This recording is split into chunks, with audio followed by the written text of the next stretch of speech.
So the Maker is likely a hive mind for Darkspawn intelligence. The Werewolf Curse is a clear proof that Darkspawn could be man-made. The elves actually invented the Wardens and the practice. It was just stolen by the humans during the first Blight. Ow! Dragon Age. What? Dragon Age! Which one? You know exactly which one.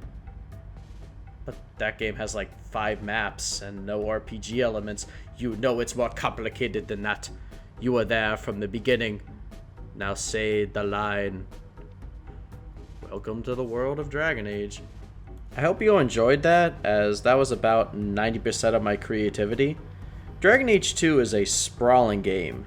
Even if it does not compare in size to its older and younger siblings, Dragon Age 2 is an interesting game to talk about. On one hand, it's the second basic example I can give on EA's mismanagement and heavy-handed forced releases.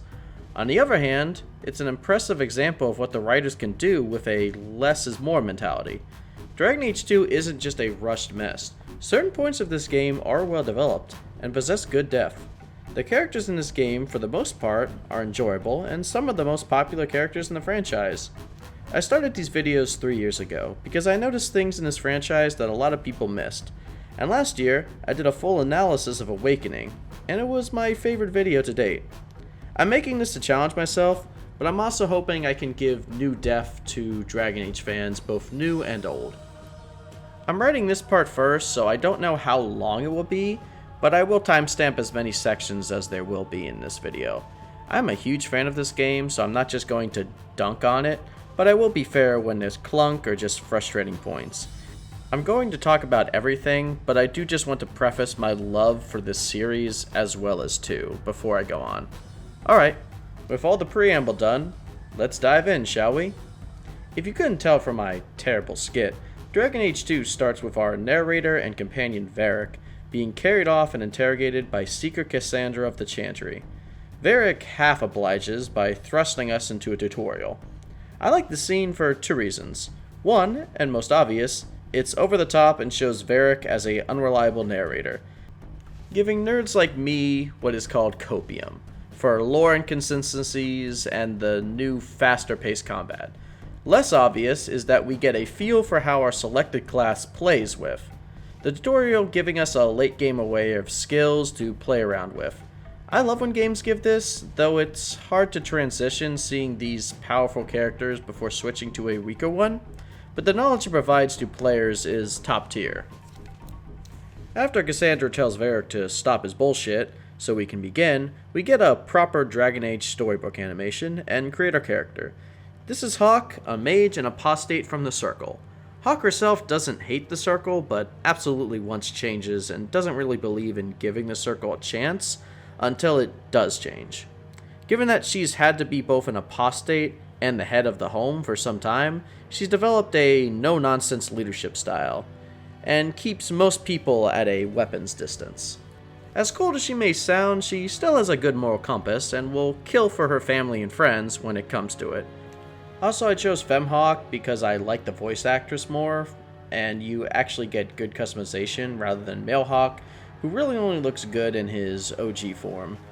I also picked a Mage Hawk because a lot of the story quests make more sense as a mage, and also mages get access to a lot of bonus dialogue, which I'll be showing throughout this video. Our family flees just as the Horde was set upon Loivering. I don't think we are in Loivering, but rather some hilly outskirt, which I think may have been a wasted opportunity to show a remodeled Loithering, but that's neither here nor there. Our family is in shock and disarray, and it's up to Hawke to snap them into the present as quick as possible. We quickly meet 2 other survivors, Aveline and Wesley, a officer and a Templar, both from Ostagar. They are also married or in some form of relationship, which I thought Templars couldn't do, but maybe I misunderstood. The Templar tries to put up a fuss about the 2 apostates, which Hawke plainly says to back off Bethany or get zapped. Aveline cools him down though, and we get our new companion, which is Aveline because Wesley is too injured to actually help fight with us. As we car through more Darkspawn, we run into an ogre trying to attack our mother. Bethany gets in between them and dies protecting our mom. This is a scripted sequence, and whoever dies depends on what Hawke's class is. meaning our sibling was first and foremost a balancing placement instead of a fully fleshed character. I'll go into this more later, but I think I would have liked being able to choose which sibling survives. It would have left some tension with your family, especially Hawk's mom, and it would have given Hawk more of a survivor's guilt from the other sibling, that much more real, since their choice is the reason why they died. I still think the end of Act 1 path for both Carver and Bethany would work, irregardless of what sibling or class you pick, so don't type that comment about Carver just yet. I'm going to get to that at the end of Act 1 proper. As it is, however, this death scene just feels forced for the sake of drama. Shortly after Bethany's death, we get saved by Flemeth of all people. Flemeth already proved to have a near clairvoyant ability to perceive future potential and strength in the hero Ferelden, so it's not unbelievable that she could sense that in Hawk as well. She offers us safe passage to Amaranthine in exchange for delivering a pendant to a Dalish clan in the mountains outside of Kirkwall. However, there is one more snag. Flemeth will only help people with recent trauma. Hawk, Carver, Alistair, and the Hero Ferelden all make the cut, but Aveline doesn't, so of course Resley has to be stricken with the Blight, and is unable to proceed with us. We have the choice between letting Aveline kill him or giving that grief to Hawk. My Hawk assumes it will be easier if she does it for her, which actually creates some animosity in Aveline. Killing her dying husband meets the trauma requirement, and after another beautiful book sequence, we transition to a boat docking in the Kirkwall. Apparently most of Ferelden had the same idea, as the guards at the docks inform us that they have already let in hundreds of Fereldens, and there's no more room. We convince the first guard to talk to the captain, hoping that our mother's ties to the noble Mel family may let us slip in. We get the captain's attention by name-dropping Gamlen and being more intimidating than the pirate gang, who go full Karen mode, thinking that promising to find Gamlen in the city for us means letting us in and not them. So after killing the lowly raiders, the captain leaves to find Gamlen, which somehow takes 3 whole days. We do finally meet our uncle, though he informs us that we are flat broke. With no simple way to get in, Gamlen has instead offered more shadier methods, by placing Hawk and Carver into servitude. We're either going to serve a mercenary gang or an independent smuggling ring. Each faction has a sort of entry test. The mercenaries task us with killing a noble in the city, and the smugglers have us shaking a merchant down for an owed debt. The choice on who you join doesn't matter, except for one side quest in Act 1, and if you fail to do one of the quests by taking a bribe from your target, the leader of the group will attack you later on, which is classic Bioware consistency. You can't fail both, however. That would softlock you. Given my Hawk's no quarrel with killing, I go with the mercs. Aveline also will get in with our family, despite not being sold off like Carver and Hawk. She tries to make a fuss over it, saying she doesn't like others taking debts for her, but Gamlen just calls her dumb if she passes off a free entry, and that's that. I don't mind it because I like Aveline, and I just find it weird that she would even make a fuss over it. Especially given the fact that it's been 3 days since we found out we were going to get Gamlen to go in. Like, she was perfectly fine with it now, but now that we're doing actual work to get in, she has a problem with it. It's just weird. Overall, the prologue is okay. It's very short compared to the 2-hour Origin and the 2-hour ostagar sequence in Origins. 2's prologue can be done in probably 30 or 45 minutes. I don't have too much to say, as it's pretty quick and straightforward. I only wish that maybe we had a few scenes with either the mercs or the smugglers, kind of like an origin story, but time constraints from Bioware say no, and a 3rd book animation transitions us a year into the future, right after the events of Awakening and Witch Hunt. Having spent a year in servitude, Hawk and Carver are basically flat broke. Fortunately, we've heard of news of a profitable Deep Roads expedition. Unfortunately, the dwarf in charge, Bartran, doesn't want any of what we're selling. We try to heavily market the one time we killed Darkspawn, but somehow that's not an impressive resume, although we never do see any of our guards in this expedition. But after being told to fuck off directly by Bartran, and indirectly by Carver, our untrusty narrator Varric finally enters the fray. He tells us that Bartran, his brother, doesn't need any more hired hands, but rather needs an investor. giving us our rather loose main quest of earning 50 gold to become a partner in this expedition. This sets up the premise of Act 1 to simply be an adventurer and problem solver to the people of Kirkwall, and I really like it actually. We have contacts already in the form of Varric, our old boss, and Aveline, who is now in the city guard. Act 1, despite having the simplest setup, is the longest and most in-depth act overall, and it's hard to differentiate a main quest from side quests, which can be a positive or a negative based on your own perspective, although I view it mostly as a positive, as every quest in Act 1 is significant to the overall world, except for the fetch quests, but those are just little extras to reward exploration. Before I dive into Act 1 proper, I think it's important to talk about the gameplay changes from Origins to 2. The most notable change is of course the combat, which is completely overhauled from Origins. It's faster, shorter, and except for 1 or 2 boss fights, your placement and skills really don't matter. That last one really being the only matter I have more to say on. See, Dragon Age Origins console port was difficult to handle, so much so that BioWare outsourced the console port to Edge of Reality, a publisher that has been defunct 5 years now. The console port for Origins was horrendous, and at the interest of not isolating console players, the gameplay needed an overhaul. So while I actually do prefer Origins' classic feel, probably an unpopular opinion, I will concede my preference if it means more people can enjoy the franchise without a horrible port. However, even if the gameplay is faster and more anime, doesn't mean the fun nuances needed to be removed. See, in Origins, there were a lot of ways to kill enemies. Rogues had backstabs and even crits on stunned enemies. Mages had millions of combos to work with, combining 2 elements, freezing with Cone of Cold, and having a warrior one-shot them with Shatter, Grease Fires, etc, etc.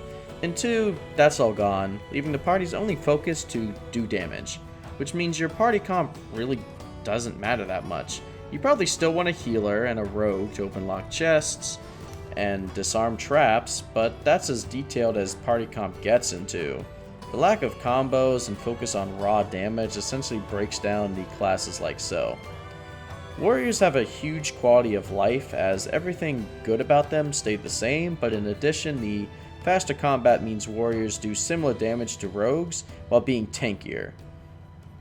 The 3 specializations for warriors that were useful remain the same from Origins. It's super ironic that the champion was the one spec that was cut, given Hawk's fucking title, but champion was a really boring spec, so I don't really miss it.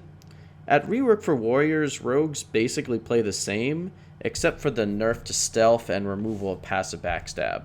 No longer can rogues perma-stealth and act as scouts for the map.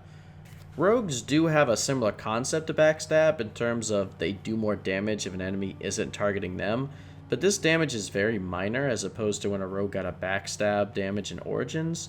But overall, it's just small nerfs to quality of life for rogues in 2. Mages, as I mentioned, got the worst of it. Combos with magic being gone mean that mages' only focus is damage. Air effect spells have also been shortened despite having wave enemies being more numerous. All the magic schools return except for entropy, which rest in peace. Also, given how much the AI knows how to heal with potions, Curse of Mortality would have been a great spell to bring back. Plus, given that spell to mages would have at least added a bit more nuance to combat for our party. Arcane Warrior has been removed and Blood Mage has been nerfed, which, yeah, needed to happen as that combo was too good. But still, I would have reworked Arcane Warrior instead of removing it, since that was a fan favorite. Thankfully, Inquisition did find that balance for mages, because in 2, I'm playing a mage for the narrative reasons, rather to be actual Arcane Master. Definite weaker and in need of a rework, but that's just fantasy. The bigger change in 2 is the removal of all those pesky RPG elements in Origins, which at the time BioWare must have thought gamers want as little mechanics as possible given how Mass Effect 2 changed as well. Thankfully, this trend hasn't continued in recent years, however. Item and equipment management is now limited to just Hawk, as companions have their own armor that can't be changed by the player. This goes even further with the now free DLC items, where you can get jewelry and weapons for companions that level with them, making managing them all but non-existent. Skills are also removed or replaced, which is a huge mixed bag. Persuasion has been replaced with the personality and companion interrupt systems, which I actually do prefer, but I'll dive into those two when we come into the story. Trap making, survival, and stealing are all cut. The former aren't huge losses, as survival was just another scouting tool, and no one ever used traps in Origins, though honestly, if you ever wanted to mix things up, I do recommend giving them a try. Stealing, I think, could have been great, as in Origins it was a skill that opened up a whole quest chain, and stealing from different factions had different reactions and consequences. In a town where you live for years, it could have opened up a really cool quest chain and world responses if Hawk became a master thief. Some people might be more open, some less. It would be some simple but effective world building in Kirkwall. I also think Kirkwall would be a perfect area for a Thieves Guild story. Alchemy, Poisoner, and Runecrafting are all now relegated to crafters that you meet in Act 1, and can subsequently craft from your home. This is a alright change. I could really take it or leave it. Essentially, the quality of items you make is determined by your player level, instead of your herbalism or poison skill level. The only thing I have to say is runecrafting was nerfed to the ground, since you can't make masterpiece runes or runes that increase stats. Honestly, runecrafting was so nerfed, I think they should have reverted to origins of just finding runes or buying higher level ones in shops. Overall, I would have preferred a improvement or revision of the skills, rather than their outright removal, as I think they did at least offer variety to your player character. Like I said, the only revision was to persuasion checks, which I think was really good, and I would have liked to see that same ingenuity added to the other skills. However, 16 months was not nearly enough reasonable time to do so. Alright, gameplay rant over. Time to dig into the meat. So most quests in Dragon Age 2 cover three main categories: companions, the Mage/Templar conflict, and the Qunari.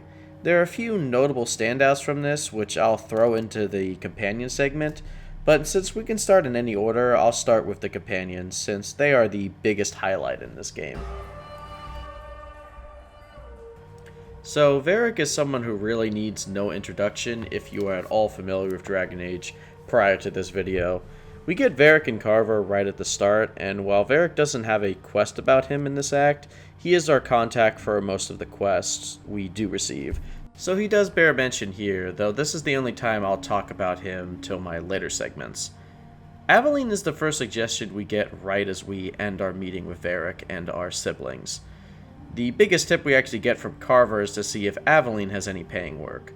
Ironically, Aveline's job isn't technically a main quest, despite the important ramification it does have. It's one of the only times in this game Bioware creates a scenario if Hawk just refuses a quest. Aveline is now a guard, wasting no time building a career despite everything she went through during the prologue. She laments a bit about how Ferelden has changed in her husband's passing, but she keeps it close to home, instead directing us to a well-paying good deed we can do. Aveline says guards are able to contract independent hands as long as they are competent, and Aveline by now knows that we fit the bill. She wants us to kill some bandits lying in wait on a trade route. Apparently her captain wouldn't let her deal with this information herself, however, instead assigning her to an empty street.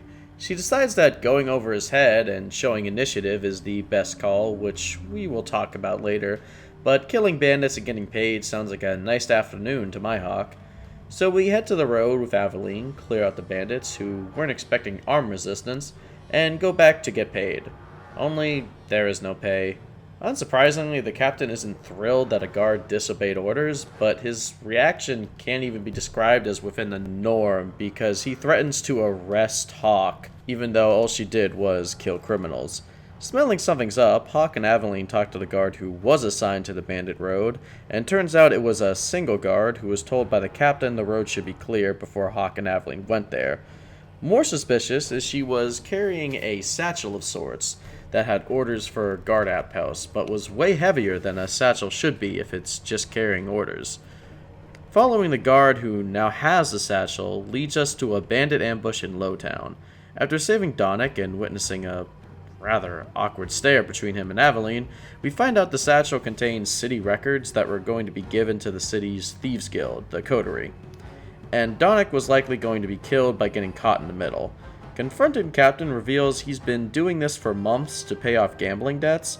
The Seneschal promotes Aveline to Captain, meaning Hawk is already on the inside of this city's government.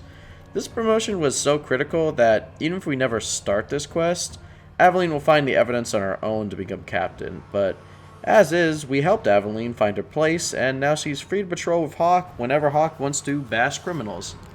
A good start to our companion section here. I really like the impact that this quest gives. Our old boss hands us a free contact, figuring we'd still need money after leaving his employ. Considering we are meeting this contact in Lowtown at night, this job is definitely illegal. Fortunately, as long as it isn't slavery or selling raw lyrium to kids, my Hawk is all for it. Well, illegal is definitely accurate, as our companions quickly figure out that a package pickup for a dwarf at night has to be lyrium for the Templars, though why the pickup is only a few minutes away from Anto is saying there's more going on here.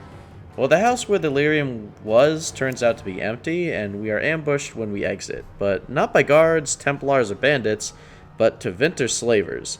Hawk doesn't learn that now, but the enemies are called slavers instead of, like, ambushers or something vague like that. Before reinforcements arrive, we witness a very anime-like scene from a very anime-looking elf. The elf has killed the reinforcements and kills the survivor after he calls him a slave. It's probably the basic example of cutscene power in Dragon Age, but it definitely does fit him. The elf introduces himself as Fenris and reveals he is who hired us. The slavers set a trap for him, and his plan was to take them out while they were distracted with us, though he apologizes for there being more than he thought there would be. He's rather forthcoming about being a slave and why he's being hunted, but that's because he wants our help quartering his former master in Hightown.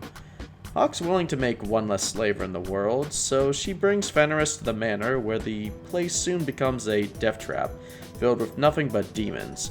This is actually one of the more challenging areas in the game, as not only do we have to use Fenris, who only has a base sword and no accessories, but also demons are far more durable than the bandits and darkspawn that we fought so far.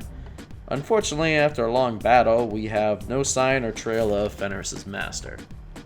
After fighting together, Fenris reveals a very prominent character trait in that he has a great distrust of mages, and given we are one, asks us what we seek as a mage.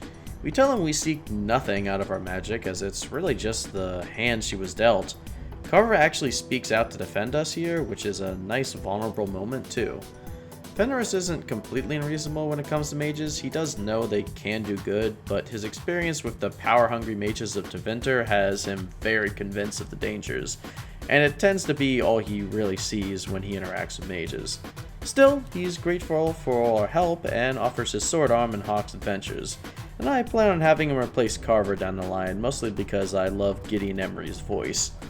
Overall, I think this was a perfect quest to introduce us to Fenris, and it's really good that they introduced this quirk to Fenris as well in terms of the mage conflict.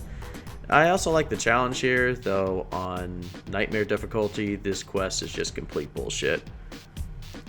So Varric asked us to talk to him in his room at the Hangman to iron out the details of his partnership. Well, that details that Bartrand doesn't have an entrance to the Deep Roads either, so we will need a map as well. Which, quick side note, if we're providing a map and funding, all Bartrand has provided is manpower, which I imagine Varric has also had a hand in with his contacts, which means we should definitely be asking for a higher share at this rate. Varric thankfully has a lead on a Grey Warden in Kirkwall and directs us to a refugee center to find out more. Well, the refugees coordinator is hesitant to help us since the warden is a mage healer hiding from the Templars. But assuring her we mean no harm, she tells us where to find Anders of all people. Oh man, that wisecracking goofball from Awakening? Hope we get to see Sir Pouncelot again and... I have made this place a sanctum of healing and salvation. Why do you threaten it? Did the warden send you to bring me back? I'm not going. Those bastards made me get rid of my cat. Poor Sir Pouncelot. He hated the Deep Roads, Okay, so Anders is definitely different, but more than that, we are dealing with some serious rewrites here. See, instead of the ending we got, where Anders found purpose in the Wardens, instead our hero Ferelden fucked off right after the mother died. Then some new Wardens, likely led by a guy named Stroud, came in, kicked our Awakening party in the nuts, and told these 5 goopballs, I say 5 because our Justice was probably biffed by then, that even though they handled the biggest threat the Wardens faced in centuries, they need to get more serious now that there's no major threats to deal with. It sucks our choices were retconned, but it certainly won't be the last. Anders is different now to asking for a favor in exchange for his maps. At first asking for the Knight Commander's head, something Anders would never say without some very heavy sarcasm. He then relents that he wants to help a fellow Ferelden mage get out of Kirkwall, so if we assist him, we'll get the maps. Also, his voice changed, and it's pretty noticeable. Anders' original voice actor is still in the game. He voices Cullen. Apparently, the rumor was he wasn't available at the time to voice a main character like Anders, but I can't confirm that. It at least helps solidify how different this Anders is off the bat, but something tells me it wasn't intentional. Well, if you can follow patterns, you'll know that this mage Carl is actually a trap. Most likely to capture Anders, but worse is Carl was already made tranquil. This causes Anders' eyes to glow again and speak in a third, different voice. After the fight, whatever Anders did temporarily frees Carl, and this scene is just hell with what we learn. Tranquil's up to this point where something brushed to the side, almost the only Tranquil we talk to saying he's content with his life. But here we free one, and for a moment his first thought is to beg for death, as his existence was a living nightmare.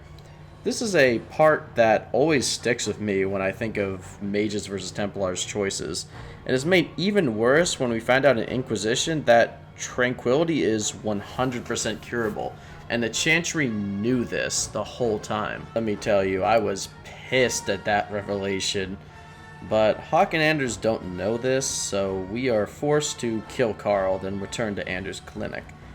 Anders reveals that the reason for his stunt back there is that he fused with a spirit of justice. That's right, the justice we know from Awakening. No longer wanting to stay in Kristoff's body after avenging him, Anders offered to bind with him so he could remain in a mortal world.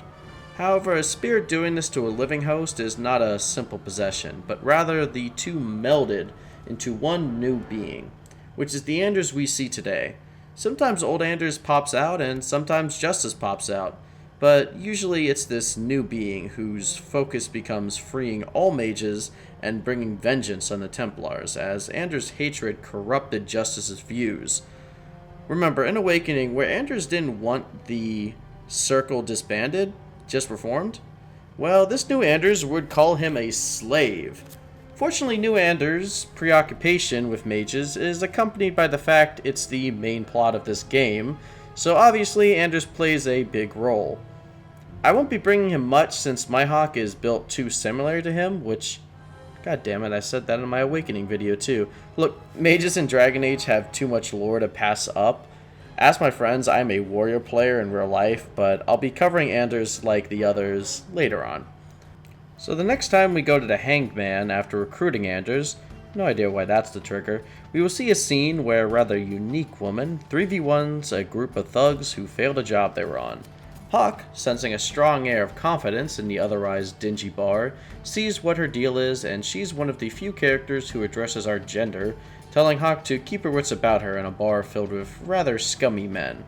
Hawke, whether due to her looks or her carefree attitude, drops her normal stern personality to be more aloof around her.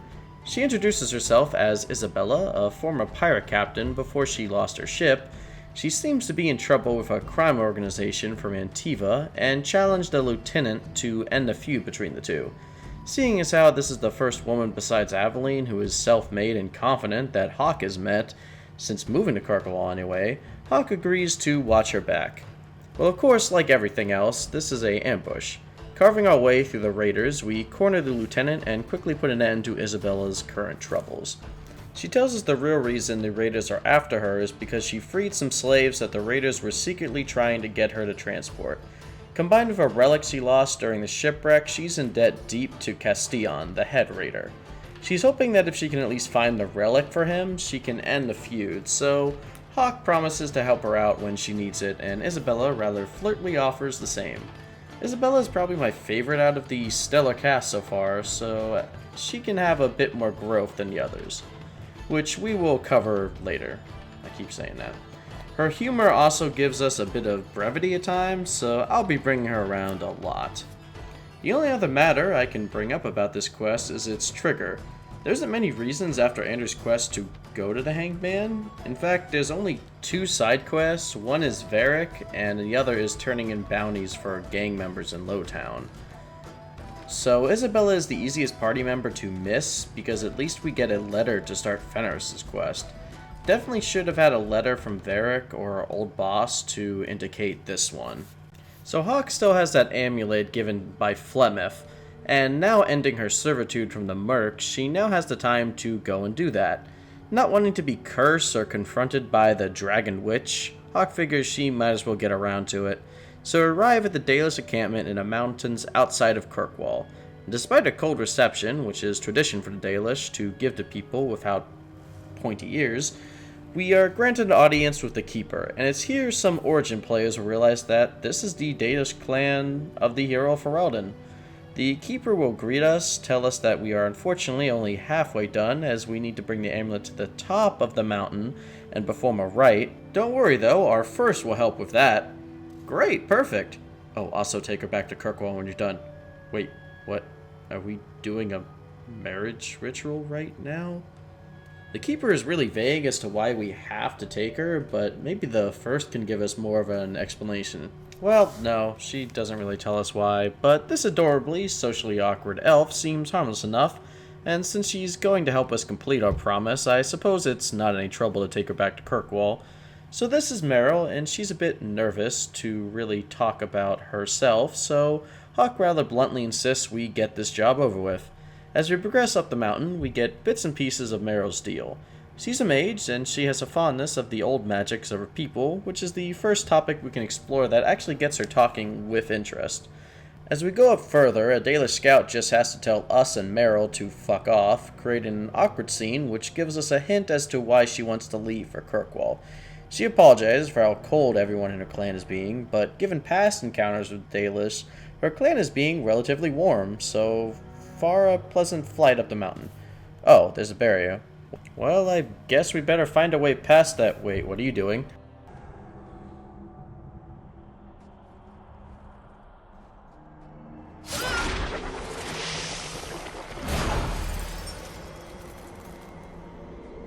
This quest gives me heart palpitations when doing it for a review.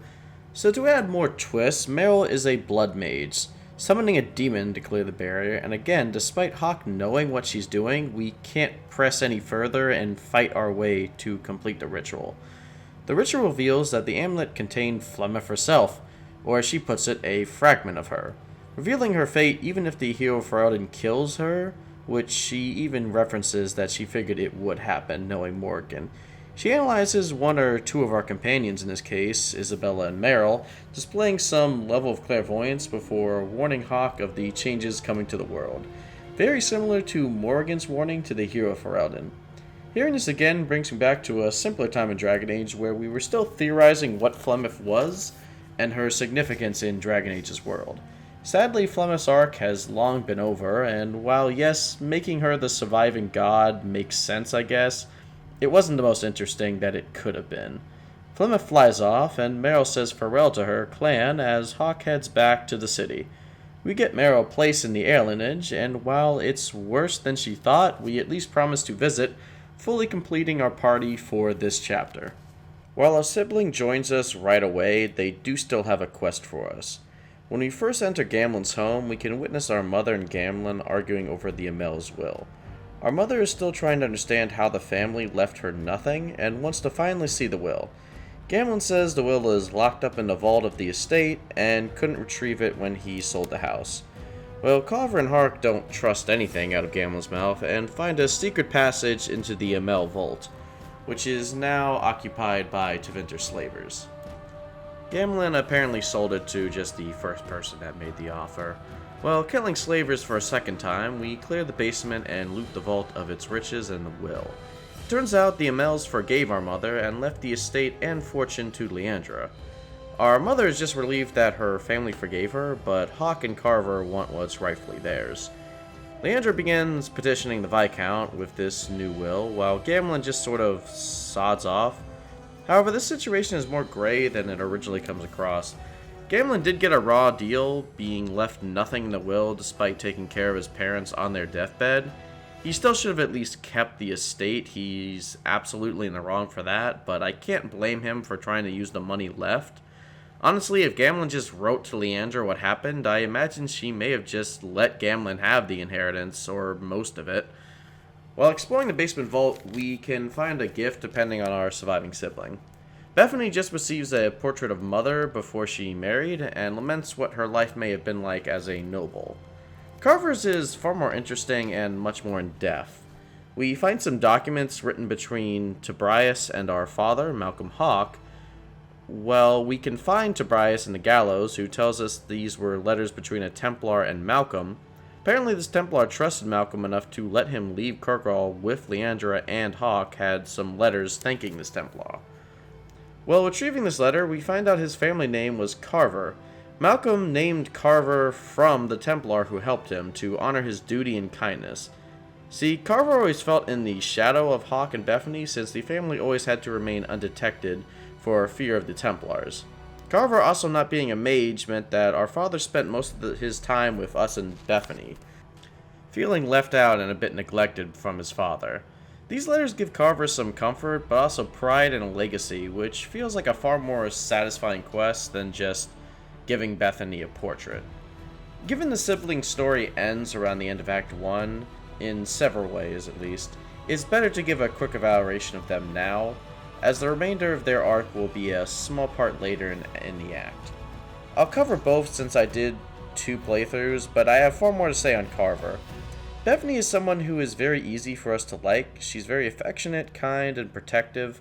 Her story mostly deals with her guilt, both over Carver's death and the guilt of having her brother and mother protect her all her life. Helping our mother with the will and talking it over is enough for her to work through her fears. It's nice, but ultimately pretty uninteresting compared to every other character's story. I will say it's cute having her develop a taste of normal, fancy luxuries when the idea of nobility starts to become a reality for us, but despite her cute moments, I have to put her at the bottom of my list for the reason of just being uninteresting. Carver, on the other hand, has more going on for him. He's someone who will naturally build more of a rivalry, which leads me to the perfect time to talk about the friendship and rivalry system. Like every Dragon Age game, companions earn approval or disapproval depending on their own morality. Anders earns friendship for siding with mages, Aveline wants to be lawful, etc., etc. In this game, however, disapproval doesn't mean the character hates you. In Origins, angering someone enough left them leaving the party or trying to kill you. In 2, even building full rivalry, you still ensure their loyalty throughout the game. Having full rivalry simply means you have changed their perspective. Isabella goes through life with more of a purpose, Merril stops using the forbidden arts to justify her ends. As long as you have a consistent friendship or rivalry, your companions will respect you and you don't have to worry about them leaving. Going back to Carver, he is someone who tries to oppose Hawke due to sibling rivalry, and also when he views Hawke's action as casting too much eyes on them, despite being apostate. Meaning, just accepting quests is all it takes for Carver to have a rivalry, at least. To a minor extent. You can have a friendship with him, but you have to do very specific things. So if Carver is broody and confrontational, why do I like him? Well, having opinions and objections makes him much more realistic than Bethany, especially for a sibling. However, more than that, Carver has goals beyond just adventuring with Hawke. He constantly talks about stepping out of Hawke's shadow. We can see from banter of Aveline that he's trying to join the Guard, with the help of Aveline vouching for him. However, Aveline rejects him because she doesn't believe he's disciplined enough or that he would follow orders, which I will bring back to her quest, our first real interaction with her no less. She complains about her uneventful post, decides to not follow her orders because she believes she can do more good elsewhere. Then, when reprimanded, she continues to not follow orders and ends up improving the Guard overall. almost like not blindly following orders is a positive trait.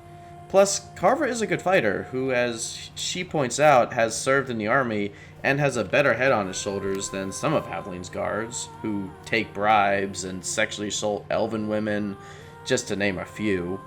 Well, get back to this, don't worry, I won't forget. Still, as we still see based on Carver's fate, Aveline was completely wrong. Carver thrives in a military environment that gives him orders and structure. The character growth I see from Carver, even if it is short, is one of my favorite stories in the game. And I think a lot of people are sleeping on it because Bethany is easier to like on the surface. I figure we might as well talk about him now. Sebastion is the last companion in the lineup, but you cannot recruit him until Act 2. He does have a quest for us, but his involvement is very minimal. Sebastion is the Prince of Starkhaven, and the rest of his family has been assassinated by the Flint Company mercenaries. Despite Grankella Calfina's protest, as he is a chantry brother, his bounty on the mercenaries who killed his family remains up, and Hawk, needing money, seizes the moment. It's just a kill quest, and collecting a reward has Sebastion promising more for Hawk in the future, so we will touch on him in Act 2. Now, there's a lot of great quests in Act 1, but I don't want to cover them all. Quests like tracking down a mentally ill murderer of elves, clearing and gaining ownership of a mine, and deciding whether we kill a noble for money who helped Ferelden, they all have impacts on the world and are all just as engaging as a lot of the main quests, but I want to cover 2 quests specifically to wrap up some game mechanics. Isabella has a contact with a job. He's a former raider who's trying to start a shop, but his former gang has stolen his cargo. While doing a bit of investigating work, we find the harbor master. He is uncooperative about a bribe or a threat, but most Hawks won't be able to threaten him successfully. Since there's no persuasion or speech skill, the way to unlock better outcomes or alternative paths is 3 different methods. Personality checks, companion interrupts, and on the rare occasion, your class can cause a unique outcome. For this dock worker, if our Hawk isn't normally an aggressive person, the personality check fails. Which makes sense, he can tell your threat isn't real. Whereas my Hawk makes this guy piss himself because my Hawk would kill this man in broad daylight. Even later on, in order to get in the warehouse, a charming Hawk can convince the raiders that there is a fire, but to add an extra layer, if Merril is in the party, she completely blows our cover because she's that oblivious. This would normally be annoying if the fight wasn't brain dead easy, so it's more just adorable because it only happens this once. This quest highlights the personality system perfectly, and because of that, there's multiple options to complete it. The end result isn't as important as the mechanics, as we find out the cargo is poison and we can either help this guy sell poison and become a merchant or withhold it for no reward. The benefits of the personality companion checks flow very well in the game and create a lot of replayability. I'll make sure to point out when these checks appear because I think they're very important to the game's overall review. The second quest to talk about is an unmarked quest depending on your choice of the Dalish quest in Dragon Age Origins. You'll see an elf and a human arguing on the Wounded Coast. In my game, I had cured the werewolves, so we had a former werewolf apologizing for the death of her mother, who was Deniala, a werewolf that the hero Ferelden killed and brought the news to her husband. However, if we didn't cure the werewolves and instead killed them, the elf will track down a random human she believes is a werewolf, but out of game, we know that that can't be true. Even if you side with the werewolves, there's a quest in the Dalish camp to help the wares fight off the curse. This is definitely the most versatile import quest, and this option might make you think that all the imports are this detailed or as strong as Mass Effect's even, but that's not the case. There's only about 10 or so choices that really get seen, and this brief quest is one of the more detailed options. I'd say the other being Alistair's fate, as there are 3 whole outcomes with Alistair that we can see in Dragon Age 2. The rest are more so brief cameos with about 4 beloved characters from Origins and Awakening, or short quests that show a small impact of the hero Ferelden's choices. This makes sense as Dragon Age has separate protagonists, so our actions aren't going to have the same reaction as Baldur's Gate or Mass Effect, which have a continuing protagonist throughout all of the games. As such, our effects rather have ripples in the world as a whole, so it makes sense since we are in one part of the world.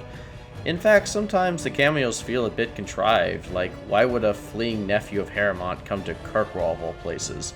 Or why would Sophia or this Dalish woman be on the Wounded Coast? The Ashes quest is a better way to handle this, as these aren't the real Ashes being imported all the way from Ferelden, but rather just a scam artist, which is a realistic event that would happen if Holy Mirror Ashes were discovered to be real. Inquisition would find greater success creating Dragon Age Keep and having the whole world be a stage for the Inquisition, so referencing previous actions becomes much more easier as a result. But given the scale and time DA2 had, I'd rather have it there than not, so it does add to replayability, which is always good. Overall, I have to say the importing doesn't affect too much, but at least it's nicer to have. Even though we've only dug in the surface of Act 1, doing all of these quests so far has us gang enough gold and the map to fund the expedition. So heading back to Bartrand, we absolutely love bomb him with the gold and the maps. What's this? 3, 4 entrances into the deep roads, all in the free marches? Where'd you get these? A wizard did it. That was one of the few glimpses of Old Anders. I just thought I'd share that. Despite having everything we need, Bartrand tells us we should wrap up any business in the city before our companions will cite a random main quest in our log. Despite side quests and main quests blending well, there are in fact 7 main quests we must do because the writers have to set things up. Now, I'm going to cover all of these, but just taking a moment, I argue you shouldn't have to do all of these. Like I've mentioned, the main quest breaks into 3 segments: Companions, Mages and Templars, and the Qunari. To break down more specifically, we have Anders and the Map, Flemeth's quest where we recruit Merril, Finding Fenris, Enemies Among Us, and Act of Mercy are the Mage quest, while the Qunari quests are Black Power Courtesy and Shepherding Wolves. Briefly looking at these, which ones are really mandatory? Well, we need a map for the deep road, so Anders is a big check. Flemeth's quest, I will say, also makes sense, as betraying this powerful witch seems dangerous even for Hawke, and Hawke seems like a character who wouldn't let a debt that big go unpaid. The remaining 5 are all here to set up the 2 major conflicts, so it makes sense we'd have to do one of each at least. Especially in the case of the Qunari, as Act 2 really revolves around the Qunari already knowing Hawke and his capabilities, which the best way to have is by meeting them. I've rambled long enough. I just really don't like this roadblock where the rest of Act 1 has felt so free. I'd rather there be consequences for not doing these quests rather than having them all be basically DM enforced quests. But if we are made to do them, it would probably help if the quest had more of a pressing nature to them.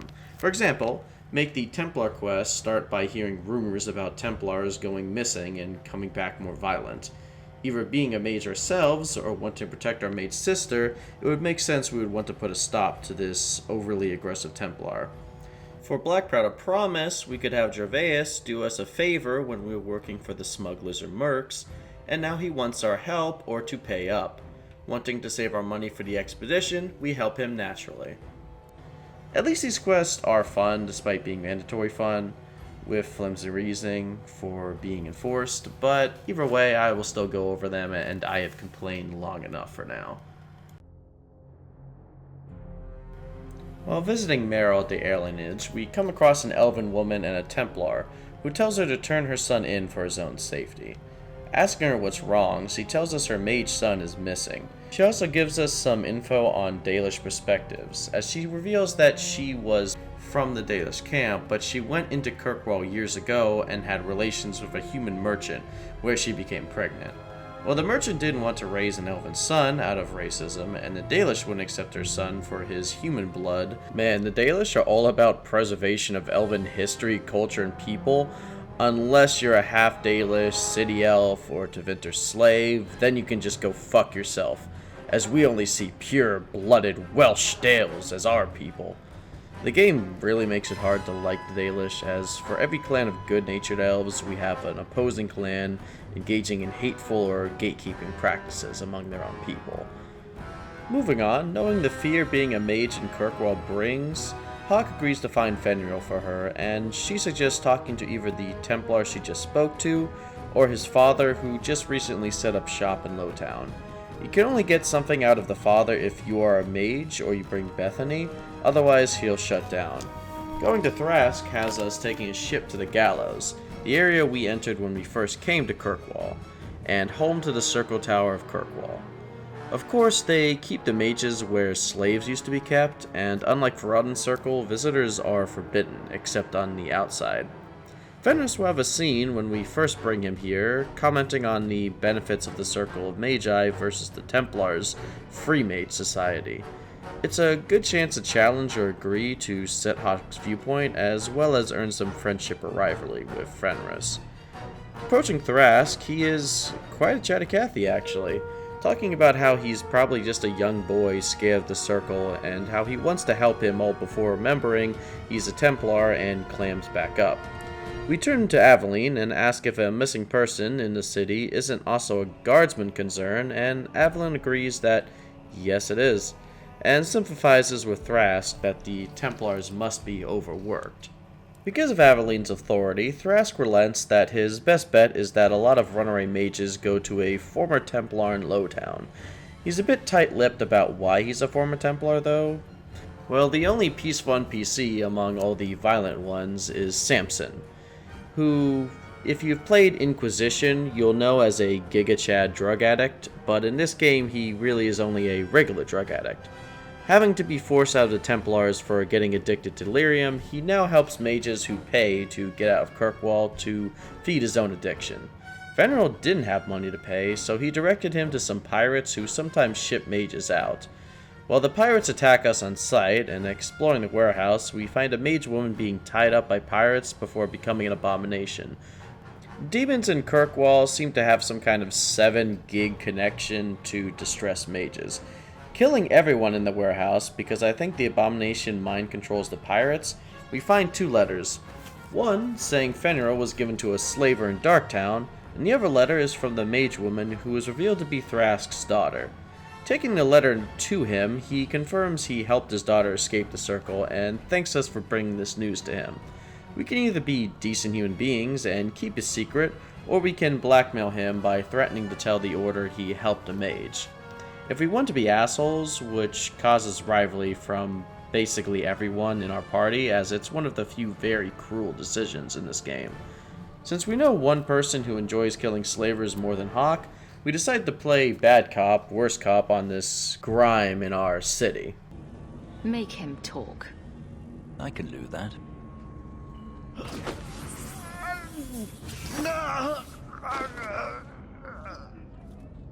Andraste's great flaming ass! How did you do that? Never mind, I've stashed the boy in a cave, a smuggler hideout on the Wounded Coast. Vinces will be by to finish the deal today. Now, can I go? Playing as aggressive Hawk, we let this man really suffer before taking care of his friends as well. Finally, we reach the actual place where they are keeping Fenris, and we have a lot of ways to solve this. We can have Varric make up a bullshit tale, claiming that Fenris is the Viscount's son and scaring them away by catching a too big target, even paying us to keep us quiet. We can pay them to go away, or we can kill them at any point, and if we were a rogue, we can do an anime-style murder knife the leader before the fight. No matter which way we do, Fenris is saved, and we have to decide his fate now, as we can either give him to Thrask or tell him to go to the Dalish upon Merril's assurance our clan would take him in. Fenris is hesitant to trust our advice until we show him that we are a mage ourselves, and knowing how bad Kirkwall Circle is, we tell Fenris to seek out the Dalish in Sundermount.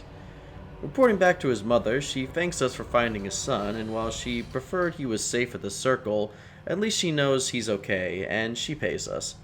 We can also visit Fenris back at Sundermount, and the Keeper will thank us and give us a ring and a gold for helping a lost member for people.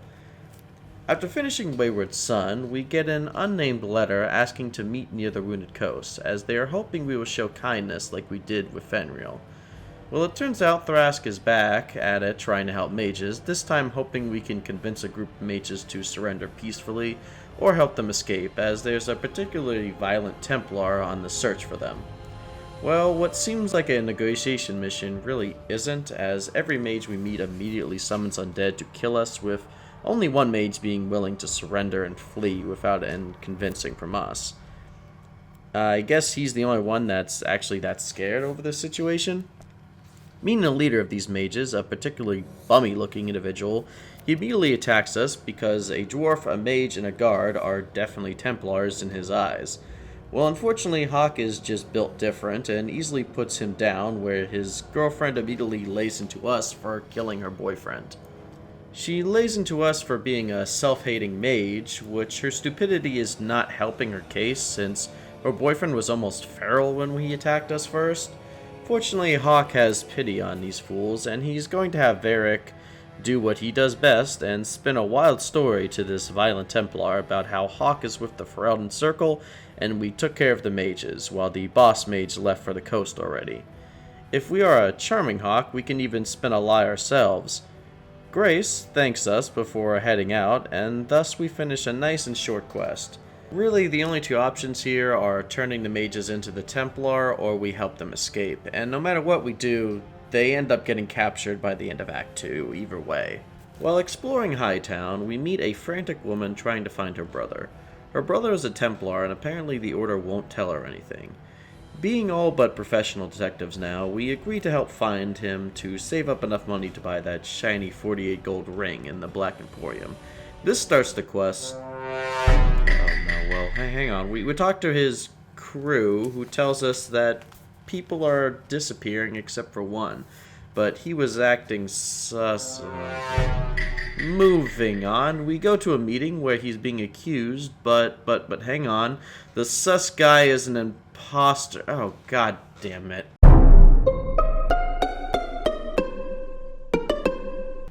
But hey, Cullen's back, right? Everyone loves him.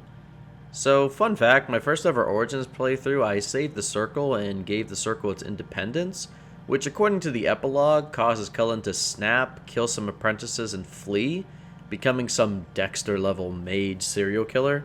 So when I saw him in 2, I thought we were going to see that happen in real time, so I kept checking and waiting for Cullen to snap, but he just never did. Apparently the writers retconned that and just gave him therapy instead after the events of Origins. But still, because of that epilogue in the first game, I could never fully trust Cullen, even in Inquisition. It was just a horrible first impression.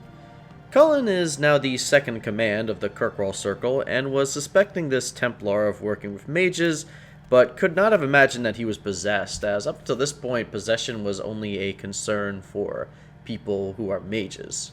He tells us that there's a connection between the missing Templars and the Blooming Rose, a high-class brothel in Kirkwall. Investigating there, we find a working girl who's been sheathing a lot of Templar blades named Iduna. Heading up to her room, she plays dumb and flirty immediately, which is oddly working on our companions. Before Hawk has a chance to get rough, she pulls a Morph and immediately mind controls our party with blood magic. Unfortunately for her, she picked not only a stronger mage, but an overly violent woman as her mark, as Hawk makes her spill the beans on her base and the base's defenses before putting this danger to the city out of commission. Clearing the base, we run into who we can assume was Karen, before another insane blood mage ambushes us. We don't get a clear idea of her plan, only that she wants to sow chaos in the Templars and the city. Killing her frees Karen, but we are all hesitant whether he is possessed or not. Hawk and their sibling can also have a discussion on possession, given it's the first time that either one has seen it firsthand. We can ask Merril or Anders to test Karen for possession. Merril acts how I do when I play a ranger or druid in D&D, as she sticks her hand in the dirt and says, "Nope, doesn't smell like demons." Hold on, I'm writing that down for my next DM session. I actually like how Hawk and Bethany can't test this. It shows that the other two mages in the party are a little bit more specialized than us.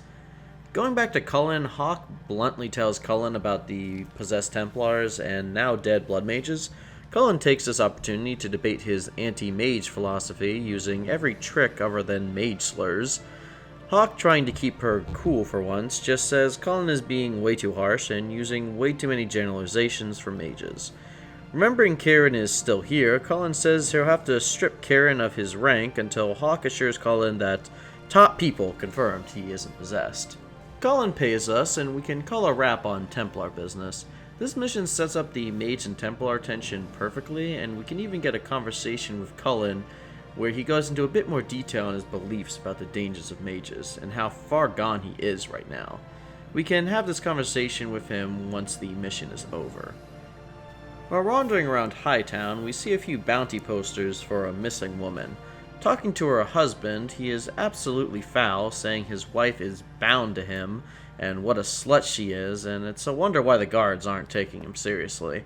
Everything seems to point to her leaving, even hearing a history of her doing so, but some proof to what happened might push Hawke to earn enough for that ring I mentioned earlier.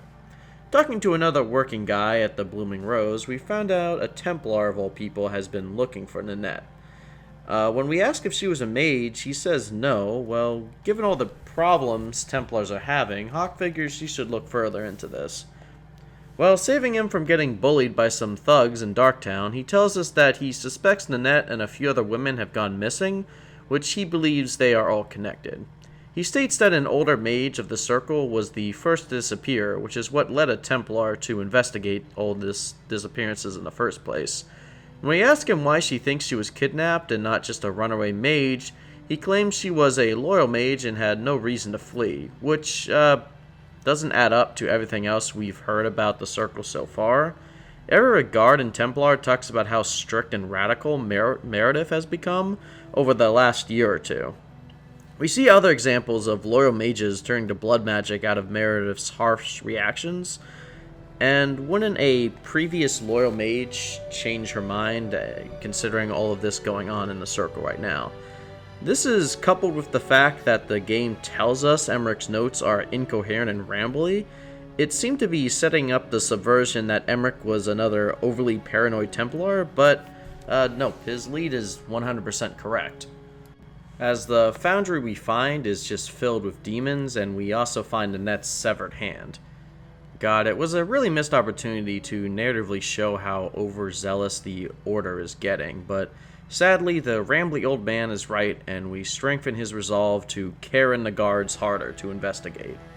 Also, for whatever reason, we don't think to investigate further. I mean, I know why, our DM is railroading us here, but if Hawke knows there's demons here and knows that these murders are connected, wouldn't we at least look for the other bodies, if not the killer who is summoning the demons?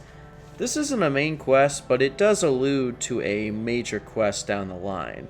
Plus, the Mage and Templar issues in the background is a great finisher for this segment of the video as well.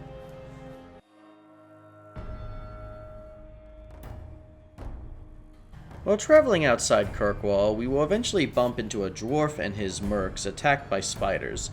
This is Gervais, and he's trying to bridge a trade with the Qunari by killing renegade Qunari on the Wounded Coast. See, in the last year, the Qunari have inexplicably shipwrecked on Kirkwall, and over the last year have established a compound on the docks. Apparently, some of those Qunari have defected and left Kirkwall to pillage and raid, labeling them Talvashov. Gervais appears simply to agree, saying that the Qunari Gatlock could be the hottest marketing invention since Elfroot. Since getting paid for bandit killing has become her bread and butter, our Hawke accepts. Approaching the Hatout, we meet a lone Qunari who warns us of the Talvashov, thinking that we are simple travelers. Revealing that we are here to actually kill them all, he wishes us luck, as apparently he has decided to neither be a Talvashov nor a Qunari soldier, essentially wandering, only finding a purpose in warning others. Our Hawke, warrior to warrior, senses more violence in him than this guy is letting on, and we allude that he could find a lot of glory if he helps us kill the Talvashov leader. This causes him to actually take up arms with us when we confront the leader, giving us an extra body for probably the most difficult fight in Act 1. This actually has future impact, which even I didn't know, as I've never been this committed to an aggressive Hawke before. He ends up liking the violence and becomes a mercenary that operates in the city 6 years later in Act 3. He properly thanks us for finding his purpose as well. Back at Kirkwall, we enter the compound with Gervais and immediately get why citizens in Kirkwall are nervous. The compound is set up like a military camp. We immediately also notice a few retcons to the Qunari's design. The Qunari were always supposed to have horns, but we didn't have horn technology for talking faces back in 2009 Origins. So I like how instead of retconning and gaslighting us to believe Sten always had horns, the writers worked with it. And now some Qunari are born hornless, and their design has also makes them more distinct, as Sten in Origins could honestly pass as just a really tall human. Another retcon is the Qunari have become far more tolerable of women, it seems. In Origins, Sten vocally states to every woman in our party that they shouldn't be here, even our own warden, showing confusion as to how that would even work.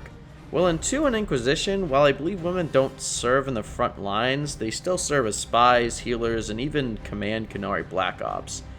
Even still, we find out from Iron Bull that women who would thrive in the army can, but that they would be considered men for all intended purposes. We love to see our imperialistic fantasy society getting a bit more progressive. Speaking of people, often compare the Qun to communism, probably due to 90% of what the Arishok says in this game, and particularly his own disgust of the greed and suffering of the commoners in the city. But not much we know of the Qun really compares to communism. We don't know if the Qunari government dictates their economy, and communism doesn't typically dictate a person's role in society. The closest railroad comparison is a militaristic theocracy, as every aspect of Qunari's lives is dictated by the philosophy of the Qun, and it's often said that most Qunari only know enough of the Qun to apply to their own role, and it's up to priests to dictate the entirety of the Qun as a whole. There isn't a perfect equivalent for the Qunari, so I do applaud BioWare for their creation. Sitting down with the Arishok, Fenris immediately greets him with the Qun out of a seeming respect for him. We ask Fenris if he knows the Arishok, but he is quick to say no. Still, we don't know how a Tevinter former slave would know the Qun if Tevinter has been actively at war with the Qunari for years. Gervais says that the Talvashaf have all been killed and he's ready to negotiate for the Gatlock, to which the Arishok responds as bluntly as possible, no, as is the Qunari custom. Asking Fenris to give us further insight, Fenris courteously asks for clarification, which puts an internal smile on the Arishok's face. He says there never was a deal, and the dwarf simply imagined that doing the Qunari a favor would be profitable for him. Fenris offers to kill him, to which the Arishok says there's no point. We inform the Arishok that Gervais promised payment to us for the killing of the Talvashaf, and angered at being promised a debt by someone else, the Qunari ready their weapons before Gervais folds and empties his pockets out for us, ending this quest. This quest is probably my favorite main quest in Act 1. The fight with the Talvashaf is noticeably more difficult than anything we faced previously, and meeting the Arishok is just the right tonal shift for the story. Talking to him gives us far more information on Qunari than we ever got from Sten, mostly because we can see them in action, not just hear about them. I mean, just think if we never saw Orzammar in Origins, but still had Ogren as a companion. We'd have some correct impressions, sure, but there's still a lot we'd have to leave to our own imaginations, and a lot of ideas we would be wrong in thinking, and that's a view that gets challenged from Origins to 2, and somewhat from 2 to Inquisition. Well, since the last quest dealt with a wide range of Qunari issues, this next one has a single focus: Mages of the Qun. We hear a rumor about a priest asking around Lowtown for help navigating the sewers of Kirkwall. While saving her from a mugging, we meet Sister Patrice, who takes us to a safe house across from Gamlen's house to discuss the job. Well, Patrice wants us to take a Qunari mage out of the city for a free life. The mage we see is chained, his mouth sewn together, and his horns are sawed off. We heard a bit of disgust from Sten about magic and mages, but nothing like this. The priest immediately shows she's not doing this out of compassion, as asking her any questions reveals she has a complete disdain for the Qunari, only referring to them as heretics. It's confusing then why she would even want to help this mage, but maybe she thinks the enemy of my enemy is my friend? Even my hawk feels bad for this guy, mage to mage, and agrees to escort him out. Along the way, the mage Qunari gets mad at some Kirkwall thugs, but is calmed down when we speak to him. It's quickly short-lived though, as this whole setup leads to another Dragon Age mandated ambush. The Arishok's Qunari were investigating rumors of a captured Cerebos, and were given a trail of other dead soldiers to follow, which led him to us. They don't really care about the dead soldiers and are instead focused on the Cerebos in front of them. This is where we get into why he's chained, sewn, and cut. Qunari see mages as a danger that have no place in society of the Qun. They say that our own Templars don't understand the full danger that Cerebos present, though I'm sure there's quite a few Templars in Kirkwall that would jump at the opportunity to put a mage through what the Cerebos went through. So why even let mages live then, if that's what they think? Well, in a fantasy world like Dragon Age, mages are easily the strongest military resource in Thedas. Even with the Qunari's superior engineering, without magic, they would have a huge disadvantage over Tevinter, Orlais, and even Ferelden. Therefore, they bind mages to officers, which means mages are nothing more than weapons wielded by officers. Since this mage's officer is already dead, he is considered a defective weapon and must be put down. Anders is beyond baffled at this pointless waste of life out of fear. Revealing that the chains on him are not just weights, the Qunari officer activates Kitosian's chain, which immobilizes him immediately. We have 3 ways to play this, but they all lead to the same outcome, which is the Cerebos takes his life, and we have to fight the Qunari. Probably the funniest outcome is if you have a mage or R1 yourself, you can ask the Qunari if we look intimidating, and they immediately shout and freak out before attacking us. No matter the reason, after killing the Qunari, we finally get an unbound enough to speak to us. He thanks us and tells us we are worthy, but that he also wants to die, so he can follow the Qun. Well, we just did a whole lot for no reason other than death. There's no persuading him or anything. He wants to follow the Qun and nothing else. He warns us not to trust the sister and gives us a really good amulet and then immolates himself, which is like the worst way to kill yourself too. Back at the safe house, the Templar and priest are doing the cliche, leave no evidence we were here, as Hawk rolls in ready to choke someone out. She asks us to speak our mind, and Hawk asks why she wanted to kill us. She says that she killed the first set of Qunari to lure the ones we fought to our location. Then the idea was we become martyrs helping a fleeing Qunari. Hopefully this would cause outrage and force the Viscount Chantry to take action. Keep in mind this is solely because the Qunari have different religion, no other reason. She pays us, calls us a nobody, and then fucks off. And I'm here trying to find a reason my Hawk wouldn't kill her, and the only one I could come up with is that she's too petty to be worth it. We can go back to the Arishok and admit to him that we killed his men, looking for Cerebos, and that the Cerebos killed himself. He acknowledges his sacrifice for the Qun, and says that his acknowledgement should be the most cherished accomplishment. Yeah, he's not a good person. He then acknowledges our strength, and since the Cerebos was dead, the dead soldiers also fulfilled their role in the Qun. This earns his respect by admitting to killing his men and showing our strength. This is one of the several conversations that changes how the Arishok treats us. The final mission for the Qunari has us rescuing the Viscount's son. Given that Hawk will want a favor in reclaiming his family's manor, it seems like a good idea, and given the characters we meet, I'm surprised this isn't also a main quest. While approaching the Seneschal for more information, we find out a mercenary gang is already on his tail. Apparently the Qunari are suspected of kidnapping the Viscount's son. Though that's not something the Qunari would do unless there was a really strategic reason for doing so. Either way, the Qunari involvement is revealed as to why mercenaries are handling this and not the guardsmen, as the Viscount is more concerned about keeping up appearances that the Qunari don't scare him, rather than, making sure his son is alive. While I get his reasoning for not involving the guards, he could at least assign this task to a merc band he could trust, as instead he's opened it up to every schmuck on the street with a sword. This is the case of the Winters, who are way more akin to bandits rather than mercs. I mean, get this, the son wasn't kidnapped, he was just spending time with a Qunari scout that he befriended.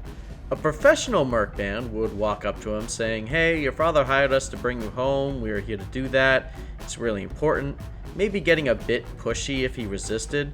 What these assholes do is walk up, kill the Qunari who was absolutely just talking to Seamus, then say, "Come with us or we're going to stab and torture you." This is not how good mercs operate. This is not even how bad mercs operates. You guys are fumbling the bag. You don't torture the target they want back alive. Why would they pay you if you did that? I mean, part of me is thinking these are just the dumbest people we have met in this game so far, but part of me actually likes this setup because it shows how stupid the Viscount was to set things up like this. Also, how are these 30 or something mercenaries planning on splitting 5 gold? That's like 17 silver each. Is that really worth dying and losing your dumb raider group over? After we dispose of the Winters, we can talk to Seamus some before bringing him back to his father. It turns out he is not only fascinated by the Qunari, wanting to talk and learn more, but that he's outraged by the fear his father and others in the city show to them. While he might be over-glorifying the Qunari a bit, he makes a very good point that people in the city are too ignorant and fearful, as we will see later. Going back to the Viscount, he thanks us, but criticizes us for killing the Winters, not realizing that his political maneuvering almost got his son killed, since he didn't do it right. Seamus and his father immediately go at it about the Qunari issue, while Hawk is still in the room, to which Hawk just says they are both too stubborn, and nothing's going to get done if someone doesn't be the bigger person and concede. The Seneschal acts like we just flashed Hawk's fun bags in the Viscount's face and ushers us out gold in hand. We finally buy that ring and get ready for the Deep Roads expedition. The expedition is the only full dungeon outside of the DLC. Sure, there's mini dungeons in almost any mission we do, but they never last more than 10 minutes. This dungeon has 2 maps, double the size of normal maps, and we have to choose our party now for the entire segment, as we obviously couldn't bring everyone.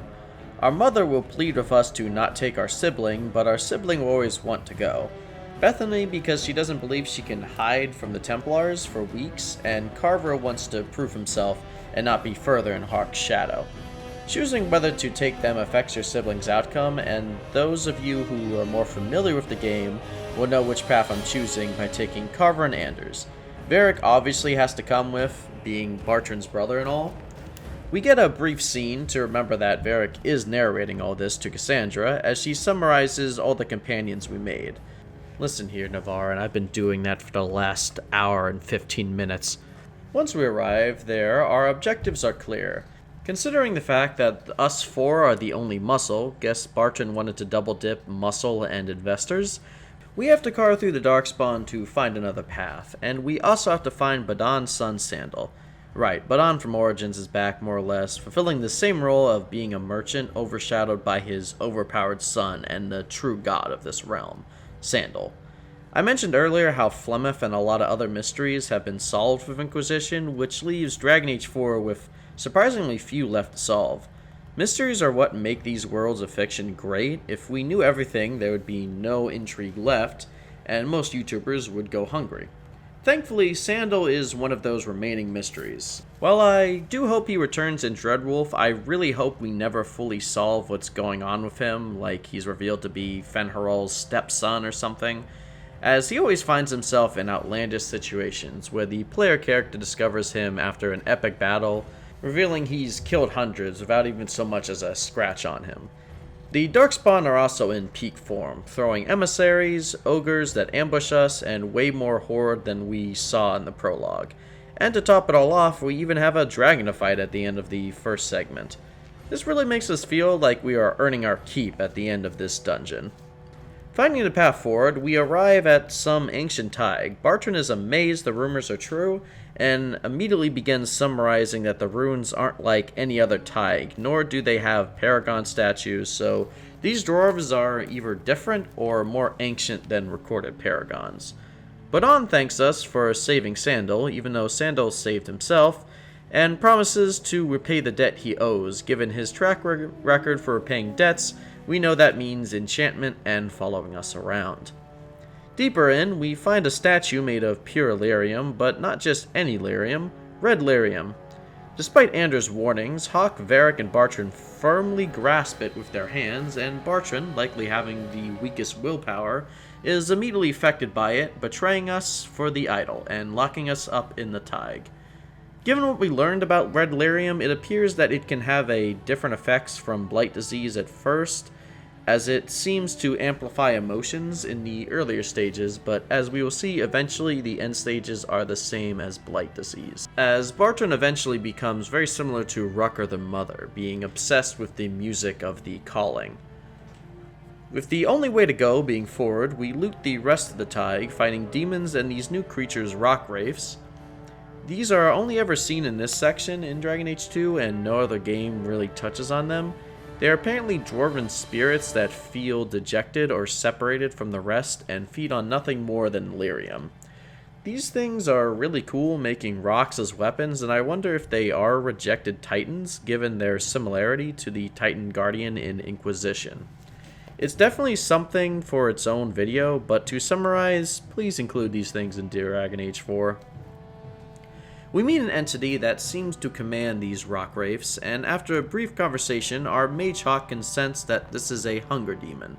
Simply ruling this part of the deep roads by feeding the wraiths he calls profane.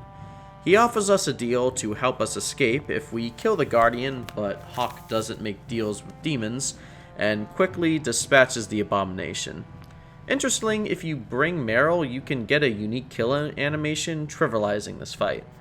With the Hunger Demon taken care of, we still have the Guardian, which is a massive rock wraith and easily the most fun boss fight in this game, though there are two close contenders. See, for a giant rock monster, it is able to shift around the floor and even does an attack in the center of the map that hits everywhere, and you have to take the whole party behind cover or risk instant death. Overall, just a satisfying boss fight, which also gives us the first of several kill animations unique to what class Hawk is, which is the Dragon Age equivalent of how would you like to do this. Very satisfying.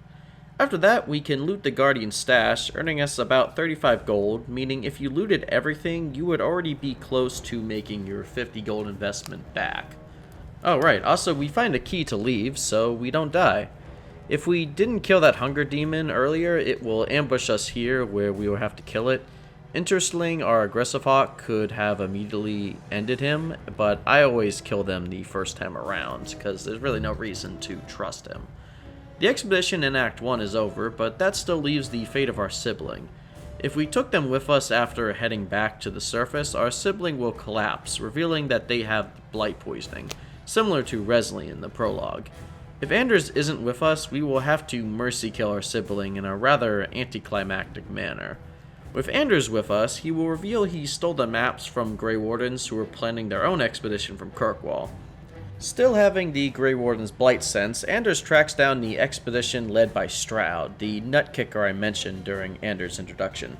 Stroud is as boring and plain as they come, and I understand the need for Stroud, as there's the possibility of Alistair, Loghain, and the Awakening Wardens to be dead, but if one of those options are there, I'd rather use them rather than have Stroud eat up screen time. Later on we do reveal this option, but I guess here they just didn't think about it.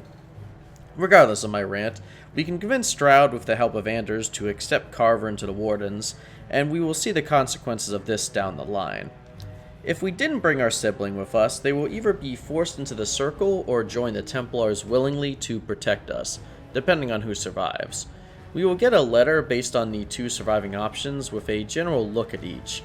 Carver tends to prefer the Wardens over the Templars, and Bethany absolutely prefers the Circle to the Wardens. With the loss of our sibling, we bring a new wealth to our mother, and we arrive in Act 2, with a beautiful artwork opening as always. Act 2 and 3 are much more linear and focused when compared to Act 1. Act 2 focuses more on the Qunari, taking place 3 years after Act 1. Hawk has bought his family estate and therefore bought a nobility title, meaning the Amels have returned. Being nobility, we are personally called to the Viscount's office to discuss the growing Qunari rift. Apparently our dealings 3 years ago left a good enough impression for Hawk to be considered competent, as the Arishok sent a letter to the Viscount personally requesting us. Delving into the Viscount's personal opinion on the situation, it's clear the Qunari are lying about simply waiting for rescue, as 4 years is beyond a reasonable time for ships to come. The Viscount also notes that if they wanted to conquer Kirkwall, they could have by now. Our task then is to go to the Arishok and hopefully get him what he needs to leave. Having been inactive for 3 years, Hawk is ready to pick up her working staff once again. We also bump into Seamus, who is still fascinated by the Qunari and is willing to state the unpopular opinions to combat the ignorance in the city. We can't delve too into it, but Hawk gives him due respect for sticking with his unpopular conviction. We're still not done with infobomb cutscenes, as when we leave, Badon greets us, now working as our steward, to repay his debt to us. He also gives us the last of the proceeds for the expedition, which is a full 50 gold refund on our expedition, meaning most players will find themselves starting Act 2 with close to 100 gold. If you think we are set for life, you clearly don't know about the 2 hidden merchants that would exchange that 100 gold for 1 late game item. Finally arriving at our manor, we see a brief scene showing our quaint and beautiful new home before Aveline gives us a housewarming gift of our other Act 2 questline. The Templar Emmerich, who was investigating Nanette and the other missing woman, has apparently made a breakthrough, and has been harassing Aveline, the now captain of the guard, to investigate further. Aveline still isn't convinced the old Templar isn't just a conspiracy theorist, so Aveline figures Hawk could get to the bottom of this, just as he did 3 years prior. We agree, if for no reason than our respect for Aveline personally. Well, with 100 gold in the player's pocket, our first step into Act 2 will most likely be running around, shopping, buying upgrades and gifts, and also catching up with every single companion, as at the start of Act 2, each companion has a conversation point. Also, having done Sebastion's quest in Act 1, we can swing by the chantry to hear from him. He has found the noble family who ordered the hit, and them being old friends means he wants to confront them with Hawk's backup. We will cover that in our companion section, but for now, he becomes another ally we will bring along.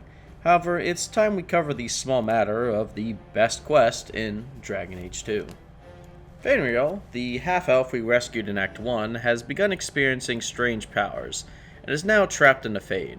Being the most capable person she knows, Fenrir's mother has written to us along with Merril's keeper for aid. The keeper reveals that Fenrir is known as a dreamer, someone who has the capabilities of ancient elves, being able to slip in and out of the Fade at will, without Lyrium or others mages' assistance. Fenrir is able to find others in the Fade as well, and many ancient elves and inventors use this power for assassination or other destructive reasons. The keeper fears that Fenrir is being assaulted by demons, as his power would be coveted for his perfect control of the Fade. The only way to help him is to free him inside of the Fade and his dream world. So, in the first time since Origins, it's back to the Fade once again.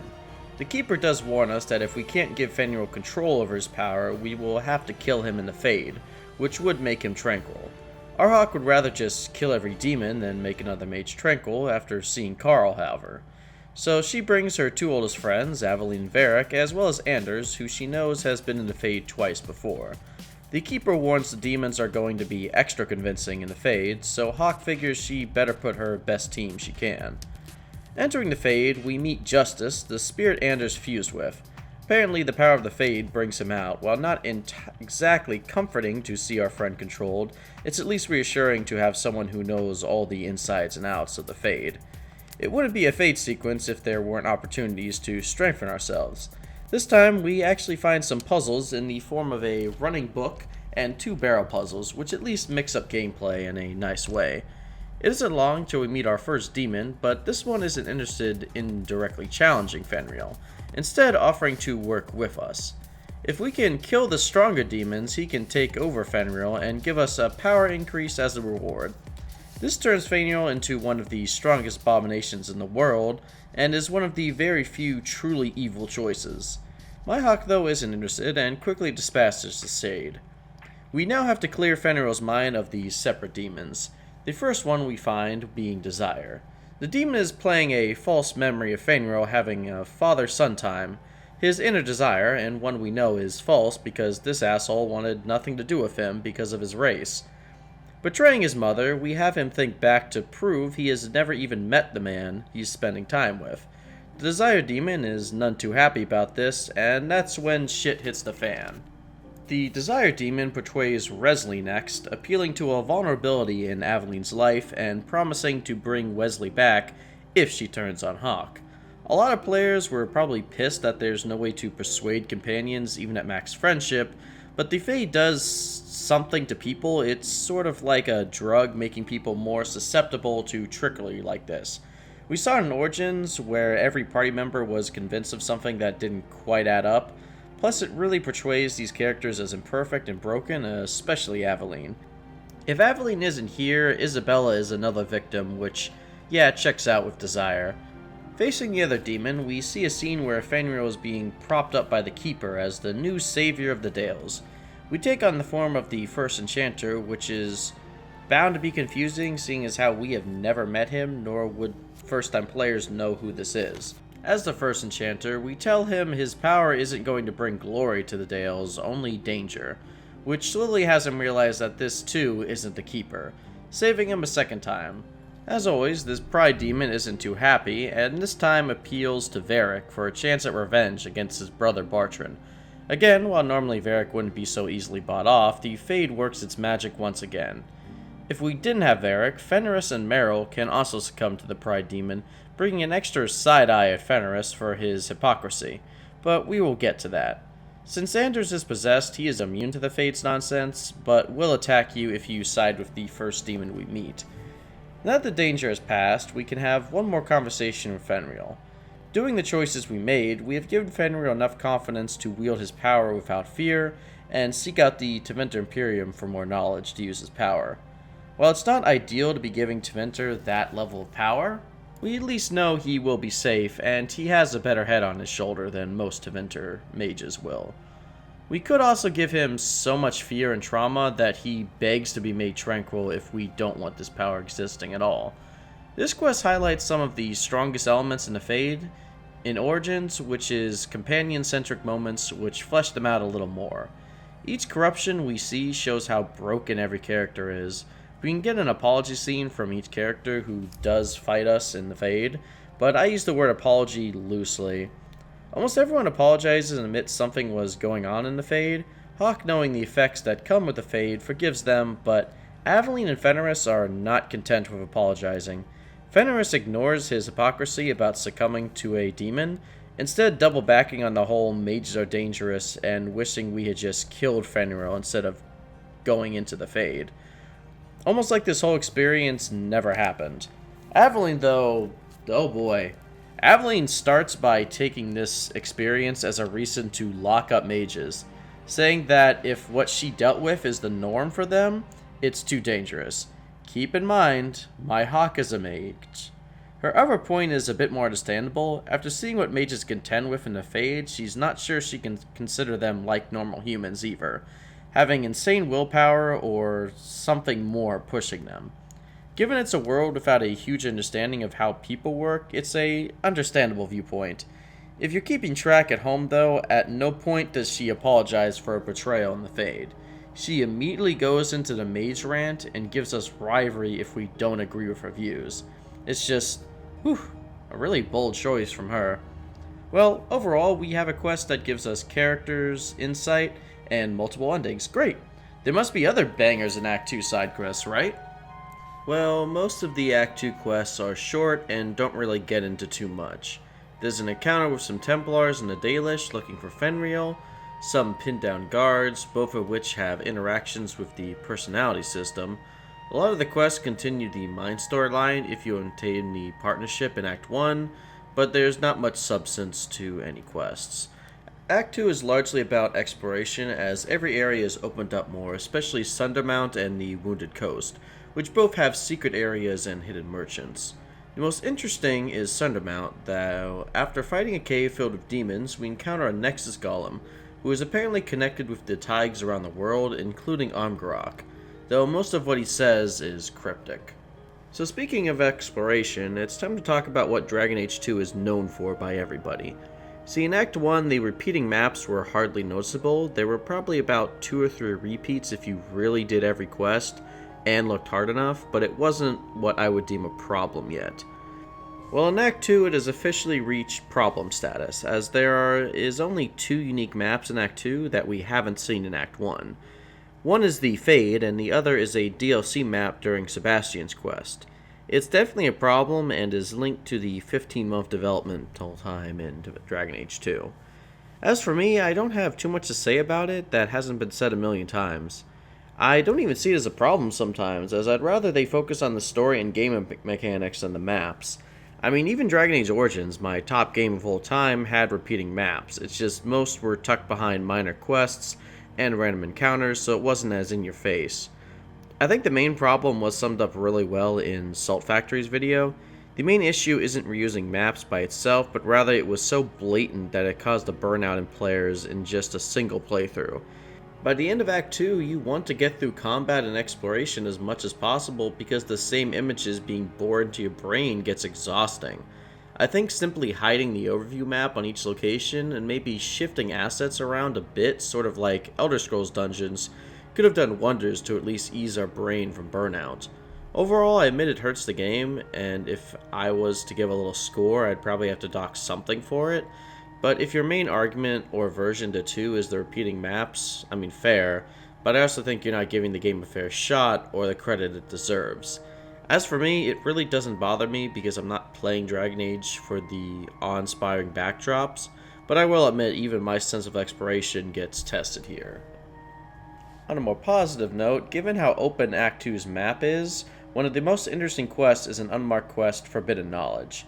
There are 5 tomes we can find in the Chantry, Viscount Keep, Bone Pit, Sundermount, and Wounded Coast. When we find these tomes, we can either read them, take them, or destroy them. Taking them is worthless, reading them gives you skill points, and destroying them allows you to find the Fell Grimoire to complete the quest. When we reach the Grimoire, he can either destroy it for more XP or read it to receive a free skill point. No matter which path we choose, we have a difficult fight with a Desire Demon where we can loot her treasure and get one of the 3 strongest staffs in the game. The biggest stretch of content in Act 2 is due to the companion quests, but I'll be covering those in the companion segment after Act 2, to avoid having to space my analysis out. Well, on to the main quest. The Arishok, when we first meet, is quick to recount our rise in status over the last 3 years, before warning us that someone attempted to steal the Gatlock again. Ahak really can't be bothered until the Arishok tells us that the city itself is in danger. Apparently the formula they stole was a diversion, but they still lost 3 men protecting this fake formula. This formula will actually create a poison gas if distributed, which both Hawk and Arishok believe it will be, as the number 1 suspect for the fake Gatlock is Gervais, who hasn't given up on trying to get the powder in the last 3 years. Not wanting to spread poison gas in a city that is being held together by flex tape, Hawk takes his party to the coterie to get information on where Gervais could be hiding. Well, thankfully he owes the coterie money too, so we easily corner him, but confronting him, he immediately thinks an elf sent us. Apparently this elf stole the fake Gatlock and tricked us into thinking it was him. He says that he had nothing to do with this and just wanted to get out with his life. Unfortunately, Gervais had already lied to Hawk before, so he's getting the classic murder knife.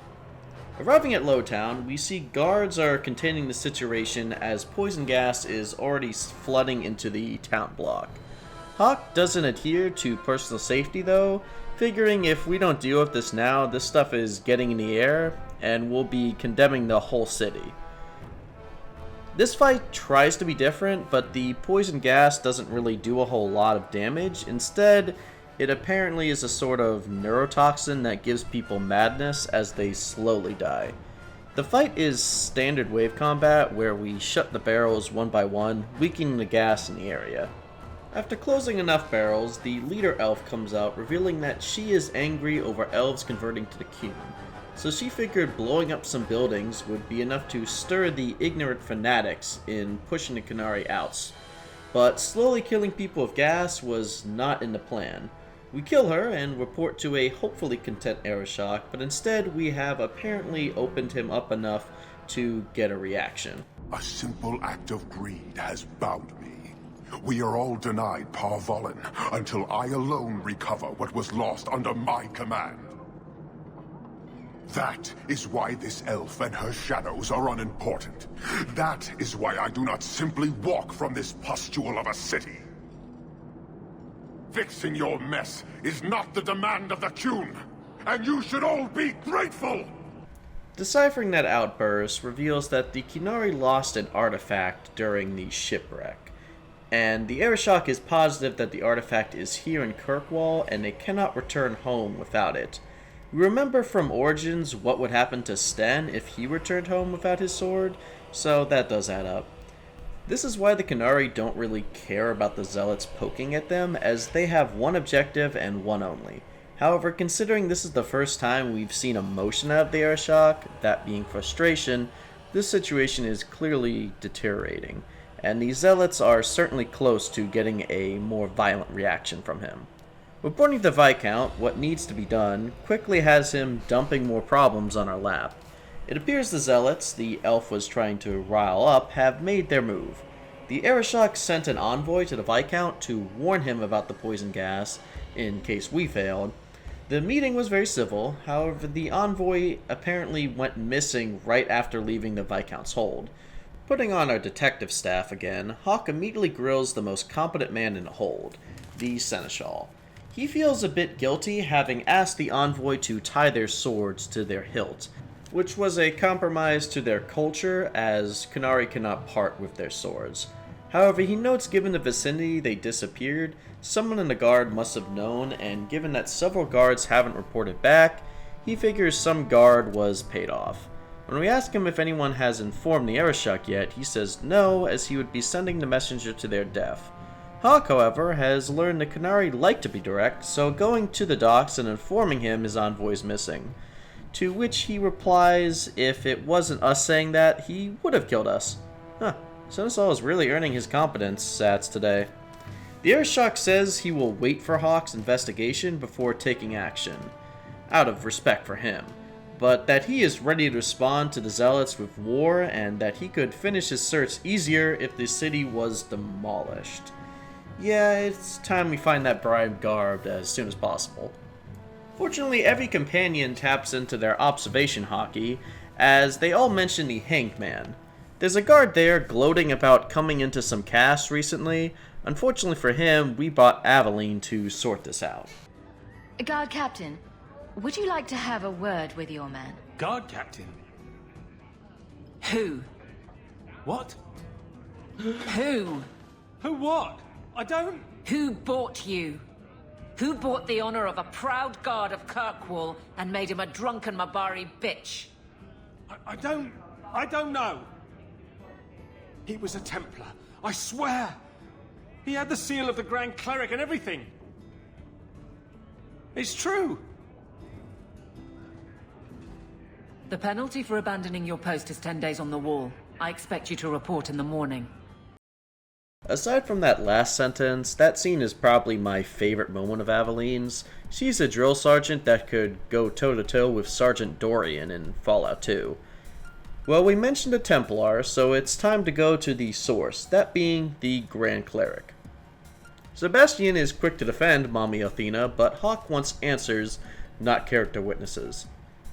Before we can see Athena, Patrice, the smug priest that tried to kill us, pulls us aside. Apparently rising up in the chantrys, he still has the same self-important attitude, but assures us that Athena would never misuse the seal to rage war on anyone. Sebastion backs us up, saying, Mommy Athena would never be mean to horned men. To which Hawke just goes, alright, well it's someone in her cabinet that is using the seal, and given this is the second Qunari issue you've been a part of, you gotta know something. Patrice begrudgingly agrees that it was her Templar bodyguard plan, and that she will take us to their clan-like meetup tonight. Well, we see the envoy lined up execution style, as Cornell gives us a religious-like sermon. It's all rather gross and certainly parallels other anti-racial groups in our own world. Patrice pops out of nowhere and begins riling up both sides, apparently just wanting a bloodbath one way or another. Like how there's a lot of citizens in this mob fight, that shows that most of these people are just regular people who are racist, not some secret army hidden in plain sight. Still, the sheer quantity followed by Varnell being stupidly bulky makes this a pretty hard fight. Afterwards, we get the Viscount over to see the bloodshed the Zealots caused, and he is at a loss for words or thoughts. instead doing the intelligent action of asking Hawke what to do.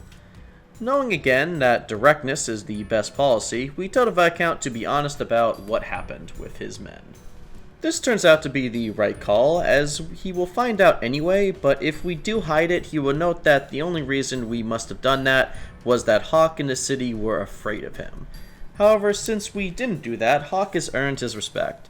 Since things are at a standstill now, Hawke figures it's time to see what the Templar Emmerich wanted.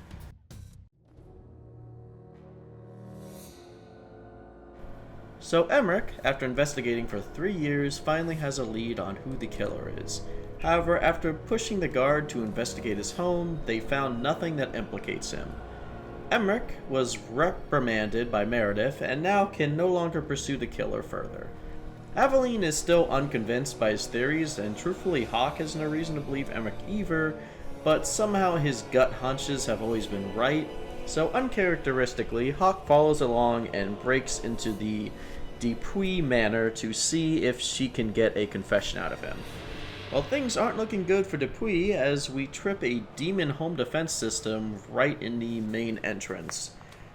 Carving through, we find evidence of a bunch of women's clothes despite him living alone, so guess the guards didn't look too closely, but conveniently in his room, he's holding a woman hostage. He immediately backpedals, saying he isn't the killer, but was trying to lure him here. According to him, the killer murdered his sister, and he's looking for revenge. When we ask him why not tell the guards, he just says he wants to personally kill him. He also admits to using blood magic to augment his own powers. Oh, but only to catch the real killer. Well, I'll give him this, he's the only blood mage in the game besides Merril who has a conversation with us. Despite that though, even if Hawke doesn't think he's the killer, his story definitely doesn't add up, and this woman he kidnapped is clearly hurt and scared, so yeah, no, Hawke isn't buying this. There's also the fact that if you were really trying to catch the killer, why not just set a trap and tail the victim until she gets caught? Why kidnap and hurt her more unless you have ulterior motives? Dupuis doesn't go down without a fight, locking us in a room and then filling them up with demons. Act 2 is certainly cranking up the difficulty more, at least on hard mode. After we chase him down, we head back to the gallows, only to find Emmerich has already left, apparently getting a letter to meet us in Lowtown. Getting a bad feeling, we head to Lowtown to find Emmerich dead, killed by more demons. After killing them, we know this killer is escalating, but even more concerning is if he sent the letter tricking Emmerich, he knows our name too. Unfortunately, given the Templars and Guards' incompetence, we will have to wait for this killer to strike. A few days later, he unfortunately does. We find Gamlen looking for a mother, but no one has seen her. But An chimes in that she might be with a suitor, mentioning white lilies having been sent the day before, and that's when our heart drops. Nanette from Act 1 and Alessa, the woman Dupuis captured, both were sent white lilies beforehand. Telling Gamlen, he rushes over to look for his sister in Lowtown, and Hawke, gathering Aveline, Varric, and Anders, does the same. It's worth mentioning, it's at this point, if you spare Dupuis, he can use blood magic to track the killer a bit faster. It's also revealed that he is the real killer's apprentice, and he is killing him to gain knowledge, not revenge. So yeah, it's better to kill him initially in my opinion. You can get some unique interactions from him if you do spare him in the killer's lair, but it's really just sort of dialogue, it's not really anything game-changing. Either way, our search will lead us to the foundry, where we found Nanette's bones years ago. And can I just say that I love Hawke's voice actor here? She really sells the horror Hawke is feeling right now. Mother must be here somewhere. We need to look around. There. More blood. They are here somewhere. This is why I prefer Hemhawk over Male Hawk, just better voice acting all around. Paving through more demons, we find traces of our mother, as well as the killer. We can find several letters from the Circle showing he was either a mage there at one point, or has contacts there. We also find a portrait that looks like our mother, most likely his wife based on the notes. Reaching the end, we unfortunately find out what's going on, as the killer was capturing women who had similar features to his dead wife, and our mother's face completes his necromantic collection, in a sort of Frankenstein's monster entity, which sends Hawks flying into a rage, which might explain why this fight is unsatisfyingly easy, as even his apprentice Dupuis put up more of a fight. Once everyone's dead, we get a moment to snap our mother out of it, but it's sadly too late to save her. Irregardless of how strong Hawk is, she wasn't able to stop this killer from finishing off what remains of her family. This scene is important because I really feel for Hawk here, but not so much because I'm sad for her mother, as I never got much of a chance to care about Leandra. You may have noticed I really never brought her up, and that's because outside of the prologue and the Amel Will quest, she's really not a relevant character. But given this is Hawk's story, she didn't have to be relevant to us for her to be important to Hawk. So I still feel emotion after this scene, but boy oh boy, we gotta talk about the next scene. So 2 seconds after we say goodbye to our mother, we break the news to Gamlen, who immediately goes into a tirade about mages, where Hawk is forced to give his or her viewpoint on the mages. I mean, I get it, writers, you have a theme for this game you want to get across, but could you give it a moment? This is the next scene. Having Gamlen set it up like this just makes me think, oh, they killed Leandra, so Hawk has a reason to side with the Templars. And that's fine, but being this on the nose with a scene like this is just a big no. It takes a good scene and now makes it forced. And it didn't have to go like this. After Gamlen's scene, our romance partner can comfort us, and these are all just perfect, by the way. But 2 of the options are Anders and Merril, who Hawk can snap at them blaming magic for what happened, and they can argue back. Here it feels a little more realistic, and they could have had a conversation with Anders after this to delve into it more. Just a bit better handling of this theme is all I'm asking here. Speaking of well-handled scenes, Aveline and Hawk can have a conversation, considering Aveline knew Leandra for years too. She wants to know how you're doing, but also gives her own perspective of grief, having lost her father a few years prior. Maybe it's because I also lost my father to illness, but this scene really gets to me, and feels genuine in a way that a lot of games wouldn't try to do. Aveline tells Hawk to grieve the way she wants to, and only move on when it's her choice to. And even if the game won't bring up Leandra's death much after this, it's still a great scene. To let Hawk and our character express themselves. I wanted to end this chapter on a positive note, because we are already reaching the penultimate spot of Act 2.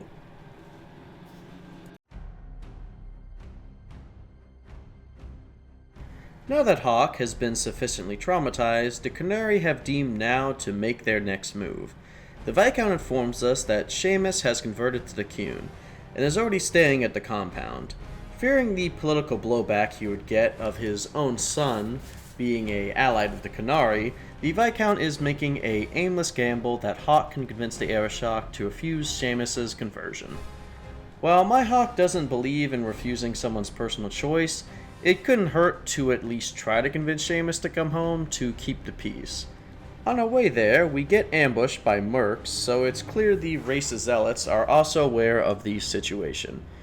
The Arishok is not at all interested in releasing Seamus, nor claims that converting him had political reasoning, which, given what we know about the Arishok and Seamus, I do believe. Once again, though, everyone is being toyed with, as Seamus has received a message that his father wants to talk to him one-on-one in the chantry. Knowing how this story goes by now, we can figure Seamus is either dead or captured. Arriving at the chantry, we sadly see the former, as the CEO of racism herself, Mother Patrice, sets us up for the murder of Seamus, claiming that a murder committed by a Qunari loyalist like Hawk in the chantry is just the ammo she needs to get the Divine to interfere with the Qunari. It's a weird statement though, as you can never play Hawk as a huge Qunari supporter. Usually at most you play someone neutral who has a respect for the Qunari. Either way, after killing more zealots, Patrice tries to frame Hawk again by getting Mommy Althena involved. Althena, however, in her perfect neutrality, hears both sides to find out Patrice is full of shit. and has us get the guards to arrest Patrice, turning her back on her. Fortunately, Patrice won't have to clog up the court system, as a Qunari assassin ends her life for killing Seamus, who was at the time one of their own, as the Qun demands. The Viscount, now seeing this son dead, is completely broken when we tell him the city will need him. He won't have any of it, and now that the Qunari have been poked enough to elicit a response, the flex tape holding Kirkwall is finally tearing apart.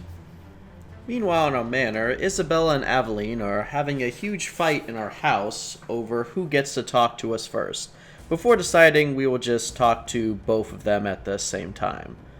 Aveline says that the Qunari are harboring some elven murderers and fears that if the guard allows this, it essentially free reign for criminals to all get away with this. A pretty concerning situation, but then Isabella tells us she's going to die. Apparently, the crime lord Castellan is on her back, but she has located the relic in order to save her life. She oddly mentions that Aveline's issue may be connected, as it's important to someone, which sends a worrying look from Aveline and Hawke. Realistically, there's all kinds of red flags shooting from Isabella right now, and although Aveline's situation is much more pressing, Hawke isn't exactly thinking with the right head right now, and chooses to trust her love interest, Isabella.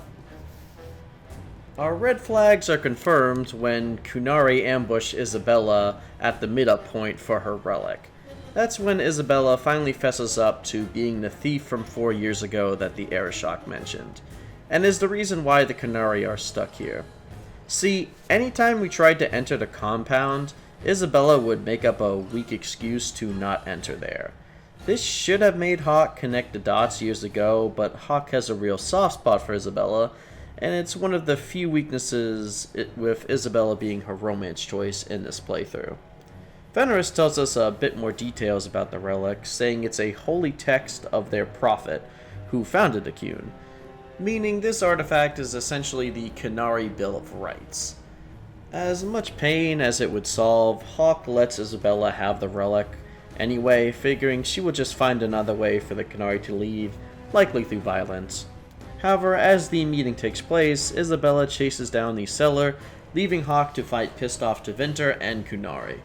After the fight, Isabella has made off with the relic, leaving Hawke to deal with the mess. Hawke at this point, numb having lost both his mother and lover in a week's time, has nothing left to lose but to try to deal with the Arishok. Going into the plaza, the Qunari allow only Hawke, Aveline, and a handful of guards. Approaching the Arishok, we see for the first time his weapons are drawn, and at the ready. Given what that means by the Qunari viewpoint, the Arishok is no longer willing to compromise. Aveline states we are here for the elves, and the Arishok reveals why they murdered someone. A city guard had raped their sister. After making a report and seeing nothing done, they took action, killing the guard themselves. First of all, tell me again about how Carver isn't qualified, Aveline, when we had people like this in the guard. Secondly, Hawke really can't fault the elves now, seeing as it has been her sibling. She would have done the same. The Arishok then turns to Hawke to try to get her to see his perspective. He asks what Hawke would do in his place. Hawke, taking a shot in the dark, says, why not leave the city, since the situation is so difficult and uncompromising here.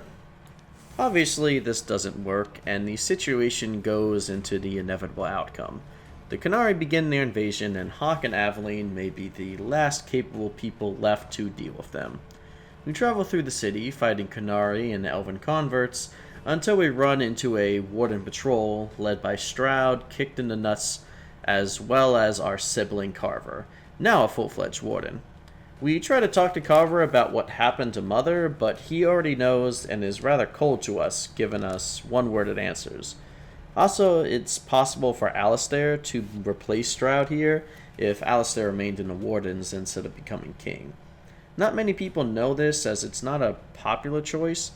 Seeing the city burn like this is slightly reminiscent of the final battle of Denerim, but it's not nearly as impactful as Kirkwall. Just never leaves the same impression to me personally.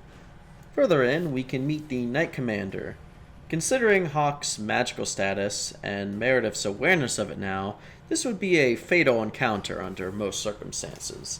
However, Fenris gives the details that the Qunari are likely rounding up every noble in Hightown to convert, so it's better to focus on the horned elephant in the room.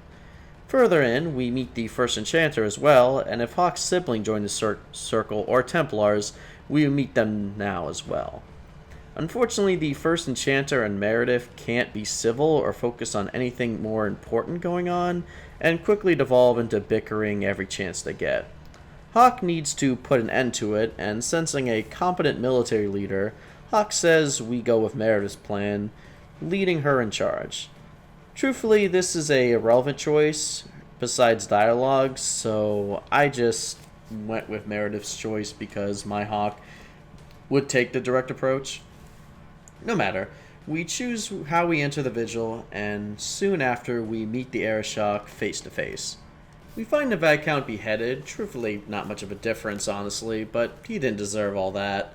Then the Arishok begins condemning the nobles for their greed and ignorance.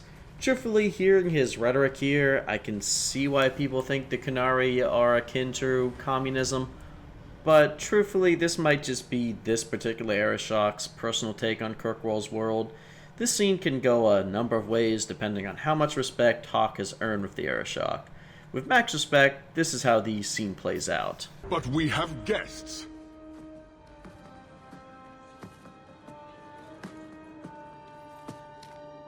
Shenadon, Hawke. I expected you. Moras to Ebreshok.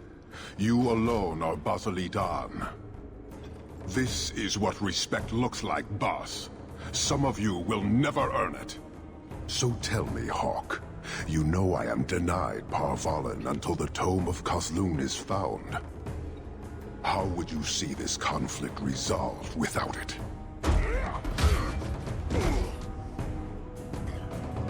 I believe I can answer that.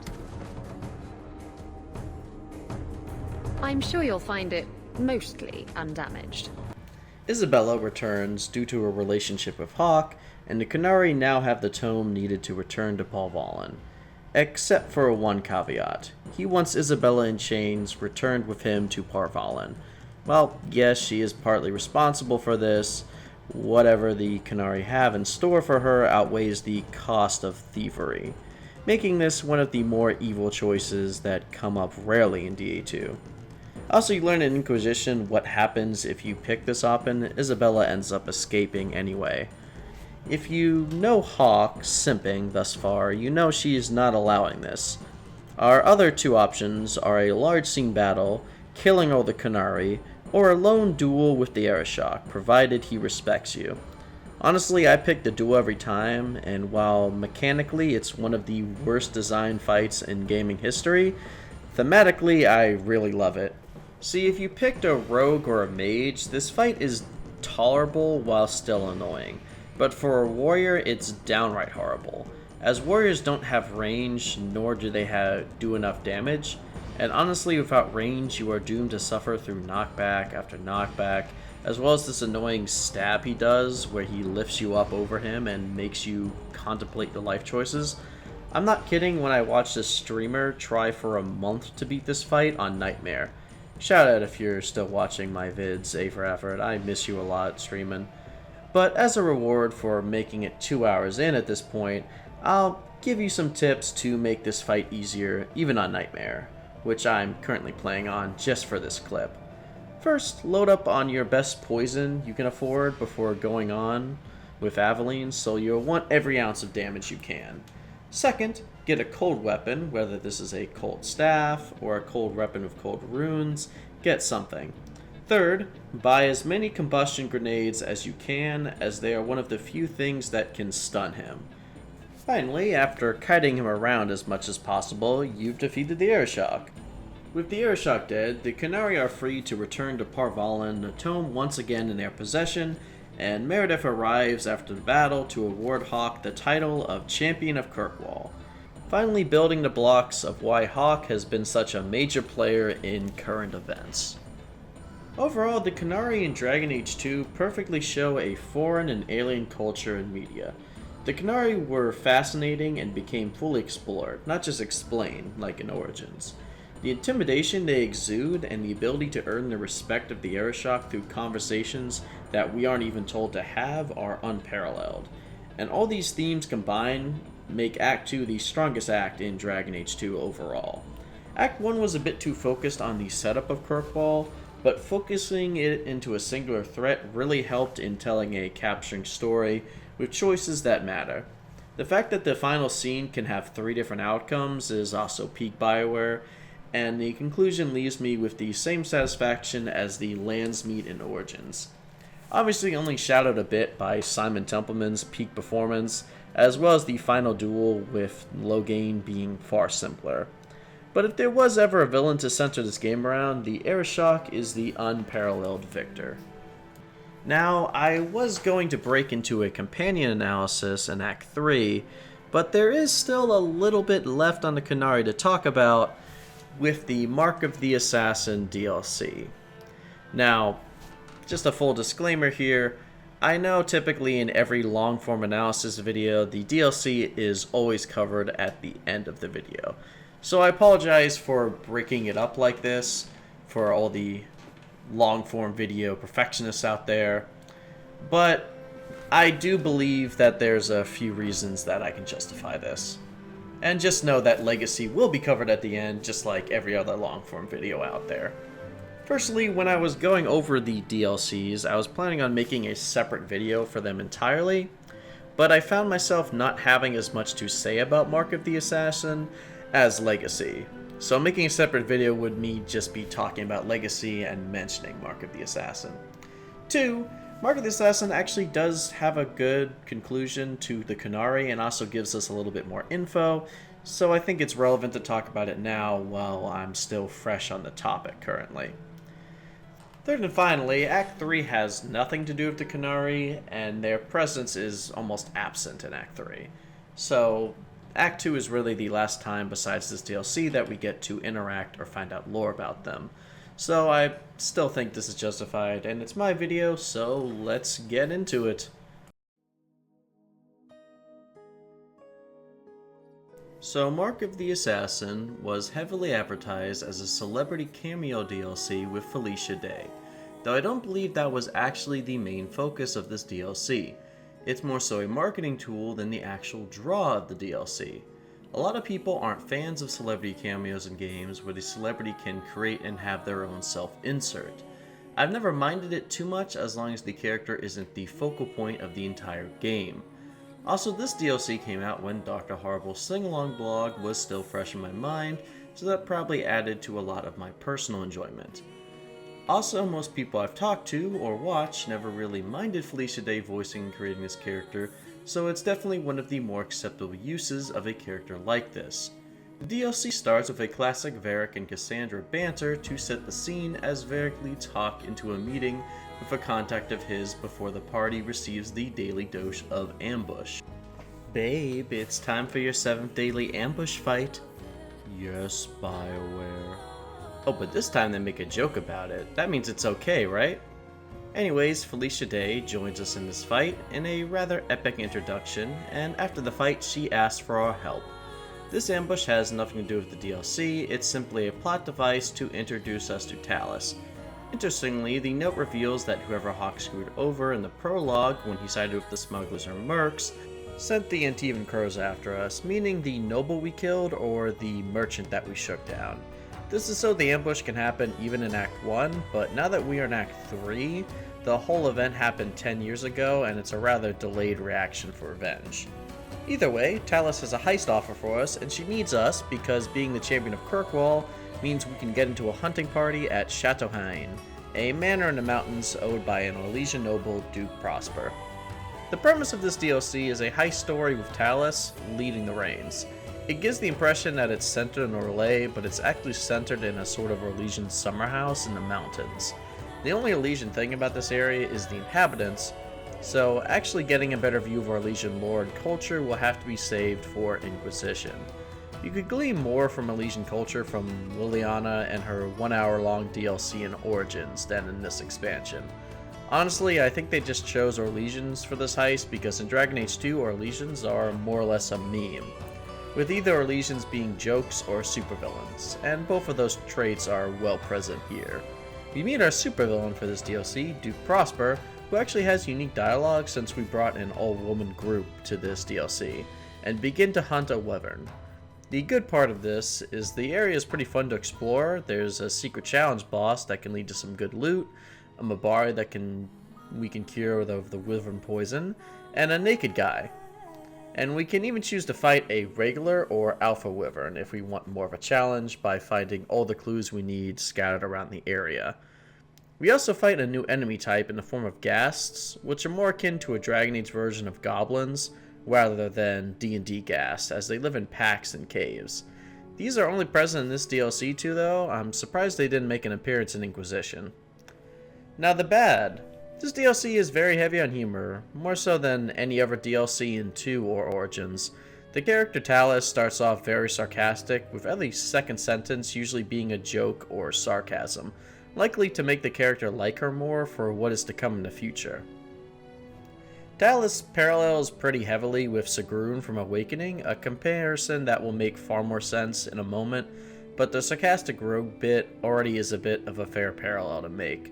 The jokes don't stop with Talus either. Almost all companion banter are jokes not relating to the DLC itself, and even most of the characters are meant to be a meme or legion characters. After killing the wyvern, we are ambushed by a baron who has paid off most of the other nobles so that he would win the wyvern hunt. He's stereotypically Orlesian and even throws a tantrum akin to Stingy from Lazy Town. This wyvern was mine to kill, not yours. Mine! Mine! Mine! After beating him upside the head, as anyone should do when a child throws a tantrum, we are presented with the choice of either killing him, as anyone should do when a child throws a tantrum, or sparing him. My hawk tells the Duke we couldn't care less about him, so the Duke lets him go. I'm certain this is one of those fake choices where the only difference is some dialogue. Once we handle the hunt, we return to the party where the Duke makes a Jacob joke from Mass Effect. To hunt the wyvern on its own ground is to tempt fate. A terrible risk. But the prize... Again, the humor is already wearing thin here, but we get a nice reprieve from combat for once in the form of mingling in the party to find a key. And then even a stealth segment afterwards, which is the first and only time in any Dragon Age games they do something like this. The fact we get a break from combat is a very welcome change that is often rare in Dragon Age 2. The party has a few Origins cameos as well. We see Tegan here, which cements the incoming trend of Tegan being the only ambassador for Ferelden, despite us meeting and getting to know several bands and alls of Ferelden in the Landsmeet. Also, Sold is here just to say the "Who is this man, Tegan" line, which is one of the few jokes in this DLC I really like, because I like to imagine they got our voice actor to say that one line, and then kicked her out right after. Liliana is also here, still fully wielding her elf fetish, as her and Talus exchange some come fuck me eyes before revealing she used to know Talus. Not revealing any further, but everyone here knows they banged. The rest of the segment has us introducing the Orlesian Caprice tradition in the fountain that would return in Inquisition, as well as Talus failing 3 times to get the key before Hawk goes in and grabs it with little effort. Once we get into the mansion, we have to kill a guard, which Talus is oddly broken up about before we enter our stealth segment. Which I wish they had improved upon in Inquisition because, while it's too overly simple, it's still a gameplay change, which is refreshing. We can even poison the Duke's pet wyvern, which makes the boss fight here a little easier. That's actually an interesting lore point they bring up to the wyvern hunt. Apparently the wyvern population on the outskirts of Orlais is a serious problem, so these hunts help control the population, and the Duke even has a pet wyvern to aid in the hunts. It's a nice attention to detail that they didn't need to add, but is a welcome and classic BioWare lore. Once we get deeper into the mansion, we receive our 8th daily ambush of the day, as the Duke knew who Talus was before she came here, not only revealing she's an assassin, which my hawk already knew, because she knows how thieves operate, but also Talus is Qunari. Before I go into this, I want to post this comment I found in the Mark of the Assassin IGN trailer. I like to think BioWare really wanted to spite this guy, as Talus is a Qunari companion, you racist, and Qunaris are playable in DA3. Bioware's most thought of op, I swear. Anyways, what was I talking about? Oh right, Talus. Talus is revealed to be a Qunari convert, more specifically, a member of the Ben Hassrith, which is the priestess and spy network of the Qunari. Ideally, most members of the Ben Hassrith are not members of the Qunari race, since it's easier for humans and elves to blend into foreign lands. Although we see Iron Bull and Inquisition break that logic, more interestingly is how often members of the Ben Hassrith are less indoctrinized to the Qun, as opposed to the soldiers that we have seen up until now, as soldiers are meant to follow orders without question, something Talus somewhat points out in party banter in this DLC. This makes Talus take a different position to the Qunari that we have seen that far, which is blind loyalty. Talus wants to serve the Qun because she sees it as a better alternative to what she calls human society, because the Qun is more cooperative and strives for the best in all. She takes this position likely because she was freed from Deventer slavery by her mentor Salit, to serve the Qun, which as of absolution now means 3 elves have turned to Deventer slaves, 2 warriors. It's officially a trope now. Irregardless, being sold into slavery at a young age likely would harshen her view on human society, which likely is a major reason she is so loyal to the Qun, as in her eyes, the Qun freed her from slavery and gave her a higher purpose, which, like Sigurd, is another comparison. Talus, however, despite wanting to serve the Qun, isn't exactly a loyal agent, and constantly disobeys her orders, which is a confusing contradiction of Qunari culture. We see in the live-action series that she has been demoted in the Qun constantly, and even in that series, she doesn't follow orders.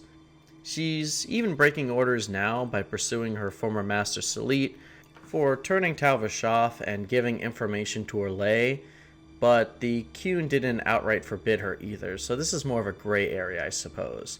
Still, the fact Talus is still able to serve the Qun despite constantly breaking orders is confusing, as we learn that soldiers are executed for seemingly simple things, as losing their swords. And we learn in Inquisition that if we give Isabella and the relic to the Arishok, Isabella escapes with the artifact, and the Arishok is executed for returning to Parvalin without the thief and tomb. This is, for all intents and purposes, is a contradiction. However, I think that's more so intentional. See, in any military environment, chain of command and following orders is a more vital component than any other organization. This might explain why soldiers in the Qun are held to such a higher standard, as a soldier unable to follow orders would be considered useless, while a spy unable to follow orders might be taken as inconvenient, but not outright useless to the Qun. Again, in Inquisition, we learn from Iron Bill that he was deferred to the Ben Hassrith because he was deemed unfit to be a soldier despite his insane combat abilities, as he wasn't good at chain of command or following orders. This also shows that because of the freedom given to the Ben Hassrith, as well many not being born into the Qun, that members of the Ben Hassrith are less devout overall, and even question more teachings of the Qun than members of the military that we have seen that far. This leads to many questioning the Qun in the case of Talus, or outright becoming Talvishoff, like in Alan Bull or Salit here in this DLC. While this lore is fascinating, this affects us as the player by being able to have Hawke finally form a pro-Qunari opinion from hearing Talus' story. I mentioned earlier how it's odd Patrice calls Hawke a Qunari loyalist, as Hawke never really has the option to side with Qunari or say anything pro-Qunari either. At most in a base game, Hawke could have a respect for the Qunari while still being in opposition of them. Here, Hawke can see a different light of the Qunari, though admittedly it's hard to be positive, as even if the Ben Hassrith tries to do more good and helps people of the Qunari, it doesn't exactly absolve the military branch of the Qun for conquering lands left and right, and wanted to conquer Ol Thetis, as it's not like the Ben Hassrith are opposed to the military, and that's how my Hawke personally feels about all of this. Either way, our Hawke is curious enough about the information that she agrees to help Talus stop the exchange between Salit, her former master, and Duke Prosper. Also, saving innocent lives is a vague enough of a threat to continue on as well. After Talus uses what I can only assume is dimension bending magic to pick a portcullis gate, we group with Aveline and Isabella and have one more open area in this DLC to explore. The upstairs area is filled with a few fun puzzles like doors linked to colors and having to mix the colors to open up the treasure rooms, and these tile puzzles, which is probably the most fun I've had in this DLC so far, solving puzzles for some really good loot. Though admittedly the unique armor of this DLC is far less impressive than Legacy's Warden armor, but we'll get to that. Additionally, some of you may be asking why I brought Isabella and Aveline on this quest, especially because Isabella is built the exact same as Talus. Well, all companions have a side quest in this DLC, but they involve finding scattered items around the DLC for a unique companion item, which is nice, but terribly uninteresting. Aveline and Isabella, however, actually have small stories, unlike the other companions in this DLC. Isabella can find 3 pirates frozen in stone by a blood mage turned pirate. Finding a cursed dagger, Isabella can either keep it or give it up to the dagger to free the pirates to add to her crew, if and when she gets a ship. What's sweet is, just like the Tomb of Kozlum, Isabella calls Hawk a bad influence and frees them if you ask her what she wants to do, showing some good growth in her character. We also get the pirates' help in fighting the boss of this area, which is a nice touch. Aveline's quest is a little more interesting. We can find records of Aveline's father in the vaults of the manor, who was a chevalier before being exiled to Ferelden. Apparently Prosper imprisoned someone wearing her family crest. Investigating the dungeon, we find a black vial, which of course shatters to the touch, revealing a revenant, a funny reference to Origins, and we even get a little more lore on these vials as well. After killing the revenant, we find a note revealing that someone loyal to Aveline's father, or at least her family, is still participating in the grand game. Aveline isn't left with much answers, but it's certainly an interesting mystery for her to solve. I'm mostly enjoying the Origin reference in this DLC, if you can't tell. Further on, we encounter a fight with the Duke's bodyguard, a Chastened. If you're hoping for more lore on the Chastened, there isn't any. He's just a Chastened from Ferelden who works for Olay, I guess. After Talus does her best to look cool during the fight, we finish off the Chastened and are presented with a non-choice. Talus wants our help, but still won't be fully open about what we are helping her with. When Myhawk threatens to kill her, as is Myhawk's custom, she backs off but still won't reveal anything. Still having enough intrigue being built, we agree to help her and go along to chase the Talvashov. The reason I say this is a non-choice is we are presented like we can leave the DLC now and leave Talus to solve the issue between Salit and Prosper. However, even if we choose to do so, we still wanted to Prosper and Talus at the end. The only change this offers is Talus being more cold to you. It's always frustrating when a game pretends to offer choice and continues the railroad that Dragon Age 2 offers more so than its sibling titles.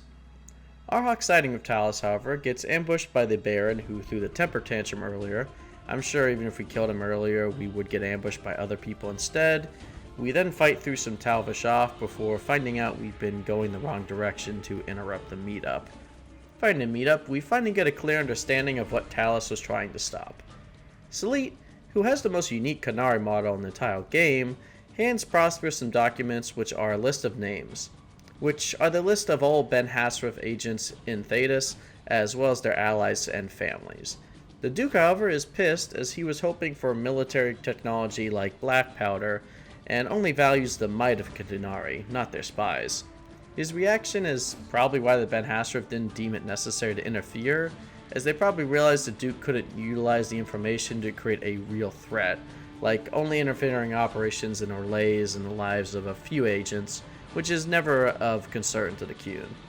Either way, the Duke kills Salit, thinking he betrayed him, and then we have to fight him as well. One important piece of information we never learn, however, is why Salit became Talvashov, and not only turned his back on the Qunari, but actively tried to oppose the Qunari and put thousands of lives in danger. I feel like it's really an important piece of information that we are missing that the writers didn't consider. It's really hard to evaluate Talus here and her reasoning for staying loyal to the Qun if we don't know why even her master became Talvashov. Normally, since it's Dragon Age 2, we could consider he just got greedy or some cartoonish villain logic like that, but it's not like the Duke hands him money during this exchange. Also, keep in mind, Salit is someone who freed Talus as a child slave before he could really confirm if she was going to be useful to the Qun or not. There's no way we can't view that as a selfless action, so it's safe to say Salit isn't a greedy asshole and probably had some kind of valid reason for betraying the Qun. I really spent an hour learning Talus's lore in the wiki and the live action series, and I cannot give a direct answer here as to why Salit betrays the Qun other than the writers needed a conflict here and making it Talos' master seem more dramatic. So unfortunately I can't really end my Qunari analysis on a high note, and this DLC was about to end on a high note too. Going to the boss fight, it's alright. The Duke has a few unique attacks like these arrows that bomb the entire battlefield, and the Wyvern is cool as you can actually get the Wyvern to charge off the cliff, which puts Prosper and the Wyvern on the edge, which keeps them trapped long enough to sometimes kill them. However, Duke does this attack that clips this green marker on a party member, which makes the Wyvern focus on them. Kiting in Dragon Age games has always been overpowered as your PC will always be faster than enemies, but putting a bright green marker on who is getting chased makes goofy scenes like this happen. Also, Prosper put the mark on Aveline every time except once here, so it was pretty poor planning. After the fight, Talos thanks us, and if we had been flirting with her the entire DLC, we can even romance her and get a kiss, but my Hawk is a 100 tier sub to Isabella by this point, so I didn't do that. However, my aggressive Hawk up to this point has been pretty short and aggressive with Talos, so I actually get an option to kill Talos here to get the list of names for Hawk herself. However, before Hawk strikes Talos, she gives her a jewel and then says goodbye. It's not like she throws the jewel to distract Hawk, she talks to her after she throws it, and then just walks off. While I appreciate the choice to kill her here, I hate that the writers just said no and make my Hawk change her mind. It's probably the biggest non-choice I've seen in this game, besides one other example where we don't even get the dialogue option itself. The only two reasons the writers did this is A, they didn't want Talos to die, or they were contractually obligated to not let Talos die, as it wouldn't be the first time a celebrity demands their character be strong and unbeatable, or B, they didn't want Hawk to have this information of names because they couldn't think of a way for him to utilize the information. Though if it was B, they could have just had Varric say the Ben Hassriff successfully stole the names from Hawk's manor after the mission. It would stop Hawk from having a world-changing item, but it still established Hawk as an opponent of the Qunari, which I'm sure plenty of players would want instead of helping Talos, and by extension the Qun. This lack of choice annoyed me more than the previous because it kept alluding to an end where Talos is killed, and then just bypassed it. Still, the DLC ends with Talos leaving with the list as Varric wraps everything up with a few jokes.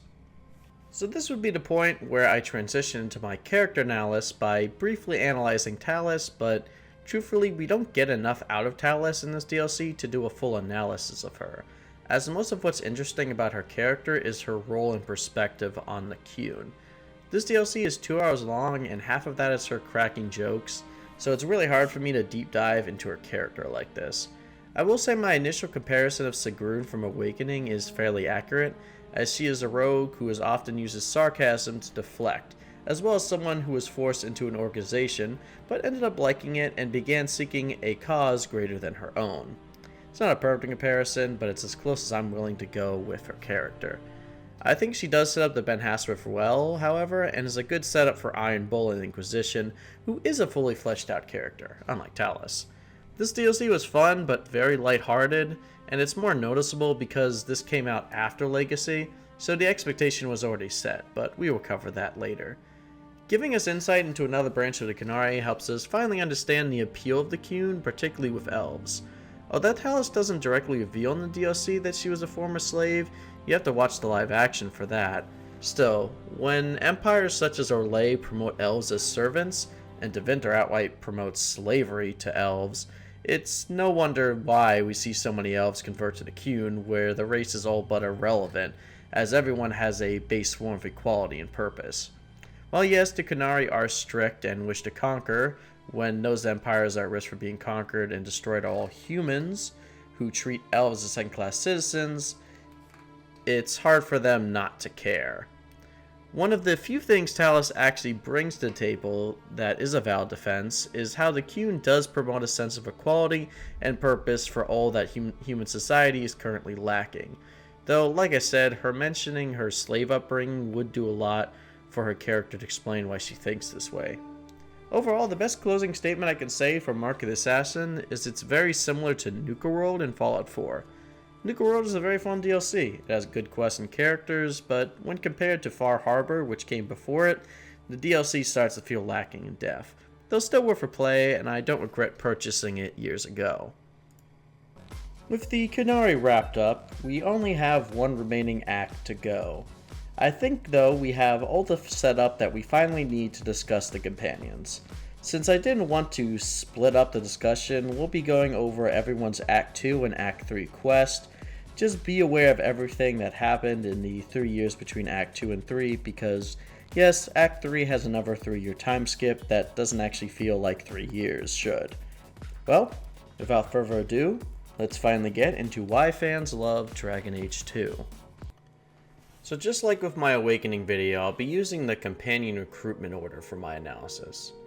Aveline is someone who I've probably talked about far more than any other companion, and that's largely because her role in the main story is very prevalent, especially in Act 2 where we are navigating corruption in the city and catching a serial killer.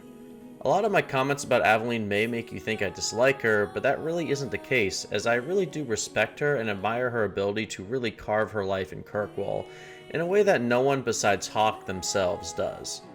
When we start Act 2, we find Aveline filling into her roles as Captain of the Guard rather well.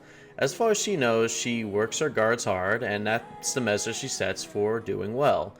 She is also one of the few companions that will ask Hawke about themselves, asking Hawke what she plans to do now that she has a title and an estate.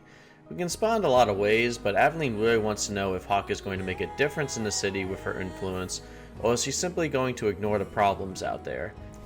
It's a little naggy, but I will let it slide because at the very least this gives us a chance to build up our Hawke as a character.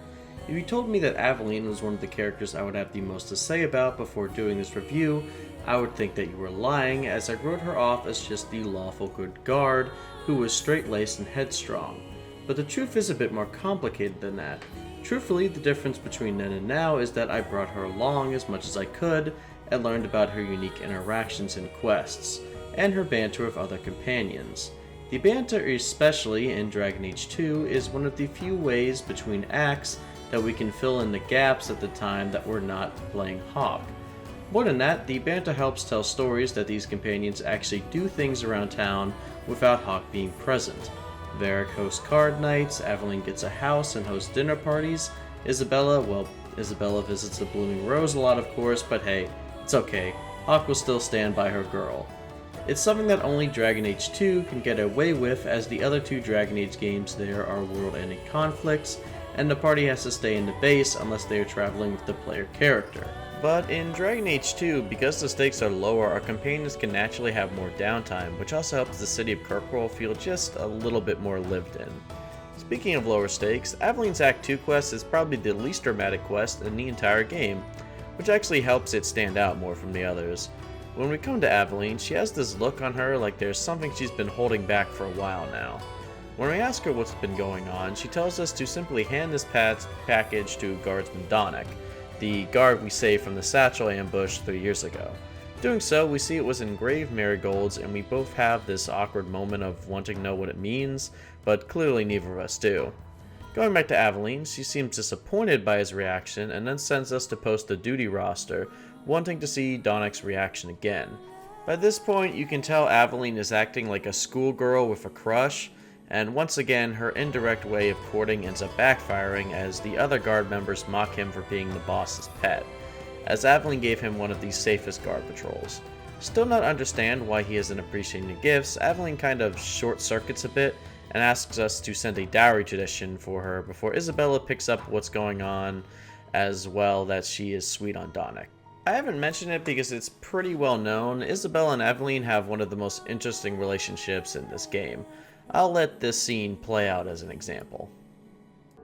Wait, you've gone 4 years without. You must creak like a rusty hinge. Many people have their lives because of me. But poor you. No life of your own. We both place others above ourselves. I happen to do it clothed. You're splitting hairs, but wishing someone would split yours. I've had enough of your loose lips. Like many, I'm sure.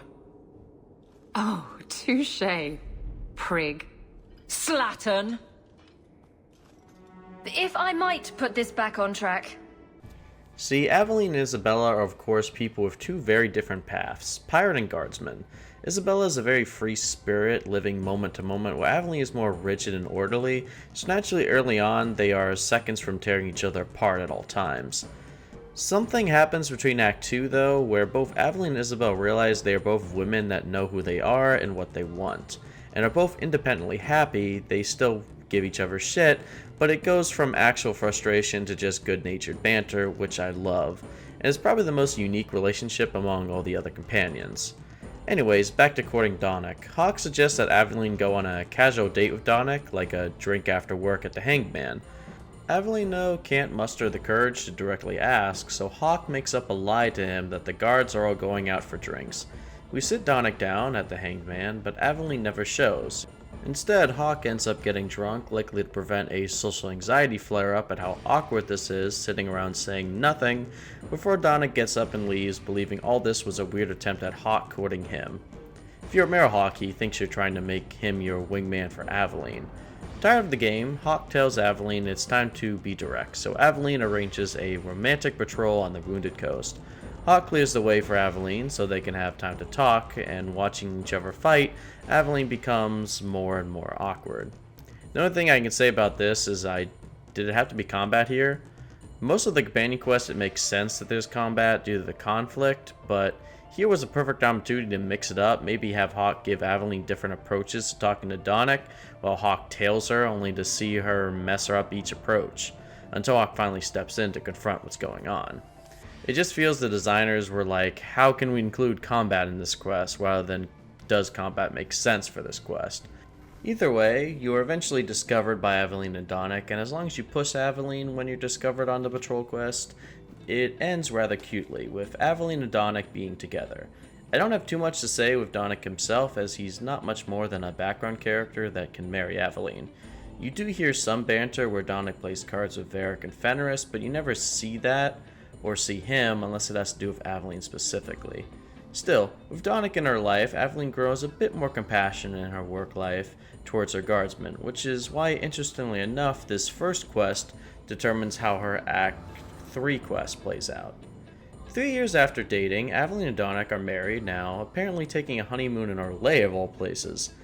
However, even though Aveline appears to be running a tight ship with the guard, there are reports that Aveline is coddling and showing favoritism. Cullen asks us to investigate this, as Aveline knows us personally. Telling her what Cullen is saying, Aveline has us go see Donnic's patrol tonight, him being the obvious suspect for coddling. Going on Donnic's patrol, this is the first part of the quest that diverges. If we helped Aveline in Act 2.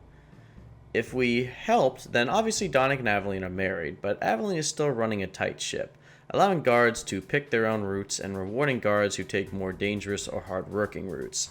If we didn't do the Act 2 quest, Aveline and Donnic have a little more than a boss and subordinate relationship, acting rather cold and calling Aveline very strict and by the books, offhandedly saying that she expects too much from the guard at times. Whatever the result, however, it becomes clear Aveline isn't coddling her men, and we report back to Cullen. Apparently, he personally figured as much, but there's some politics going on in the background. The Templars, who now run the city with the Viscount's death, would love any reason to dethrone the guard and have Cullen investigate these rumors, hoping to gain more influence over the city.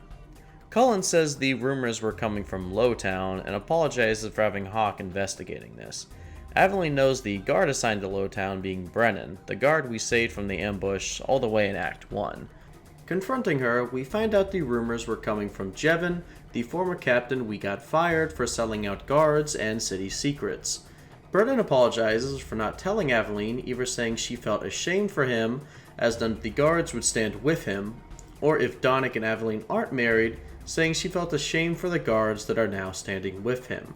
As corrupt as Jenin was, he apparently was very good to some of the guards, likely giving them kickbacks, and it's hard not to appreciate that, given how distant and strict Aveline acts if she isn't married to Donnic. Therefore, this quest can go very differently depending on what Hawke does during Act 2.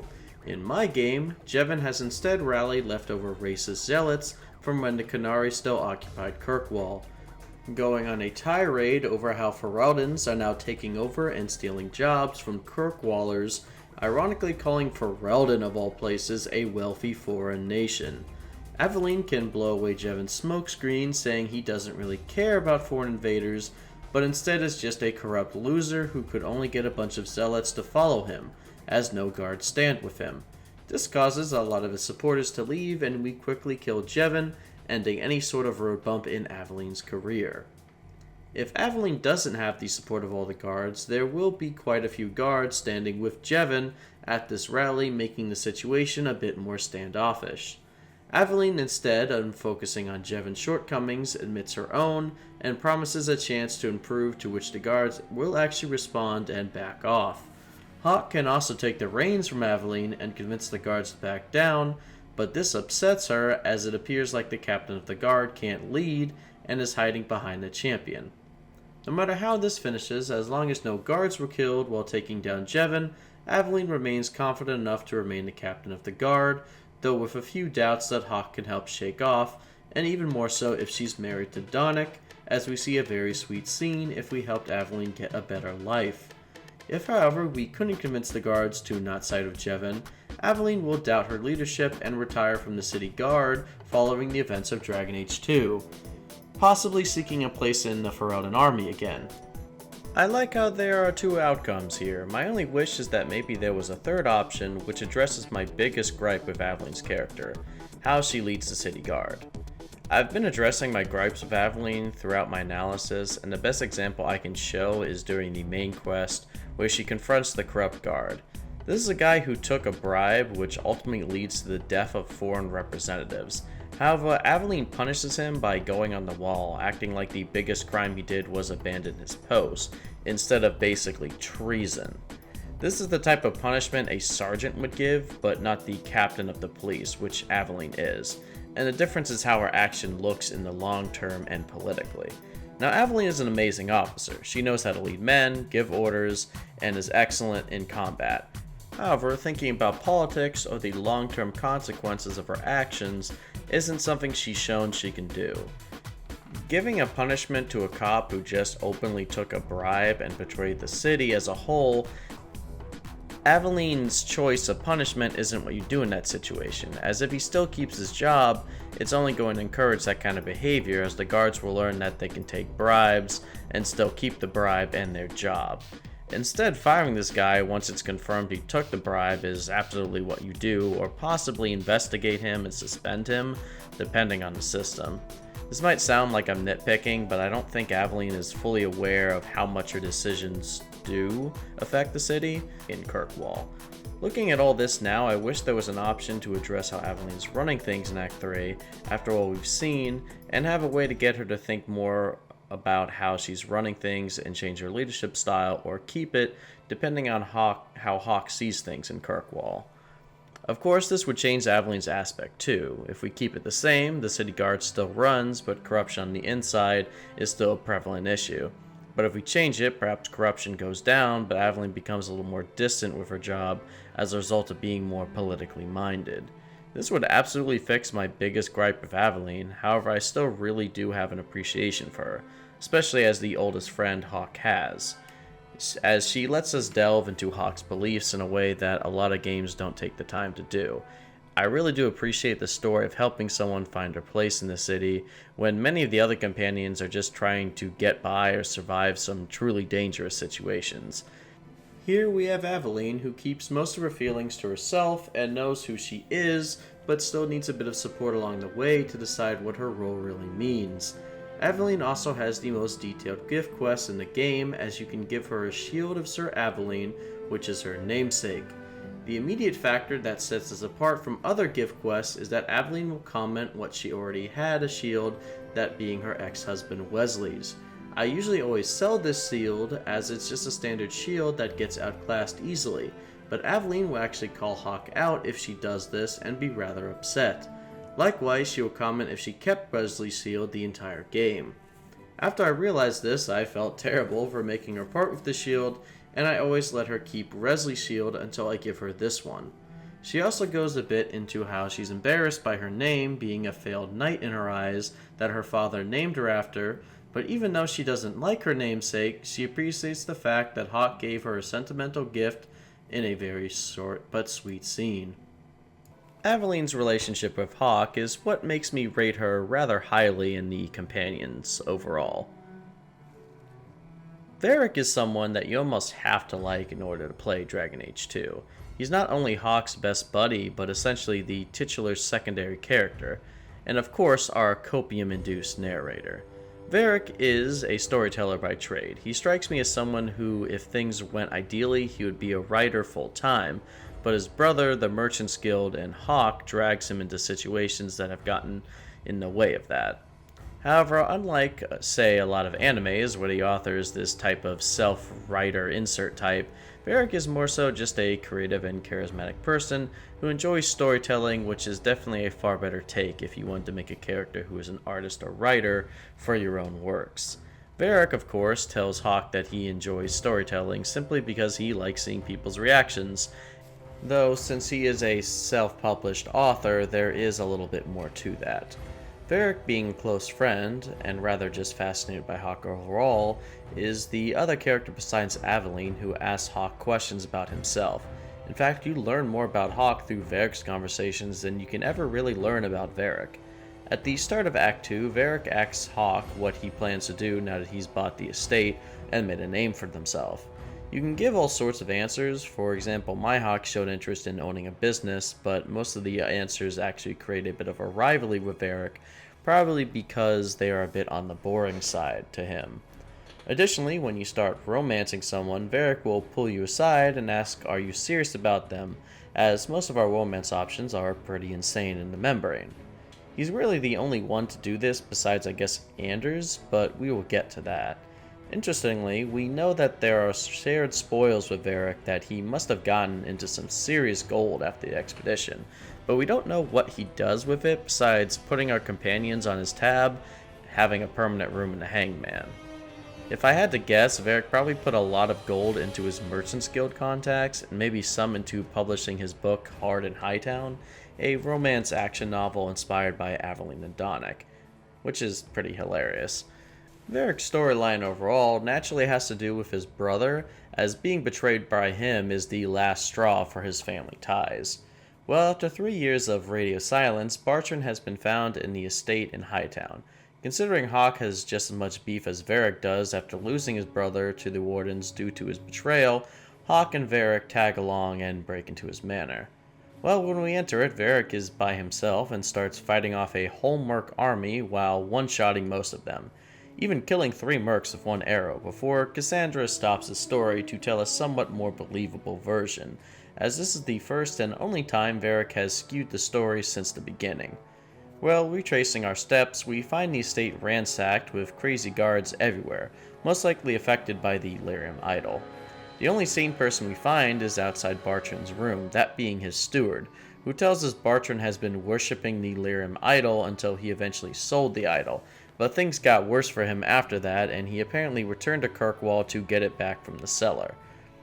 Bartrand has also been torturing people, definitely growing more and more feral since we last met him. After a boss fight with Bartrand, we are getting ready to deliver the finishing blow, as all Bartrand can talk about still is the idol and the song, which, like I mentioned, is very similar to blight poisoning. If we bring Anders along, he can briefly cure Bartrand of his madness, in which Bartrand begs Varric to help him and not let the family name end like this, which causes Varric to want to spare Bartrand instead of killing him, though ultimately the choice is Hawke's. My Hawke decided that it's clear the idol forces madness on him, and that he really isn't responsible for his actions, in which case Varric sends him to the Chantry Sanitarium, where unfortunately he will likely remain, as there appears to be no cure for blight madness, though we still don't know in the future.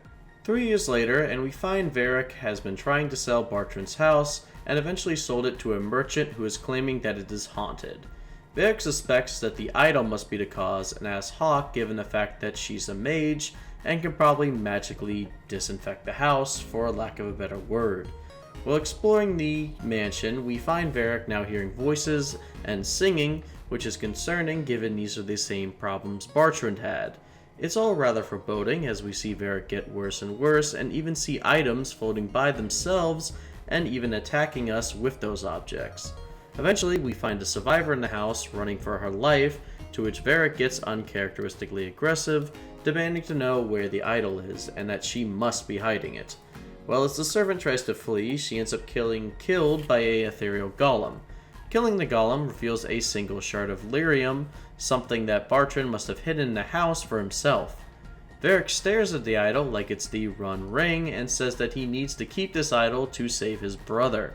Hawke by this point is definitely getting all kinds of bad vibes ever since Varric's been near this thing, so she tells Varric she's going to destroy it and ends up giving it to the god himself, Sandal, who of course handles it with ease and makes a powerful rune out of the shard that Hawke can use hopefully and issue free. As problematic as you might think this choice is, it's best not to think too much about it, as Hawke's willpower to this point is Ancient Tevinter Magister tier. During the mansion's exploration, we can find a storage room filled with some of Bartrand's old things. Varric reminisces on Bartrand when they first moved to Kirkwall and how much he valued Dwarven tradition. It's a touching moment showing Varric is still processing his grief, but that he is at this stage able to joke about it. The other important aspect of Varric besides his storyteller and lying nature is the fact he's a dwarf. Given the order with Ogren, we got a Warrior-cast dwarf, and Sigrun, we got a castless dwarf. And now with Varric, we have a surface dwarf, as Varric is about the least dwarfy dwarf we can possibly think of, actively opposing most of Orzammar's viewpoints. Not that we can get many of the viewpoints out of him, as the only time he brings up Dwarven culture is in reference to his brother. Truthfully, getting a surface dwarf's perspective is great, and Dragon Age 2 isn't even about Orzammar, so having a dwarf being detached from that does make sense for our group. So why am I bringing this up? Well, I just hope in Dragon Age 4 we get a new dwarf companion, hopefully someone from one of the 2 dwarven cities, or just someone from a different faction. I know the writers love Varric, but 2 whole games with him and hell, almost 15 years of in-game coverage is more than enough.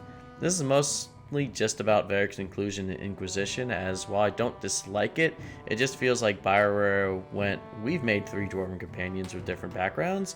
Okay, we did everything, no need to go further. I just want more dwarves, BioWare, please, they're my favorite race.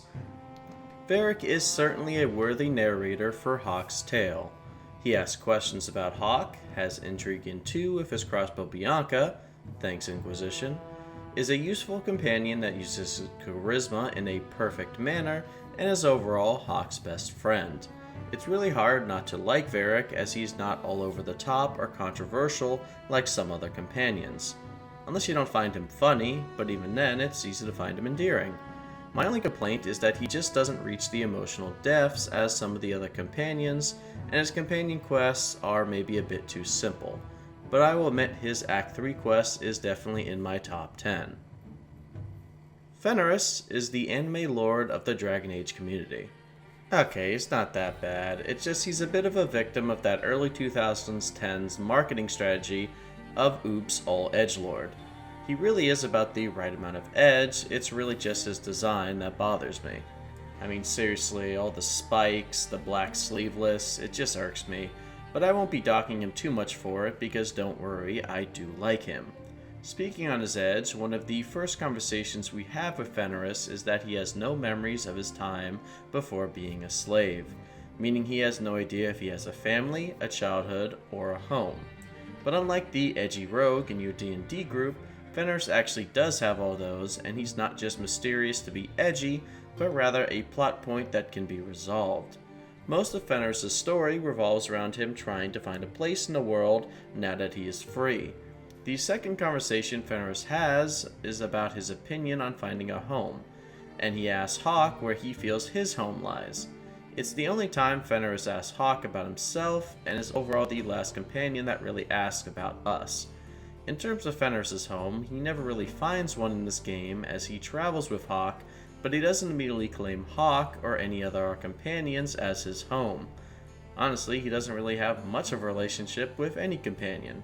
He plays cards with Varric, has a sexual relationship with Isabella, if neither is romanced, and Aveline tries to look out for him by letting him continue to squat in his master's manor, but it doesn't really feel like a friendship unlike most other companions like Anders or Varric, or Aveline and Isabella. His only real friend becomes Hawke, a conversation he has early on, and it makes sense that his story ends with him being a wandering traveler. Fenris' main story, just like his quest in Act 1, has us dealing with his master that is still hunting him. His Act 2 quest is unique in that it can start at any point, but instead of being started by talking to Fenris, it instead starts as a random encounter where Tevinter slavers ambush us whenever we leave Kirkwall with Fenris in the party. This means his companion quest is the easiest to miss if you don't add him to your party. I still think the setup to this quest is great.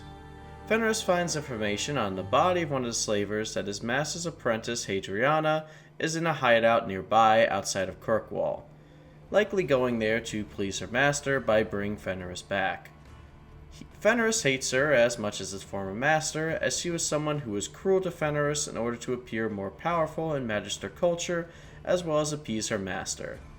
Fenris wants us to travel there immediately before she has time to prepare or flee.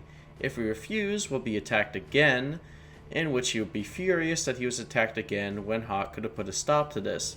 If Hawk doesn't take him at this point, Fenris will leave the party and not come back. My Hawk hates slavers and knows how important this is to him, so he takes him there immediately after the ambush. Arriving at the base, we can see signs of blood magic and sacrifices, likely in preparation for Fenris' attack. Further in, we find a surviving slave who is confused as she has no idea what's happening. Her father was sacrificed earlier, and now her whole world is rather shattered. She asks if Fenris is her new master, and we can either give her some money or tell her to go to our estate where we can help her. Fenris is initially pissed at Hawk, but Hawk informs him that she plans on paying her and just figured that giving her work was the best way to help a confused lost girl. She actually stays in the manor for the rest of the game, but doesn't really add too much, sadly. Confronting Hadriana, Hawk proves who the superior mage is. As she lays there dying, she begs Fenris for her life by offering him information on his family, as he has a sister who is still alive. Fenris lets her tell him, saying he agrees to the deal, and after she tells him everything, he kills her anyway. It's a rather cold scene, but honestly, given the horrors she personally inflicted on him, it's perfectly understandable, and Hawks agrees with his choice. However, Fenris' emotion after killing her are not of relief, but rather he seems conflicted, taking out all of his frustration on Hawk, despite Hawk being rather agreeable with his actions. Hawk offers to instead head back to Kirkwall, hoping he just needs to calm down, but Fenris' emotions are still on blast. Even offering to go home seems ridiculous to him right now, stating all the threats that Daenerys still possesses now that Hadriana is dead. Truthfully, I'm not positive if it's just Fenris' response is the same irregardless of what we say, and it's just weak writing, or if Fenris is actually this distressed and is just lashing out at Hawk, irregardless of what Hawk says. But I'll just assume it's the latter. Fenris storms off on his own, where we can meet him at our estate once he's calmed down. Fenris apologizes for taking his emotions out on Hawk, to which Hawk isn't too thrilled about what happens, but when he offers to leave, Hawk says that it's not at all necessary, and she would just like an answer as to why he's so conflicted over Hadriana's death. He says he doesn't know how to feel about wanting Hadriana dead. He feels like he needs to move on, he shouldn't have desired her death, but Hawk assures him he did the right thing killing her. He still isn't sure how to react to knowing he has a sister and will need time to vet the information she gave him, and Hawk just lets him know that she is his friend, and if he needs any support, her door is always open. If you romance Fenris, this scene at the estate is when the romance is initiated. I've only done Fenris' romance once, years ago. It's an okay romance, but I feel like it's rather dramatic, as Fenris really doesn't know what to do with having a love life, as he's not really sure how to have a regular life. It has its moments though, like every other romance. Next time we meet Fenris, we see him drinking in his manor, thankfully in celebration. Fenris says it is the anniversary of when he escaped from his master. Up until this point, he's avoided talking about his escape, but given the liquor in his system, says he's willing to, and Hawk jumps at the opportunity. Apparently during a Qunari attack, his master abandoned him as the ship he left on didn't have room for him. Fenris was able to survive this attack and fled into the jungles of Saharan, where he met the Fog Warriors. This is a group of rebels that are native to Saharan and fight the Tevinter and Qunari occupants. Apparently, the Fog Warriors are actually a decent threat to both sides, as they have tribal-like magic to them, which is something Ironbill comments on in Inquisition. The Fog Warriors also understand the Qun and the Qunari language, which is where Fenris learned of it, and is why he understands Qunari customs, which is something of a mystery of him up until this point. This gives Fenris a unique perspective, as he has a basic understanding of Qunari customs and culture, but he views the Qun overall as another form of slavery, and despite their war of Tevinter, Fenris doesn't think of the Qunari too highly overall. This perspective here is one of my favorite things about him, as he has experiences with two cultures that we had previously known little about. Fenris enjoyed his time with the Fog Warriors, but unfortunately his master came back to him after some time. When he returned, Fenris had lost all of hopes and happiness that he had built up since befriending the rebels. Fenris says the Fog Warriors leapt into action to defend him, but when his master ordered him to kill them all, he obliged, almost out of instinct, as when you spend your life having your will broken by slavery, it's hard to fight those chains, according to him. Fenris, however, still couldn't handle how he betrayed the warriors, and instead of coming back with his master, he fled Saharon entirely and wandered until we met him in Kirkwall. This is one of the best character stories out there, and it makes sense why Fenris was so hesitant to make friends after all he went through. 3 years later, and we find out Fenris has been pursuing the lead on his sister. He had been cautious, but still wrote to her, in which she replied and is coming to Kirkwall to meet him. Fenris enlists Aveline's help to try and figure out if she came alone, which as far as Aveline figures, she did. Fenris is still not 100% sure that this isn't a trap, and asks Hawke for her help meeting his sister, to which she agrees. Well, meeting his sister, Fenris actually recognizes her as a memory flashes before his eyes. Boy, it'd be a dream to actually see that. She immediately states Fenris' real name, that being Leto, but she can't make direct eye contact with him, to which we find out why, as it's been some time since a Dragon Age mandated ambush.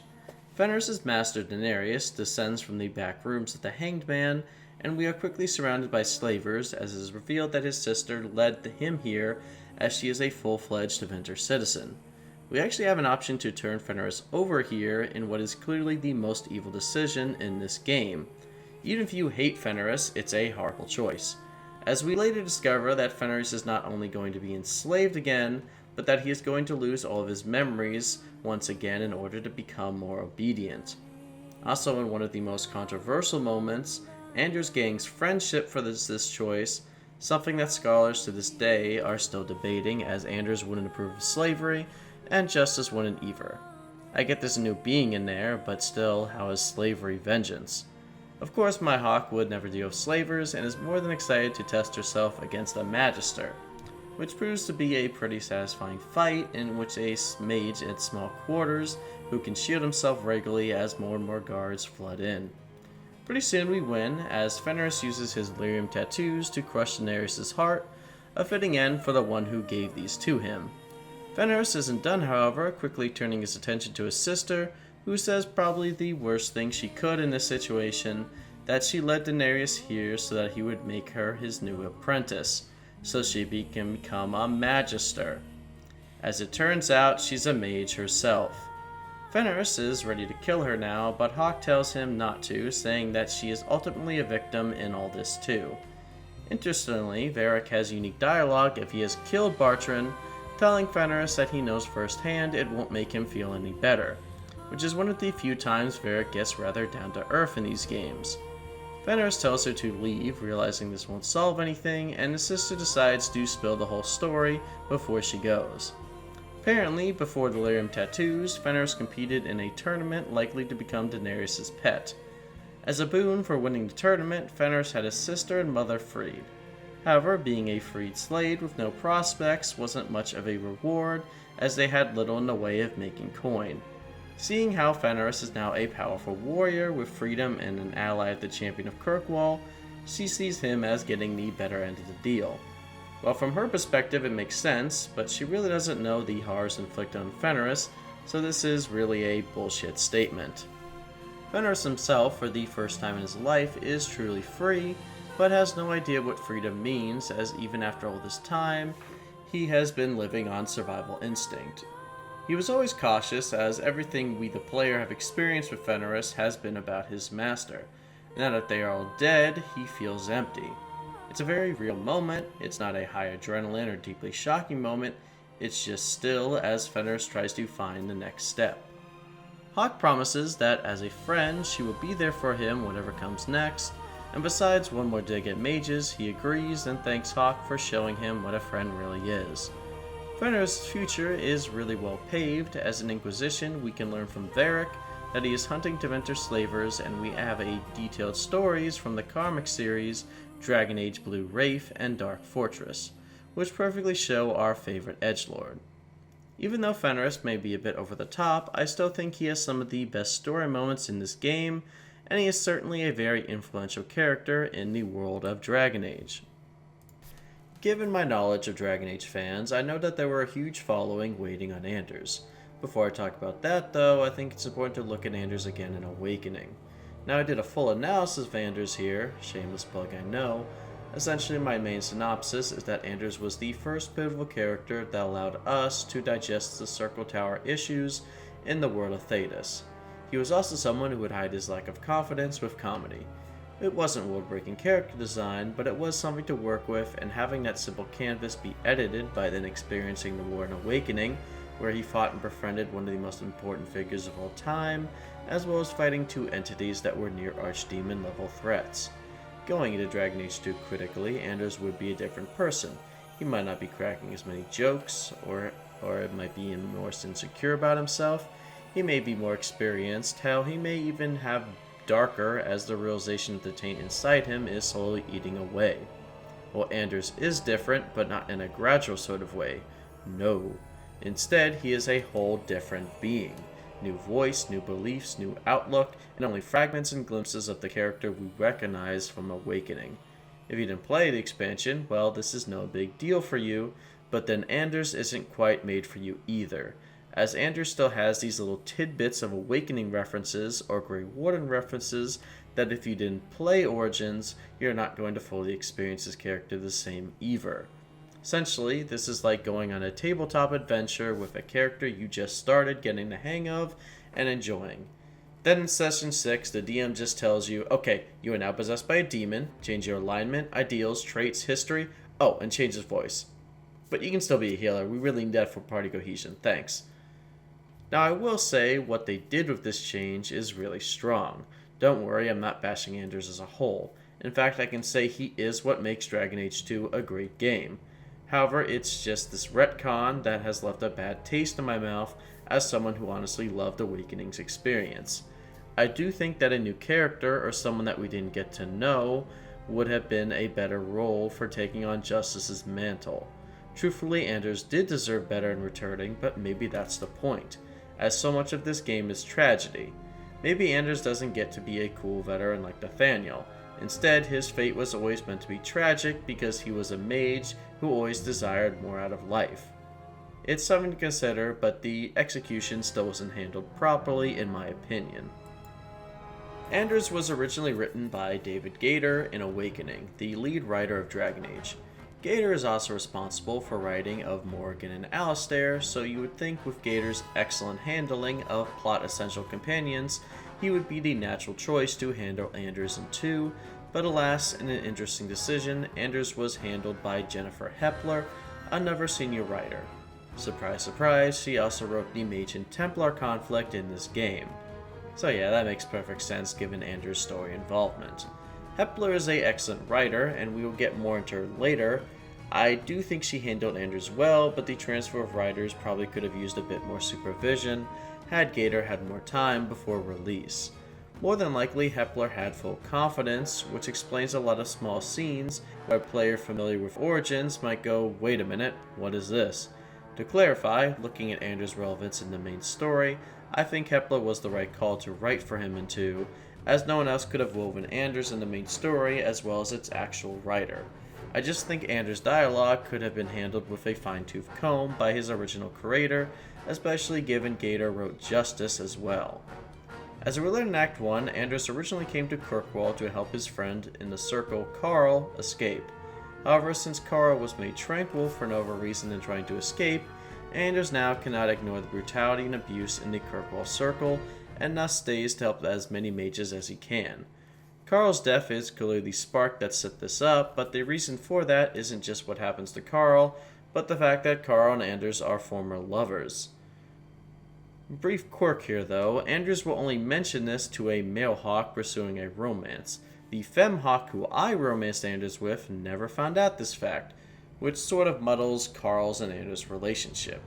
It makes it seem like Carl's relationship is brought up to show Anders is bi, instead of actually being a meaningful relationship that deeply affected him. I don't think this was Bioware's intention, I'm just saying that tidbits should still be available to both Femme and Male Hawk, as it really does color the reason Anders is at the forefront of the Kirkwall's Mage Rebellion. Besides fucking justice. By the time of Act 2, Anders has helped set up the Mage Freedom Trail from the Gallows to Darktown. Though don't ask me how that works physically, given how much ocean is between the Gallows and the main city. Either way, Anders has heard of a particularly abusive Templar who is making mages who pass the harrowing Tranquil, trying to instill the Tranquil solution, to which he wants our help to prove it by sneaking in the Gallows to find evidence. Hawk agrees, having to see if there's any truth to this herself, and it isn't long before we meet the Templar Sir Alric, who is the abusive Templar in question. We also find a note in Carl's quest that this is the same Templar who personally made Carl tranquil, and has been on the hunt for Anders, making this conflict come full circle. We see him cornering a woman, and given his tone, it really sounds like he sexually assaults tranquil mages as added dominance over them. Of course, Justice sees this and goes berserk to the point where, after we kill the Templars, Anders still hasn't regained control. The woman we saved is now cowering at Justice's rage, who takes her cowering as Templar influence and prepares to kill her. The only way we can stop him is if we have a established influence with Anders via friendship or rivalry, which my hawk is able to stop him before he harms the woman. On Sir Ulrich's body, we find out that he was acting entirely alone, and that the Knight Commander and the Grand Cleric both rejected this proposal. Back at the clinic, we can show this to Anders, who is actually stunned to believe this and considers that there may still be hope for a non-radical solution. This is where the story begins to diverge depending on friendship or rivalry. I haven't mentioned it much yet, as Varric, Fenris, and Aveline don't change too much other than how they talk to Hawk. Aveline can punch Hawk, but that's more of a one-off. On the other hand, Anders' story is noticeably different depending on how you have treated him, as it's not just befriending or challenging Anders, but also encouraging justice or trying to free Anders. After finding out the truth behind the Tranquil solution and getting a milestone friendship or rivalry, Anders will want to talk about the next step. A friendship with Anders will surprisingly have him tell us that he is ready to challenge the Circle with a revolution, seemingly ignoring the evidence we gave him earlier. But given what we just witnessed with Justice, this isn't Anders ignoring, this is Justice ignoring, as the evidence doesn't matter to him. A friendship with Anders means he not only has Justice in his head encouraging him, but Hawk encouraging him as well, making Justice's hold over Anders that much stronger, though obviously more of a subtle control. A rivalry has Anders begin to fight with Hawk, as well as making a long list of reasons why mages need a revolution, while Hawk still holds onto the belief that there's another way, or maybe even being a Templar supporter. Anders still has that evidence on his mind, as we will see later, but he is so overwhelmed with conflict inside that he can't really pursue it like he said he would. 3 years later, Anders is ready to separate from Justice by means of a potion, having us gather materials for what we need. Meanwhile, while gathering, he may stop us to confront about the relationship with Hawk currently has, and questioning if it's the best thing for Hawk. Or if Hawk is in a relationship with Anders, express a rather strange set of gratitude for Hawk, like what someone says before they think they're going to die. After we get materials, Anders says he needs one more thing from us. He wants us to distract the Grand Cleric while Anders sneaks into the chantry. Yeah, okay, Anders has been lying to us the whole time. Our Hawk tries to get him to give us the whole story, but Anders won't budge no matter how much friendship we have, or even if we are in a relationship with him. Anders claims he is doing this for the freedom of all mages, and he doesn't want this to blow back on Hawk, which to be fair is true, but if you're involving Hawk's help like this, they deserve to know. Anders pulls out the most toxic line imaginable if Hawke questions him or is hesitant, saying that they are not a true friend if they don't do this, or that Hawke doesn't love him if they won't do this sketchy action, which as someone who has been told that in real life, infuriates me to no end. My Hawke berates Anders for the blackmail, but agrees mostly out of respect for the 7-year friendship. After Anders does what he needs to, he heads back to the clinic and the quest is over. The conversation after this is again where the story diverges, depending on friendship or rivalry. With a friendship, we find Anders giving a handmade pillow to Varric. This turns out to be Anders' mother and is the only item he has of his mother. Varric naturally doesn't accept it and tells Anders to keep it. When Hawke comes in, Anders doesn't really want to mention what happened in the chantry, instead just thanking her for always supporting and being there for him, and how important Hawke has been despite the lies he has told. This sort of out-of-the-blue confession, followed by giving away important items to friends, is common in people that either commit suicide or know they're going to die, but Hawke can't really press further at this moment. With a full rivalry, Hawke can instead press Anders more on what he plans to do, and even try to convince him that there is still time to try a less volatile solution. We can get through to him before Anders takes hold, telling us to leave him alone and that justice must be done. After that, Anders goes back and has no memory of what just happened, but realizes that justice is taking more and more control over him. More blanks in my memory. It's like the longer we go, the less of me there is. You were right all along. I should never have done this. With the rivalry, Anders truly becomes a broken man who seems to no longer have power over the choices he makes, as the spirit can just override his own wants at any time. Meanwhile, a friendship has Anders fully embracing his fate as justice and Anders become one and the same. Anders' romance is probably the most tragic romance in Dragon Age, as Anders will warn Hawke before pursuing them that justice will not approve of their relationship or attachment to them. If Hawke still chooses to pursue Anders, Hawke will move him into their estate to protect him and their relationship for the time between Act 2 and 3. Their relationship seems to be healthy, even giving a 2-ish sense of normalcy. However, Anders quickly starts growing more and more distant, which suddenly leaps into the Anders we see at the end of the game. Betrayed, lied to, and seeing our partner either fully change or be broken down. This is Anders' story, and despite all he accomplished, Anders himself will never get that storybook ending with his love or his friend, as justice will slowly gain more and more control, whether or not Anders is willing.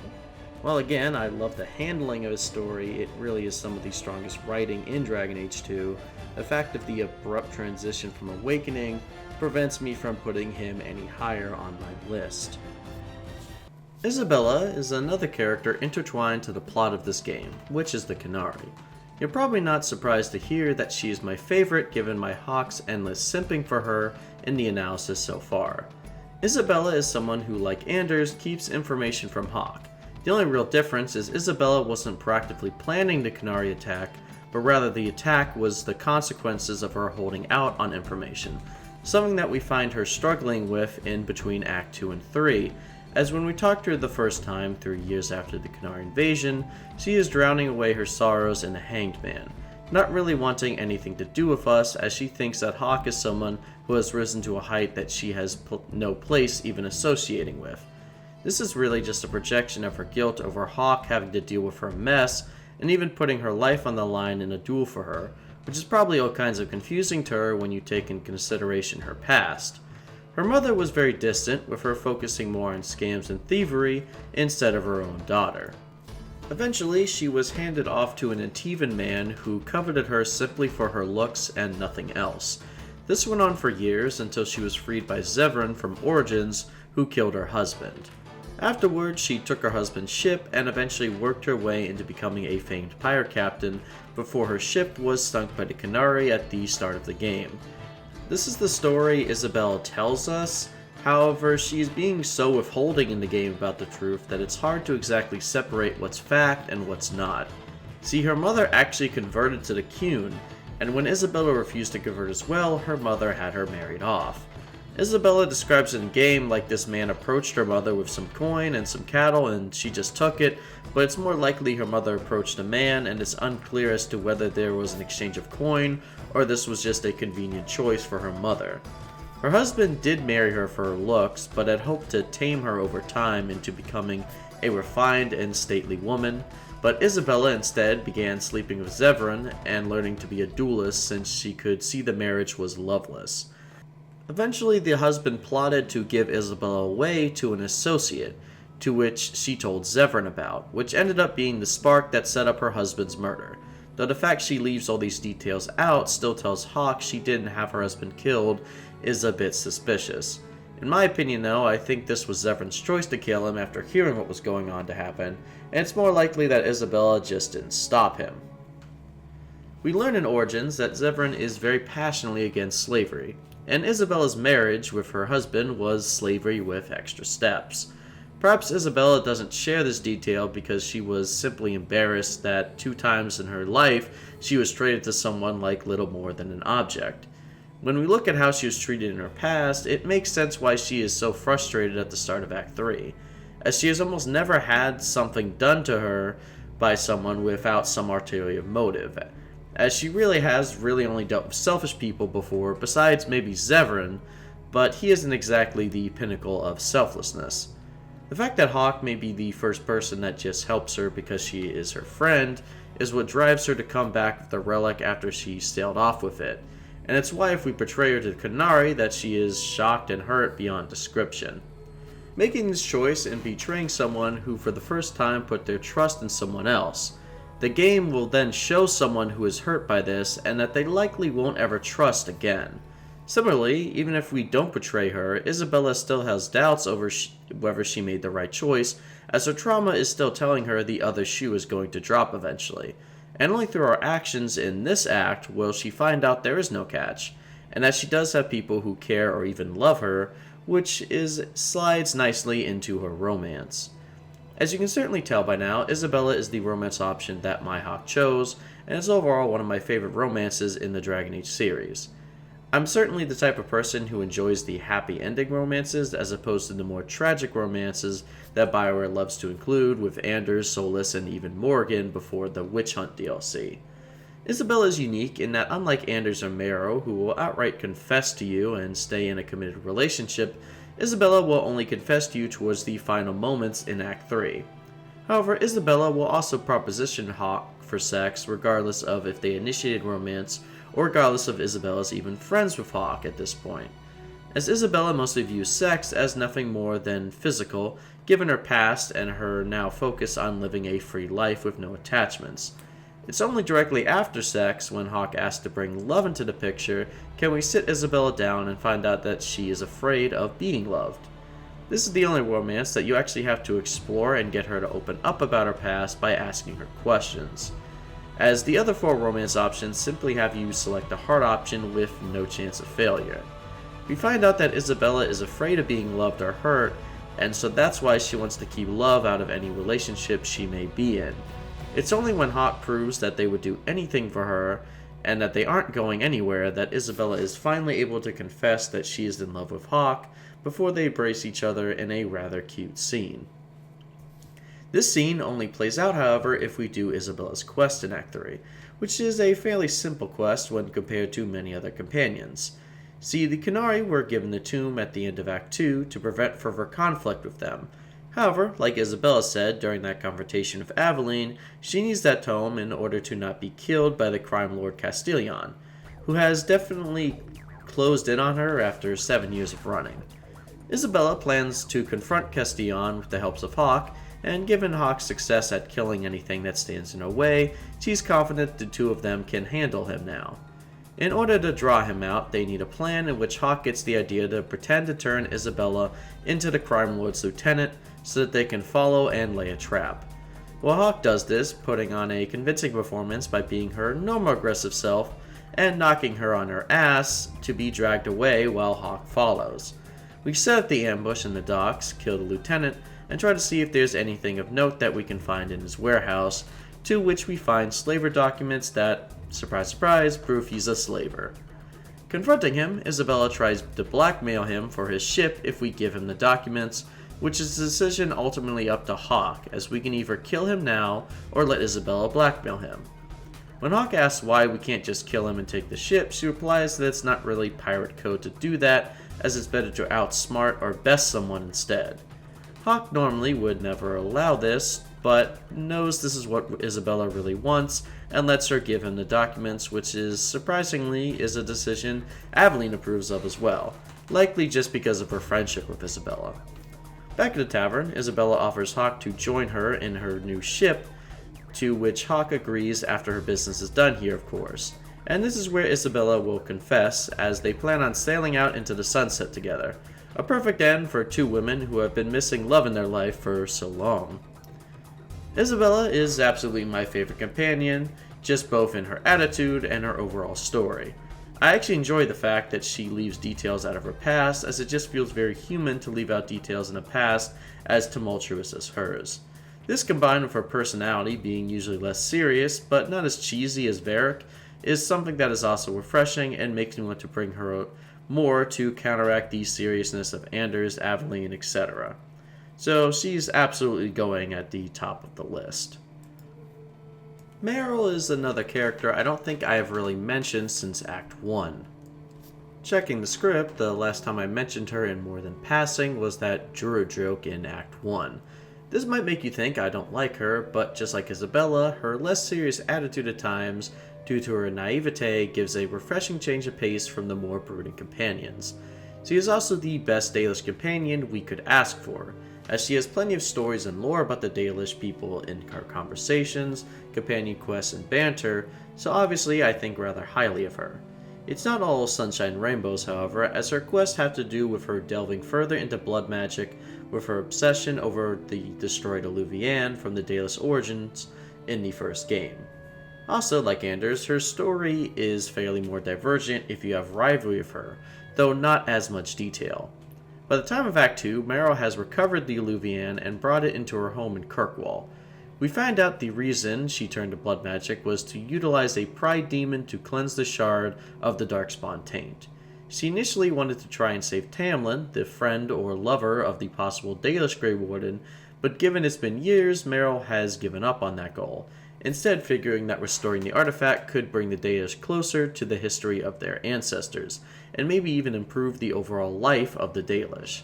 However, Merril will need a special woodcarving knife called the Aran Holm.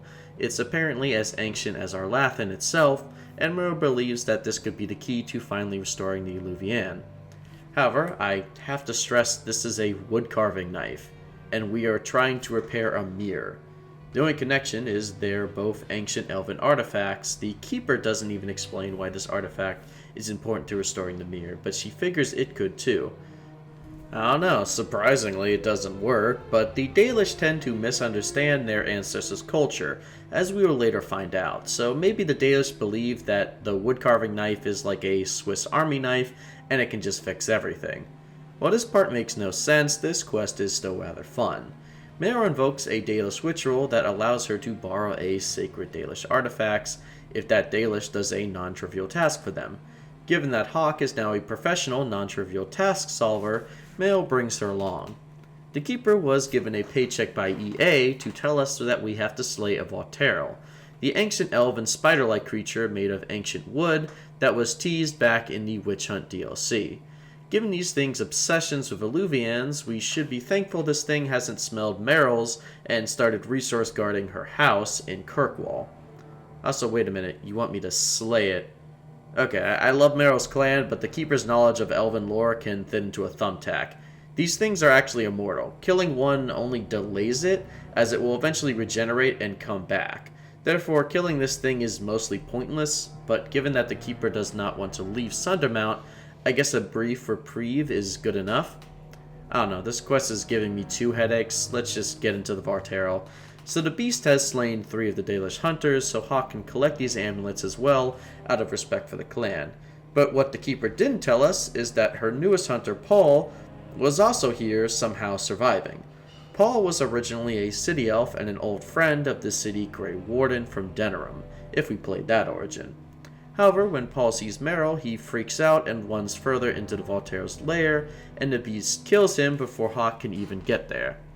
This is a pretty fun fight too. It's about the same as Origin's fight, but it's still a boss that changes up a little.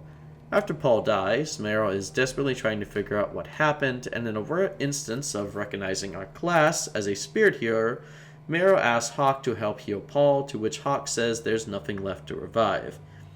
If Anders is here, Merril will ask Anders as well. Merril is confused as to what happened to make Paul run, but starts to put it together that it must be rumors being spread around by the camp. Confronting the Keeper, she confirms that she warned the clan that Merril is spreading the Blight by trying to restore the Illuvian. Even though Merril has been able to clear the taint from the mirror, the Keeper felt like it was better to lie to the clan, perhaps so they wouldn't also do the risky action that Merril herself is also doing. In a last attempt to stop Merril, or perhaps just to be petty, the Keeper gives Hawke the carving knife in hopes that maybe Hawke will no longer trust Merril. However, Hawke and Merril are friends, and she believes in the conviction of choices, so long as their choices aren't hurting anyone but themselves. So, Merril gets her knife. Once the quest is done, we can have 2 conversations with Merril based on friendship or rivalry disposition of Merril. If Hawke is friends with Merril, she will thank Hawke for believing in her, and after some time, will ask Hawke again if what she's doing is the right decision. As soon as she realizes that everyone else is no longer in her corner, and begins to have frustration over the mirror not being repaired, but Hawke can assure her that as long as she keeps her convictions, she can accomplish what she wants. A rivalry with Merril involves 2 different fights, one directly after Sundamount, where Merril will berate Hawke for stealing the knife, to which Hawke can tell her the dangers just like the Keeper, and that we don't want whatever danger the mirror presents to be Kirkwall's problem as well. Merril will still try to repair the mirror without the artifact, which is no end of frustration to her, but she is absolutely committed to her work. Honestly, while usually rivalry involves being confrontational or downright cruel to companions, in Merril's case, rivalry can be accomplished by simply not approving of Merril's actions out of concern for her. It's why this is one of the few rivalries I actually pursue, as while I personally think Merril is sacrificing too much for the mirror, a restored Illuvian can be a very important artifact for anyone who has control of one, and perhaps the risk Merril is taking are worth it. We also need to consider, is it our right to tell Merril what to do? We know what she is doing is dangerous, but she's aware of the dangers. Short of just telling Merril we don't approve, is it moral to stop her from doing this? She is an adult, and she realistically can make her own decisions. It's a tough line, and I'm sure both sides can make a compelling case, and it's probably something I could make its own video about, but we need to talk about a few other topics of Merril, starting with this Illuvian itself. So this Illuvian was discovered all the way in Dragon Age Origins, and it's very likely that even the writers weren't perfectly sure what these mirrors were yet, but I imagine they had the concept of ancient elven teleportation devices. The Dalish Warden and Tamlin can discover this mirror in the ruins in Ferelden, and when Tamlin tries to mess with it, he begins to see a city underground, most likely a Dwarven Tig, as well as a Black City, which of course is the Black City in the Fade that the Tevinter Magisters corrupted. We will get to that later on. Tamlin then gets pulled in, and a shockwave hits both of them, infecting our Warden with the Blight. When we arrive back at the ruin, Duncan is here, claiming to have found several of these artifacts before, so he knows everything about them. But then he spouts things that are entirely wrong. He claims they are Tevinter in origin, though this is very forgivable, as it's very likely the Tevinter stole these from the Arlathan elves during the fall, and likely spruced them up with Tevinter architecture.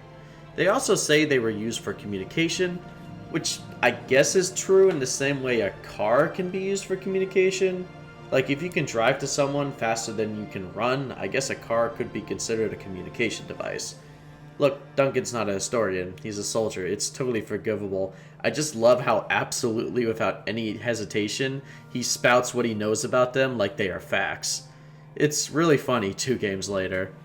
Anyway, Duncan does the Grey Warden approach of smashing this thing, which is certainly the right call in the short term, as it was spewing Darkspawn everywhere, but maybe it should have been left up to the Keeper.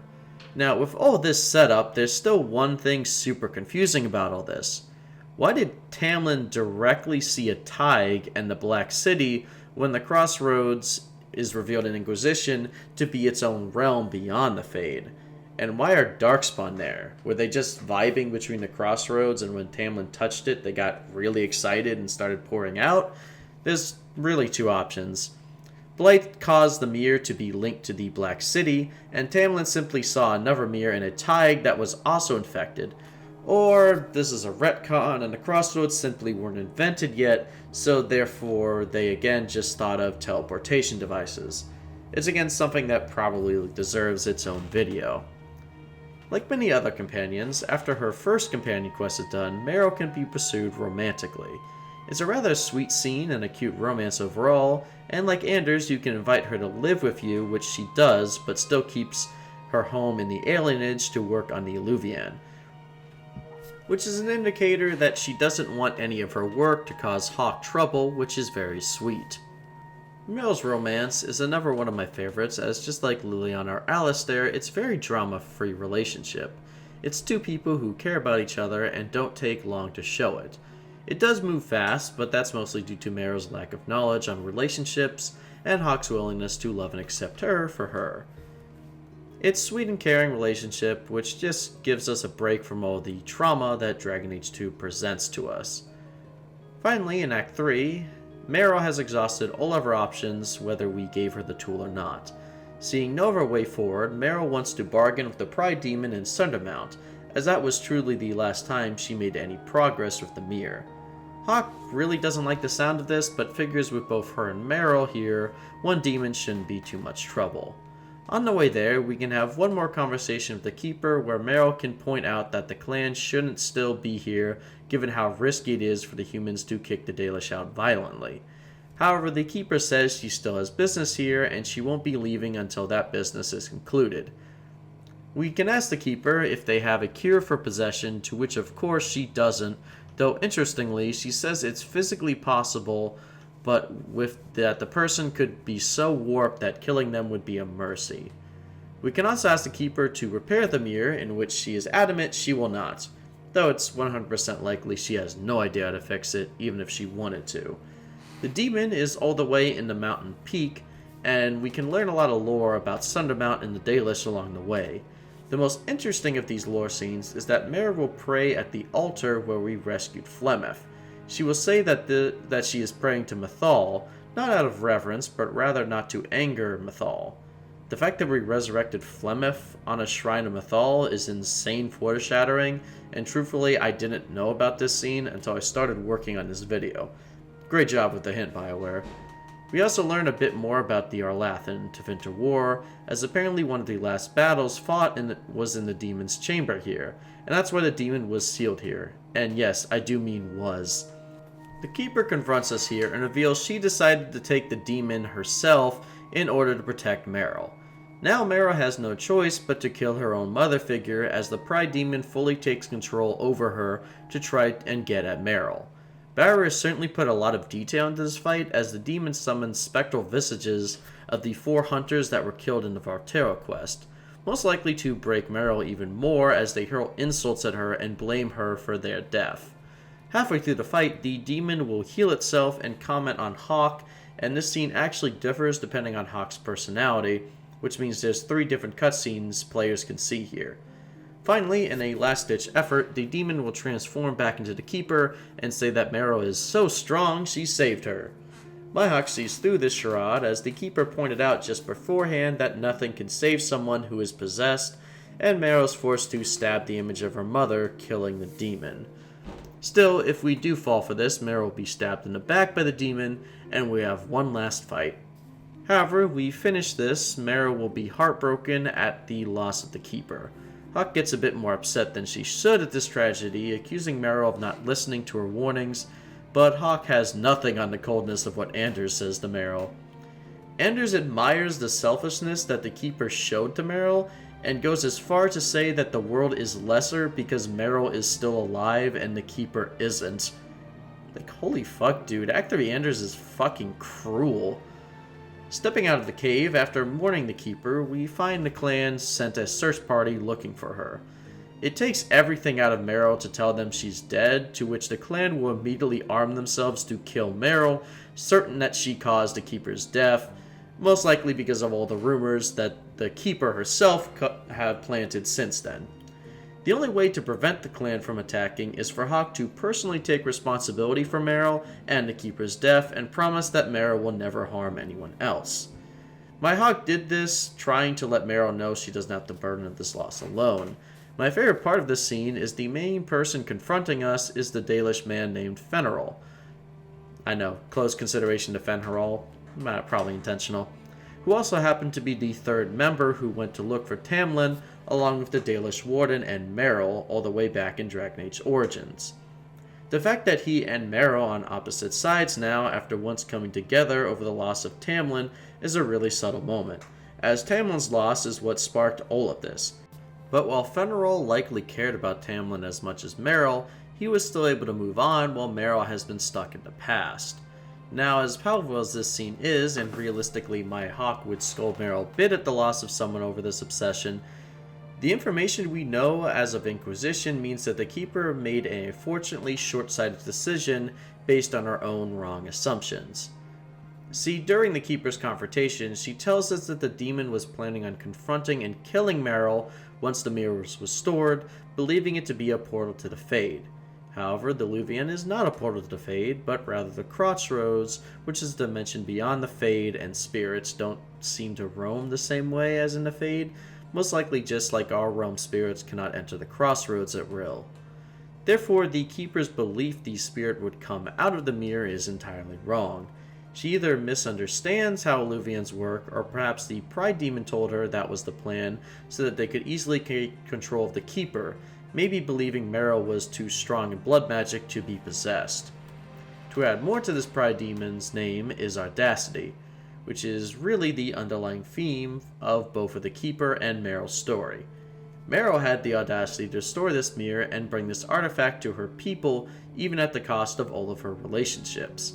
The Keeper had the audacity to keep her clan here, even after an Immortal Vartero moved in and started killing her hunters, all because she believed she could stop Merril or die saving her. In the end, neither side considered or trusted the other, and finally one made the boldest decision to give her life for the other. While yes, Merril could have listened to the Keeper more, the Keeper also didn't listen to Merril or allow her to face the consequences and trust that she could handle the outcome. The audacity of both this mother and daughter pairing led to something that now everyone else has to suffer from, as without a Keeper or a First, the clan will most likely have to disintegrate their culture and form into different Dalish clans. Merril mourns the Keeper's loss back at her home in the alienage and is thankful at least she didn't have to fight her clan too. If we reach friendship with Merril, she will still try to repair the mirror, though never again through blood magic, and not for Dalish, but simply to challenge herself. If we reach full rivalry, she will break the mirror and find a different way to learn about ancient elves. We know as of Inquisition she hasn't gotten it working yet, as we see a glimpse of the mirror deactivated, but who knows, by D4 perhaps she has it running again. Overall, Merril's personality, story, and romance are only overshadowed by her goofball tendencies, and besides Isabella, she is my other favorite companion in this game. So Sebastion is probably someone you've only heard negative things about, especially from reviewers, as I have almost never heard anything positive to say about him. Well, I'm here to tell you that everything said is completely true. However, I don't like to simply echo whatever say, so I'm going to try to start with the positives, because there are a few. Sebastion gives us the chantrys perspective on events, something we really only get from Patrice and Althena, who are not exactly information factories themselves. Sebastion's story about a noble who was too wild for noble life until he joined the Chantry, and now that his family is all executed, is a pretty interesting setup, and because of all his status as the sole heir, his friendship and rivalry storyline allow Hawke to influence the world outside of Kirkwall, albeit only for one country. Plus his design with the Andraste armor and Andraste's head on his crotch, pretty sick. Alright, positives taken care of? Good. So Sebastion is the worst DLC character BioWare has ever made. Truthfully, if he wasn't DLC, I wouldn't have as strong feelings about him, but because he was designed for you to pay extra for him, you really should get more than a holy man who is nobility. At least with Shale, he was not only a unique character, being a whole golem, but he had varying gameplay compared to the standard characters. Sebastion is just Varric's class, but without the interesting character interrupts, so there's really no reason to let him take over Varric in almost any instances. Also, the fact that without buying a DLC, you can't have a companion who can use bows, meaning there's a whole weapon type that could be useless to players unless they're an archer, is pretty ridiculous too. However, the worst sin is that for a DLC character, he is just a bore. If you're going to make us pay extra, he should have at least a unique personality, or unique way of fighting, or anything unique about him. I know that the Complete Edition is a thing, and yes, as of October 2022, the DLC is free, but it was designed to be paid, and I'm evaluating it on this merit. We can learn through banter that Sebastion used to be a rebellious noble before joining the Chantry, but now he's simply a Chantry brother with new responsibilities to his country. Showing Sebastion slowly adjusting to life in the Chantry while still being short-sighted and rash could have actually given him flaws that benefit the friendship and rivalry decision. Instead of choosing whether he is a priest or a prince, instead make him someone who will leave the Chantry to be a prince, but instead what kind of temperament he will be while ruling. If you're friends, he is still a bit wild and rash and when he takes the throne. And if you're a rival, perhaps he leans more into his tempered Chantry side that we currently see in 2. Sebastion in-game has zero flaws or character growth. He just deals with his parents' death, and honestly, he barely focuses on that. He reminds me of that D&D character in your group who took the noble background to sound cool, and his parents die off screen so that his player inherits all their gold, and now everyone in the party has to loan off him because they just want to escape their starting gear. Overall, Sebastion just had to be more, or at least be just included with the base cast, as he was available day 1, which became a standard for EA by this point. I will cover his story to be fair, but I think we can safely say where I'm ranking him already. So to the positive again, Sebastion's Act 2 quest is pretty interesting. Sebastion has found out the Harrimans, a longtime noble family who was allied with the Vale family, were the ones who ordered the mercenary company to kill his family. Sebastion asks Hawke to join him in confronting the Harrimans and joins our party. Entering the estate, we find the children acting completely engrossed in vices. One daughter is drunk, one son is having constant sex, and the other is trying to pour molten gold on an elf. You know, the 3 big vices. Further in, we are attacked by demons, so yeah, it appears the Harrimans are going through the psychosocial blood mage train. We then fight through this cave system under Kirkwall, which I would point out doesn't make sense, but Darktown has proven there's caves everywhere, and at least this one is a unique dungeon with some codex stories on demons which add to their lore. Confronting the new matriarch, we find her consorting with a desire demon, not a full abomination yet, but pretty much fully indebted to the demon by this point, apparently trading her children's souls to improve her power. When we confront her, the desire demon immediately sizes us up and begins to offer us a deal as well. Hawke never trusts anything from Demon, however, and they quickly move on to Sebastion, saying that Harriman and him are not very different, as both were people who desire power but never had the opportunity to really seize the power they desired. Hawke assures Sebastion that, unlike Harriman, Sebastion will be a strong ruler, which isn't exactly what he wants to hear, as this still means the demon is partly right in his desire for power. After we kill them, the children apologize to Sebastion, saying that her mother became obsessed with power after discovering she could wield magic. Sebastion doesn't really want to hear her apology, but promises that in time, he will consider it. Back at the Chantry, Sebastion is trying to shake the demon's influence from the back of his mind, but he can't as he realizes everything the demon said is true. He's conflicted by this not only because he believes that he would be a good ruler, but also he doesn't want to rule if it proves the demon's desires right. Hawke has the choice of deciding the rival or friendship path, either encouraging Sebastion to stick with his initial path and stay in the Chantry, likely the friendship path because it's the comfortable path for him, or the rivalry path and encourage him to take the throne, which is the path my Hawke tells him to pursue. I usually encourage Sebastion to pursue the throne not only because I think he would make a compassionate and level-headed ruler, but also because countries that have contesting thrones in this setting have consistently been in chaos, where ultimately the people will suffer. Even though Sebastion says Starkhaven will find someone else, and the people don't care who rule, if the fight for the throne turns into actual battles for the throne, the people will suffer. Just look at Kirkwall in Act 3 and Ferelden in Origins. Did you like this plotline? Cool, me too.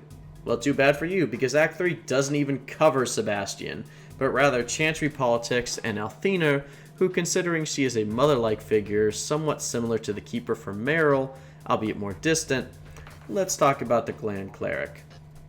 I forgot to include one other positive trait of Sebastion, that being he helps us define the Grand Cleric, as if the DLC for Sebastion isn't installed, the only times we would see Althena in quests is the Qunari quest where Patrice dies, the opening of Act 3, and Andrew's quest in Act 3. With Sebastion's DLC, we get a lot more, as almost every quest with Sebastion also features Althena giving him counsel. Both in Act 1 and Act 2, Althena actively discourages Sebastion from pursuing confrontation and revenge on his family's murder. However, Sebastion completely ignores her and goes with his emotions. This might lead you to think there is a contention with Sebastion and the Grand Cleric, but there really isn't. Althena still supports and accepts Sebastion in the church regardless of his composure or actions. Sebastion, on the other hand, loves and defends Althena with all his righteousness, not even allowing to hear criticism on her or her neutral stance. I made fun of this in Act 2, and as a reason Althena is one of the most influential people in Kirkwall, as she is the highest ranking church official within Kirkwall's immediate area. Sebastion leaping to her defense at every turn is the equivalent of those people on X who leap to celebrity or CEO's defense irregardless of what criticism they are facing. Not only would the powerful person on X not even care about the criticism someone is giving them, but they also equally don't care about the people leaping to their defense either, as they are so powerful and influential that the internet's opinion of them is a gust in the wind on a skyscraper.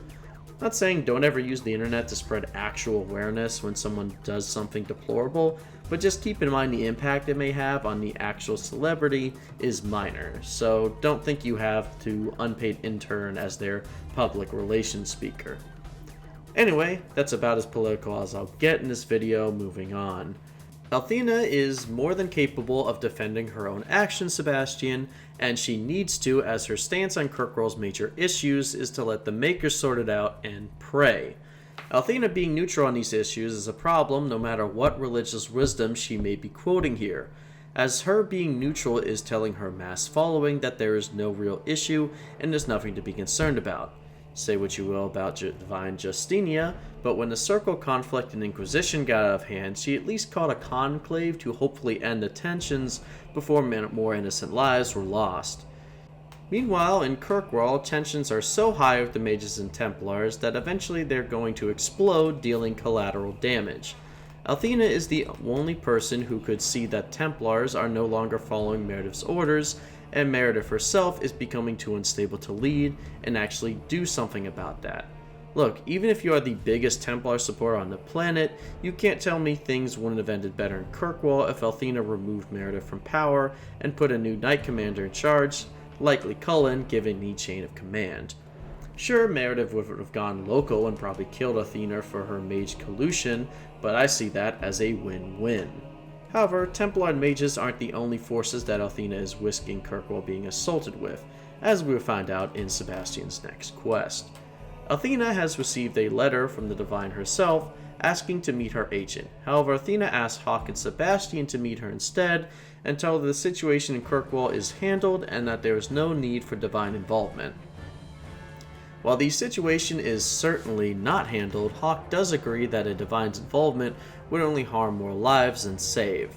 While arriving at the meeting point, we see more of Kirkwall's finest blood mages who don't let us get a word in edgewise before attacking us, and after the fight we meet the Divine's agent, who is mine and everyone's personal favorite, Liliana. This makes sense that she would leave the hero for her own side to work for the Divine, as the current Divine is the Chantry mother who helped free Liliana and turned her into a life in the Chantry, as we learn in Liliana's song. Oh, also Isabella recognizes Liliana as I did the foursome in the Pearl in my imported save. Fun fact. Liliana, with all the grace she exudes, warns Hawke that the situation in Kirkwall is deteriorating quicker than it should because of the Resolutionist, who those blood mages we just fought were a part of. The Resolutionists are a subgroup of the Libertarians, one of the 5 enchanter circles we learned about in Origins. We don't really learn about circles in 2, and there's 2 main reasons you could turn to. You could say, well, Meredith banned enchanter circles as it was freedom for the mages she viewed as dangerous, or option 2, the circle in Origins was written by an entirely different writer, so Hepler, who I mentioned earlier with Anders, simply left out details from Origins since that wasn't her department in Origins. It's dealer's choice, really both are valid.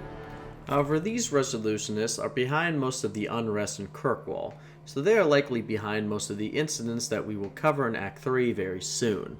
Liliana warns us that the Divine's eyes are on Kirkwall, and if the Resolutionists succeed in causing chaos, then the Divine will have to act, considering this unrest is one of the greatest threats to Fatus. Liliana also asks Hawke to convince Althena to leave Kirkwall, as she is not safe, and if she dies, that will only further the chaos that the Resolutionists want. While heading back to Althena, she is not willing to leave, saying that dying in service to the Maker is the path to heaven, or some nonsense. She also says that she's not willing to leave as she can still help people here. While this is noble and it makes her come across as a good-natured idiot, I still can't help but think she is more stubborn than selfless. What she fails to grasp is that her death could only spread the fear and chaos of Kirkwall across the world, but also her staying but not acting is only making tensions grow more and more, as Meredith slowly losing her mind and Orsino has no leadership skills, and is likely losing most of his mages to the Resolutionists. The situation already calls for action, but Althena will not be the one to act. There is one more companion scene that I have to cover on Sebastion and Anders, but I will save that for the end of Act 3's analysis coming up, as I don't want to jump the gun just yet. Overall, the fact that I haven't mentioned Sebastion in his own analysis for a large amount of time, I think fully summarizes my opinion of him. The only character development we get out of him here is that he will remain in Kirkwall to be Althena's personal guard. That's the only new info we get, and that's all I have left to say on him. Bottom of the list. Also, I didn't want to spoil the list, so here's the sibling rankings, since I already covered them in Act 1. Truthfully, I don't know how to better summarize the companions than to point out that I have written over 16,000 words on them for this analysis. The companions in 2 were the biggest focus of the writers clearly, as every single one of them has a story to tell except maybe Sebastion, but even he has a little there. The strongest upgrade from Origins to 2 is the large-scale arcs most companions get. In Origins you had a slight divergence with Liliana and Alistair with the hardening system, but most of the time you would get the same story with companions unless they outright despised you, in which case they would just leave or not talk to you. The rivalry system not only allows you to experience their character arcs in a different way, but can give you a completely new perspective on certain characters such as Anders. Giving most companions 2 divergent stories to tell with the friendship or rivalry system is great replayability, as I'm sure I've still missed some important scenes with my analysis as is. Unfortunately, Inquisition would change back to only one companion quest that was linear, with 2 exceptions that would impact the character in various ways, similar to hardening. The fact companions have 2 to 3 quests involving this story, not just one, also helps flesh out our own perspective on them more, something that again, Inquisition Origins lacked. The companions make this game what they are, and if you asked anyone who likes Dragon Age 2 why, they will say without hesitation the companions. If even one of these characters caught out to you as interesting, even though I've spoiled this game for you already, I do suggest picking up a crisp $5 bill and picking up Dragon Age 2, as that's the average price I see for it online nowadays, as you truly won't regret getting to know these characters. Well, with all the fascinating companions covered, I'm sure you all still remember what Act 3 was about, right? Don't worry if you didn't, as subtlety has gone out the window. One final gorgeous book sequence will transition us to tell that Hawke has now been crowned the champion of Kirkwall, but that Meredith, the commander of the Templars, has taken all of her hands of power. With Meredith in charge, tensions between mages and Templars only have grown within 3 years. Act 3 begins with Orsino holding a solo rally to protest Meredith. He's doing it in Hightown, but something tells me most of the nobility could care less. Orsino states that Meredith has been ruling with an iron fist the last 3 years and has no plans to ever surrender power. Meredith quickly responds, ordering everyone to their homes and ordering Orsino be arrested for his public disturbance. Orsino, for God knows what reason, drags Hawke into this conflict, to which Hawke tries to be civil and hears both sides of the story, getting a clear picture as to what's going on. Well, they are both grasping at straws and are unwilling to evaluate themselves. We ask Meredith why her measures are somehow getting more extreme, and she throws a smokescreen up talking about our dead mother without answering the question. When Hawke tries to discuss giving power over to her, a more neutral side of the conflict, Meredith shuts that down immediately, as only the Knight Commander can approve a Viscount in Kirkwall. Hawke quickly determines that both these people are foolish, and just before a fight breaks out, Althena shows up to gently treat both of them like children, even telling Meredith to cool off in her room like a good girl. The fire has been moved, but is nowhere near put out. Before we delve into that though, Act 3 has a handful of good side quests, as opposed to Act 2, which only had one. Essentially, Act 3 decided that since it's 7 years later, let's see how some Origins characters are doing. So first off is my personal favorite, Nathaniel, who probably makes the most sense as he did live in Kirkwall before becoming a Grey Warden. We meet his sister, who tells us he was exploring the Deep Roads entrance reused during our expedition. Obviously, we bring his old friend Anders along too. While meeting Nathaniel, he briefly greets Anders, to which we get a glimmer of his old personality before it's back to business as usual. Nathaniel apparently got the information on the Tig we discovered from Bartrand, hoping to not tip Hawke or Varric off to the Warden's movements. Hawke apparently explored deeper in the Deep Roads than anyone previously recorded had. Also, if the Architect is alive, Nathaniel will reference getting a tip from him instead, but if you saw my Awaken analysis, you know what happened to him.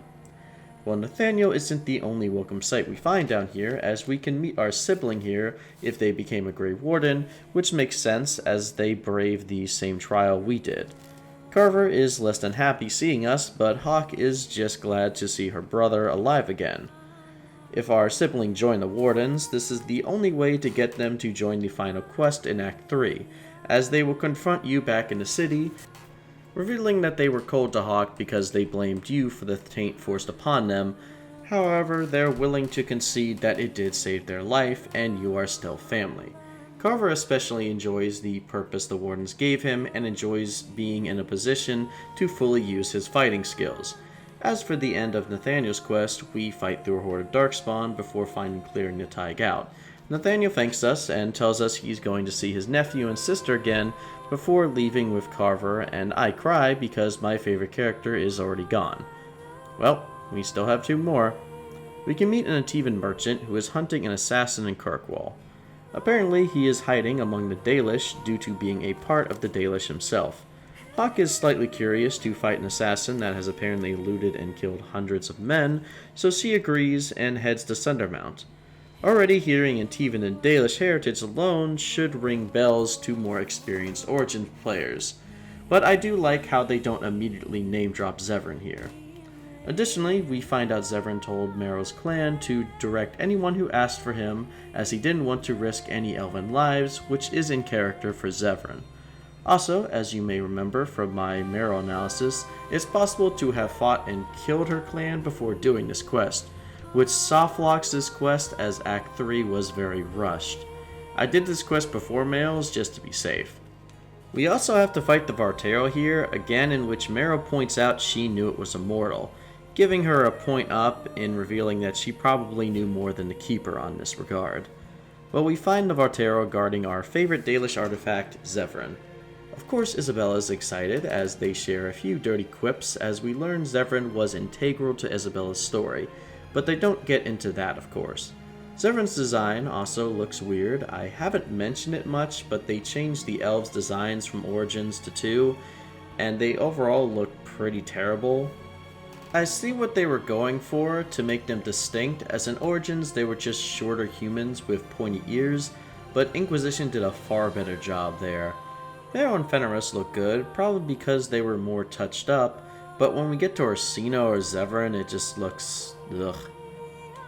Well, given our favorite Antivan was our target, we now have the choice to either turn him in or betray Nuncio, and under Isabella's personal recommendation, we go back to deal with Nuncio instead.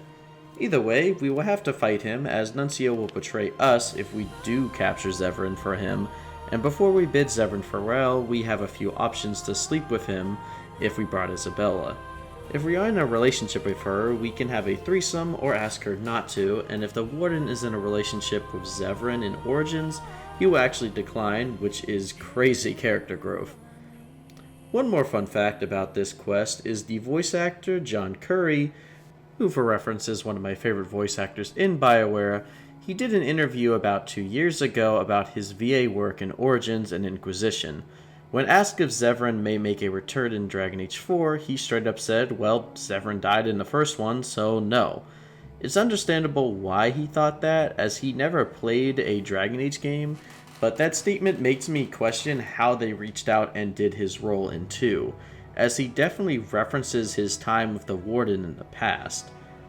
The only two options are they did this when they got him in the booth in Origins development in anticipation, or he simply forgot his smaller role in 2 as it was 10 years ago by the time of this interview. Still, I find it funny to imagine he thought he was voicing a dead guy in Dragon Age 2. Finally, if we made Alistair king, we can have a conversation with him as he visits Kirkwall to personally investigate the storm brewing between Mages and Templars. There isn't too much to this scene. Aveline and Isabella can have some unique dialogue here, particularly Aveline. Alistair does a few Origins references to give us serotonin, and he can go a bit into what's happening in Ferelden, particularly that there's conflict brewing between them and Orlais. Orlais's own political turmoil, followed by the literal apocalypse and inquisitions, means this doesn't really go anywhere. We can also learn about the politics behind Ferelden's Circle if we emancipated it in Origins. However, the save I used didn't use a mage, so this isn't the case. However, it's still interesting to see how the Chantry reacted, and even tries to supersede the Crown's decision, creating some interesting contention. Overall, it's really good to see Alistair fitting into his role as king, even if it's only for a brief moment. Suppose we should be getting back. We should.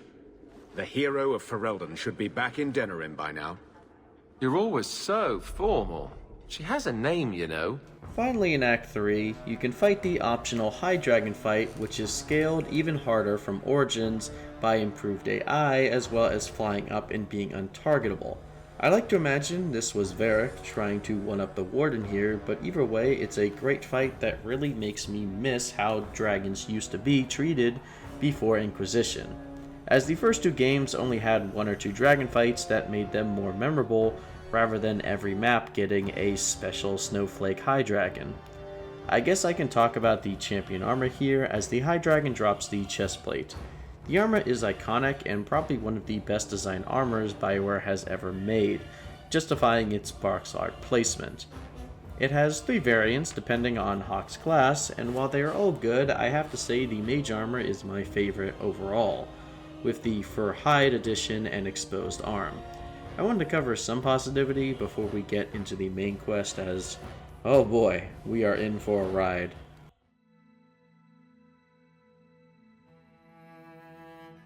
I wanted to start with what's going on with the Circle in Act 3. I want to briefly call back to the writing shift again from Origins to 2. In Origins, one of the first things we learn about the Circle for most players is the checks and balances of the Circle. See, when Gregor debriefs our Warden on the Fallen Circle when we first enter, he makes 2 points very clear. This is, by the way, one of the first interactions we'll have with the Circle, unless we did the Circle origin story. 1, that the Rite of Annulment, a rite where the Chantry says this circle is screwed beyond redemption, can only be approved by the Grand Cleric in Denerim, as that's why he says he had to send for it. And 2, that if Gregor the Knight Commander heard from Irving, the first Enchanter, that the situation resolved, he would call off the rite, implying that the first Enchanter can have a decent say in whether the rite is needed. This scene establishes that while the Knight Commander in a circle may have the biggest slice of the pie in the circle, they still have 2 other powers that can keep them in check. Why am I going into this? Well, while Origins set this dynamic up effortlessly, it's a system that is never brought up in 2. In fact, the only time 2 mentions this is that if the Grand Cleric is no longer around, the Knight Commander can just override and call the right themselves, something that was probably written after the fact for this game.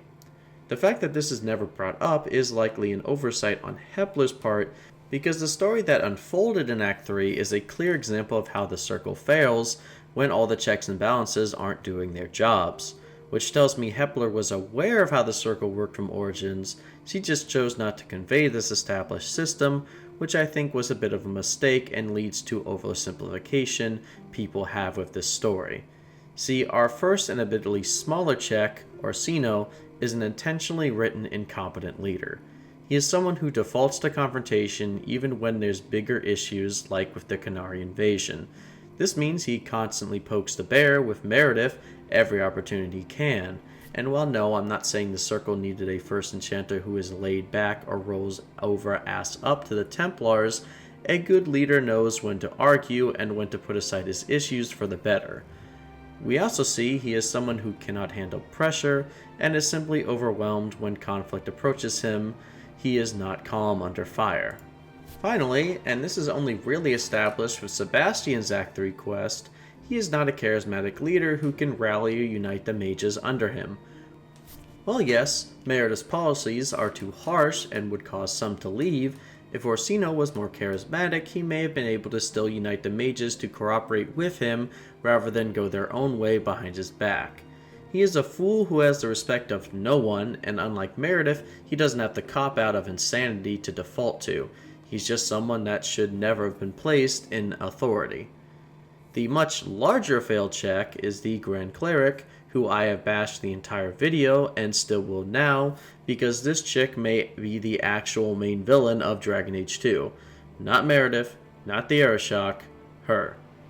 See, unlike Orsino, who at least has the excuse that he will always be overwritten by Meredith in the end, Althena is Meredith's superior. That's why in Inquisition it's such a big deal when the Templars break away from the Chantry, because the Grand Clerics have the authority to override a Knight Commander's orders, put blankly. Now, like I said, if Althena did this directly, Meredith is unhinged enough to just kill her. But what Althena could do is report to the Divine that, hey, Meredith is not only abusing her power and losing the loyalty of her men, but she is not fit to rule. Can you send some Divine agents to stop her? Then the Divine agents would normally nothing personnel kid her, and the Grand Cleric would appoint Cullen in charge of the order here. However, given the Red Lyrium Meredith huffs, it's most likely Meredith would unlock Red Lyrium domain expansion on the agents. However, it would still solve the situation before it got out of hand, because Hawk would just come in once before it got too bad. However, Althena does none of this and is content to just sit back and pray about it. It's really hard to say who other than the Railroad needs her to be pig-headed. It's possible she just doesn't care about this and is simply content to stay the way she is because none of this affects her. It's also possible that she just has a very strict idea of her faith and she can't alter or reconsider it. Either way, her policy to sit back and watch has allowed Meredith more or less unlimited power, as Meredith's superior Althena does nothing.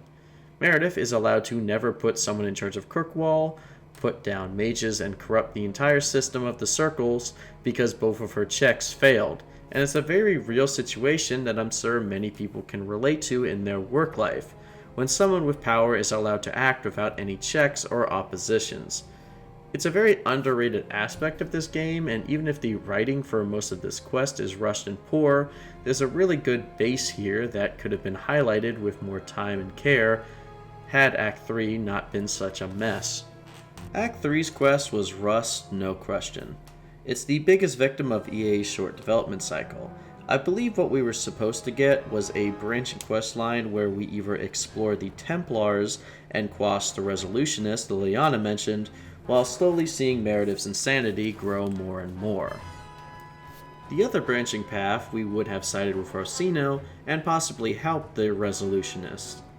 Instead, siding with Mages or Templars just affects the quest giver. For example, even though my Hawk stayed neutral, Meredith writes us a letter considering us an ally and asking for help with escaped mages. I think we got Meredith here because we told her to lead in the Qunari attack. Either way, Meredith asks us to do this, and when Hawke tells her it's not her job to do Templar work, Meredith threatens to throw us in the gallows if we don't. By Act 1, Hawke probably would have bashed her head in the wall for threatening her and her friends, but I think she has really gone to therapy between Acts 2 and 3, as the violent options really aren't there. Let's go round up some mages. So one of the mages is your typical Dragon Age 2 Blood Mage. Hey, you know, fun drinking game if you guys ever rewatch this video. Take a shot every time I mention typical Blood Mage. But this guy maybe takes the cake as he stabs his wife simply to get a bit more power. What a guy. The other two are a bit more nuanced. One being a young noble who has lived his whole life in the circle and simply wanted to go to the city to, well, get laid. He's even been telling women he meets he's a blood mage to seem more alluring. That's how sheltered he is. He agrees to go back if he just has one night with a girl he likely paid. And after we let him, he happily skips back to the gallows to turn himself in. Do you think they tackled him? I bet they tackled him. The last mage is the most tragic. We can interview Meredith's assistant, who is a tranquil, which gives you all we really need to know about Meredith. She reveals the last mage was a Ferelden circle who fled during the Blight, but turned herself in on arrival, hoping to be able to start circle work, likely in Ferelden, to support a group of refugees she took in. However, Meredith doesn't allow mages freedoms like that, so after 7 years of being locked up, she finally took the opportunity to escape. The escape mentioned by Meredith was almost certainly a plan of the Resolutionists, and when the Templars came back for her and her family, she turned to blood magic to defend both of them. When we find her, she is a full-blown abomination, scaring and threatening even her own children now, and we tragically have to put her down in front of them. Turning the quest into Meredith, we could decide the noble mage who turned himself in's fate, and we tell Meredith he's not even a danger to himself, and to spare him. Before we leave, we can confront Meredith on her fault in the situation. As two of the mages didn't even want to leave or rebel from the circle, they simply wanted a compromise to be able to work or go into the city from time to time. Like any imprisoned person, no matter how dangerous a mage might be, putting them in the gallows with no freedom will break anyone eventually. If Hawke doesn't confront Meredith here, Anders will take the opportunity himself to nearly get executed for his trouble. Overall, this quest was a good culmination of the themes present all the way back in Act 1, but let's see how the next quest turns out, as upon reviewing this quest, it's hard not to come away very mage-sided. So this next quest really missed the ball, to the point I don't want to cover it my normal way, so I'm going to summarize it quickly so I can give my 2 cents. So we find out through Orsino that mages have been sneaking out of the circle for days at a time. Fearing more blood magic, Orsino sends Hawke to figure out what's going on. No idea why the group is meeting outside a high town and state instead of outside a dark alley, but the Mages and Templars attack us on sight. Then we can find out their headquarters, where we fight more Templars in a warehouse, and meet Kieran, the Templar we saved in Enemies Among Us quest. He reveals all this, cloak and dagger, is to stage a coup to overthrow Meredith. Thrask, the red-headed Templar who helped us in Act 1, is leading this coup, apparently uniting mages and Templars against Meredith's descent into madness. I have an inkling those Resolutionists are helping behind the scenes as well. Well, this all sounds like a perfectly valid coup, but apparently Thrask thought Hawke would interfere and kidnap my brother to prevent us from stopping them. If your sibling died, it could be any companion not currently with you while he tells you this. Well, fucking with Hawke's family is an easy way to die, so we head over there to dish out justice and get stopped by the Lyrium addict Samson, who warns us that they are a typical Dragon Age 2 blood mages over there, so we know to expect a fight. Well, Thrask is surprised to see us, even though our kidnapped brother is 4 feet from him, and tells us not to help Meredith. We tell him, look, just release my brother, then you guys can ritually kill Meredith all you like. However, Grace, the mage we saved in the caves in Act 1's Act of Mercy, has different ideas. She joined Thrak to get revenge on Hawke because we killed her boyfriend in self-defense 6 years ago. Also, she ends up getting captured shortly after we helped her. She kills Thrask, brainwashes the others, and Hawke takes out the ungrateful trash. The other mage we helped, Elaine, thanks us and frees Carver from the blood magic holding him before Samson brings Cullen over to round up the survivors. Hawke asks for mercy for Elaine, but before Elaine can explain himself, Cullen says arrest the mage by saying mage with all the disgust like he said it like a slur. Cullen asks our opinion, to which we can ask for mercy or we can ask Samson to be reinstated, but the way he came over implies he wanted to ambush us and arrest us, and I know what he becomes in Inquisition, so I'm not doing him any favors. We turn in the quest, and all the pieces of Act 3 are in place. So let's go over this quest. The setup for it was interesting, as we meet every major character in the circle from Act 1. However, despite the fact we had the option to help or screw over all of these characters, the only thing that changes is the dialogue. The events of this quest always play out the same way except for the captured companion. This quest is what everyone thinks of when players think of the rush development. This quest is a big cold slap that a lot of my choices don't matter. This should have been Dragon Age 2's Landsmeet, or Geth-Corian War. The elements are all there, we just needed the quest checks. Let me rewrite this without changing the core of the quest, just for fun. So all I would include is checks for every character we helped or didn't in Act 1. Maybe include Fenrir's mother too for the result of Act 2's Night Terrors. That way everyone is represented. Let's say there's 4 points in total that you earn if you made the choices that helped their character in Act 1. If you add 4 to 3 points, you could actually end the beach confrontation without bloodshed, as long as you don't pick a violent dialogue options. If you add 2 points, you are likely to fight them and have Thrask die, but your captured companion is guaranteed to be safe. Where it gets interesting is if you have 1 to 0 points. If you have no allies made from Act 1, you could have captured companion be killed, obviously not Varric. You could save them as either a diplomatic hawk or picking a correct series of dialogue options, but think how high stakes it would be. The average player wouldn't see this outcome, as you'd have to go out of your way by doing decisions like blackmailing Thrask, but it would still actually make you feel like all your choices mattered. Still, everything in this quest comes as more mage-sided, just like in the first quest, as the main point of this is the sheer magnitude of how many Templars and mages are disenchanted by Meredith. Well, believe it or not, we are in the final mission, so it's time to pick a side as we enter the last straw.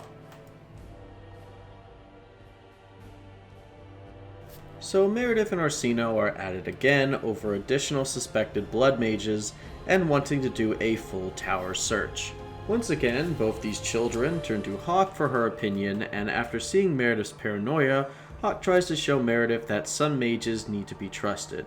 With Hawke not getting through to them, both the leaders try once again to get Althena to parent them to a solution, but this was all a part of Anders' plan. The Grand Cleric cannot help you. Explain yourself, mage. I will not stand by and watch you treat all mages like criminal, while those who would lead us bow to their Templar jailers. How dare you speak to me? The Circle has failed us, Orsino. Even you should be able to see that. The time has come to act. There can be no half measures. Anders, what have you done? There can be no turning back.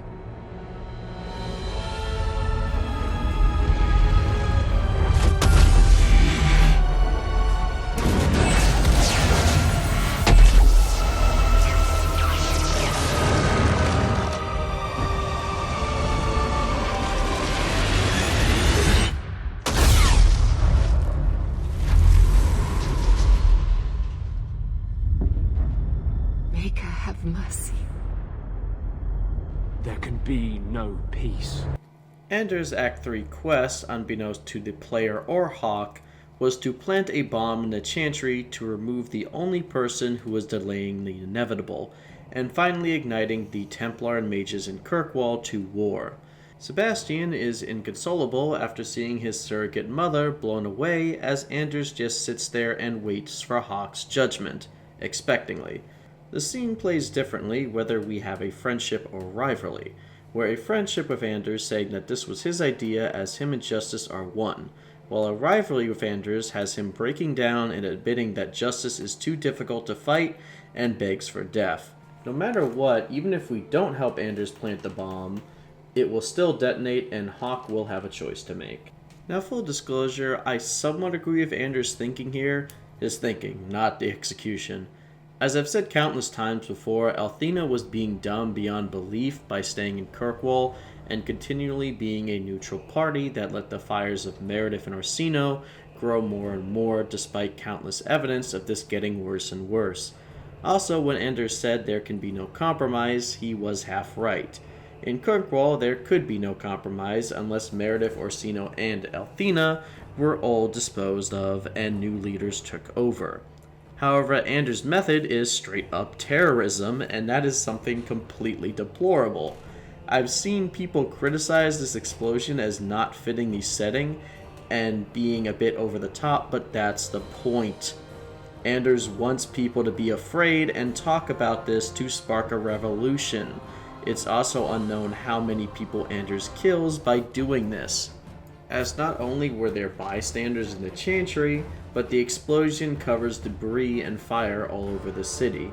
If Anders just pulled a Aeroshock and had Althena's head roll down the stairs as Orsino and Meredith dramatically head for the chantry, I wouldn't have batted an eye and domed both Meredith and Orsino right then and there. Anders didn't, and he lied to Hawke, so while my Hawke tells him she may have understood if he was honest, the uncontrolled act of terrorism is something she can't accept, and out of fear for what Justice may do next, Hawke puts down her friend.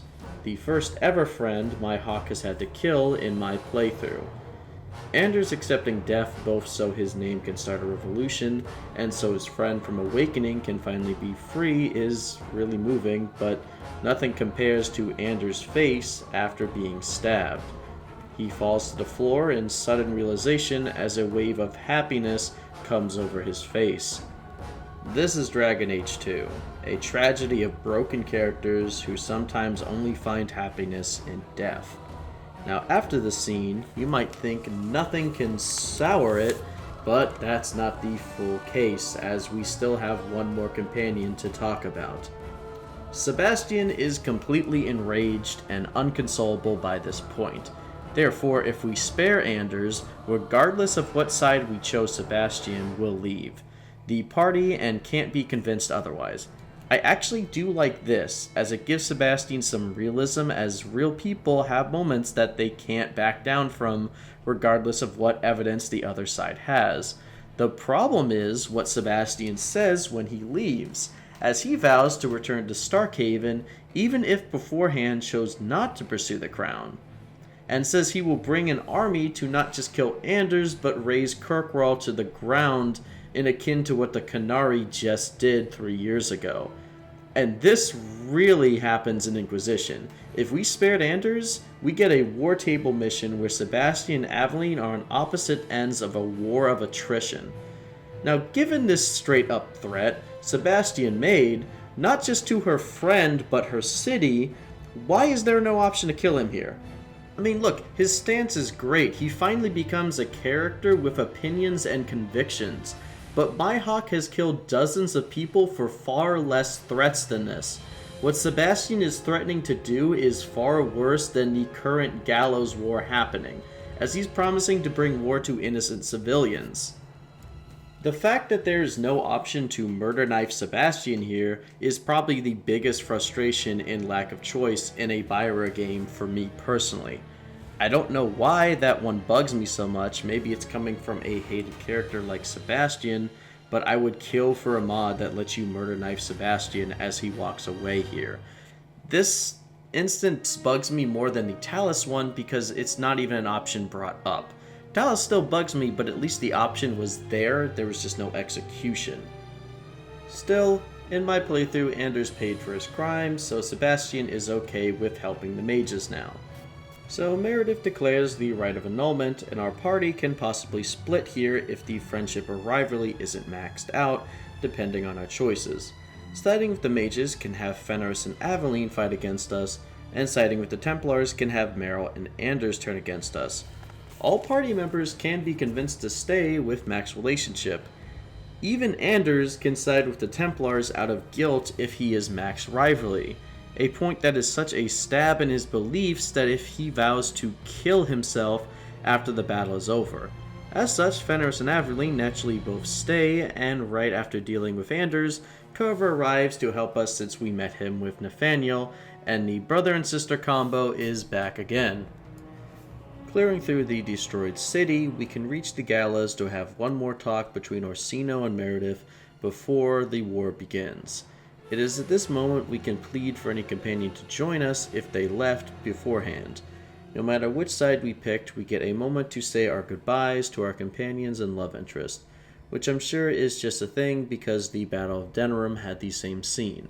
In fact, everything here feels like it was pulled from the Battle of Denerim, like the stakes were the same, but they really aren't. In the Battle for Denerim, there was a distinct possibility of our character's death because we knew what had to be done to kill the Archdemon. The Mage-Templar War just feels like another day in the office for Hawke, so the goodbyes, while well written, just make me feel like it was required to put them in during the endgame. It's kind of why I'm happy that Inquisition didn't have a forced goodbye scene like this.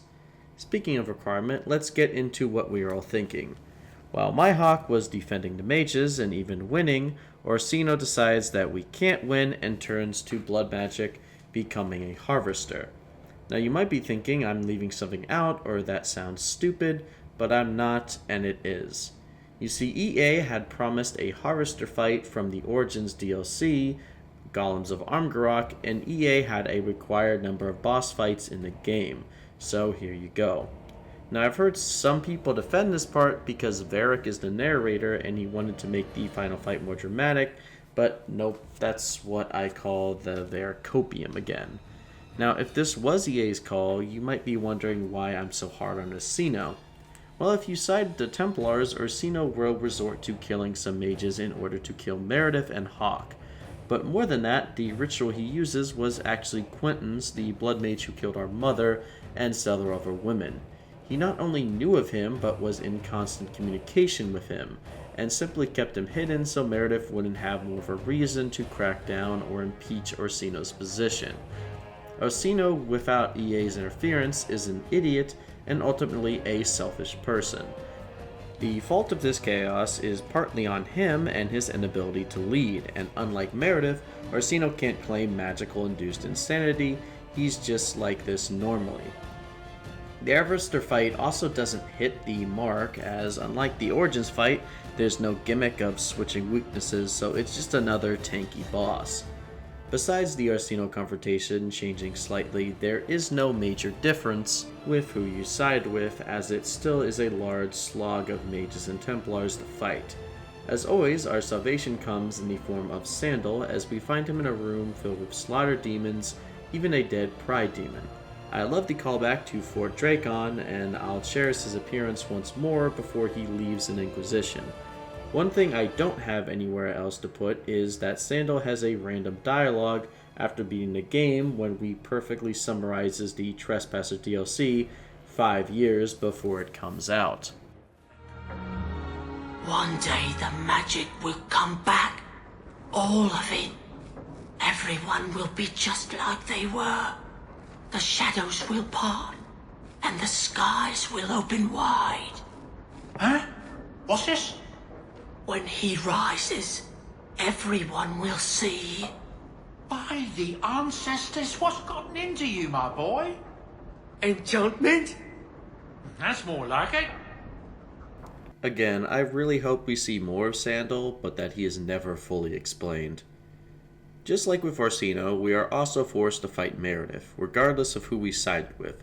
But in Meredith's case, it makes more sense, as we find out between Act 2 and 3, she fashions a sword out of the lyrium idol that drove Bartrand insane. Cullen will even stand against Meredith here regardless of who Hawke sided with, and characters like Zevran, Nathaniel, and all our companions will join Hawke in this final fight, and it's honestly needed as Meredith is able to bend reality herself with Delirium Idol. We see her leap insane heights, freeze everyone around her, and give life to the statues around the gallows.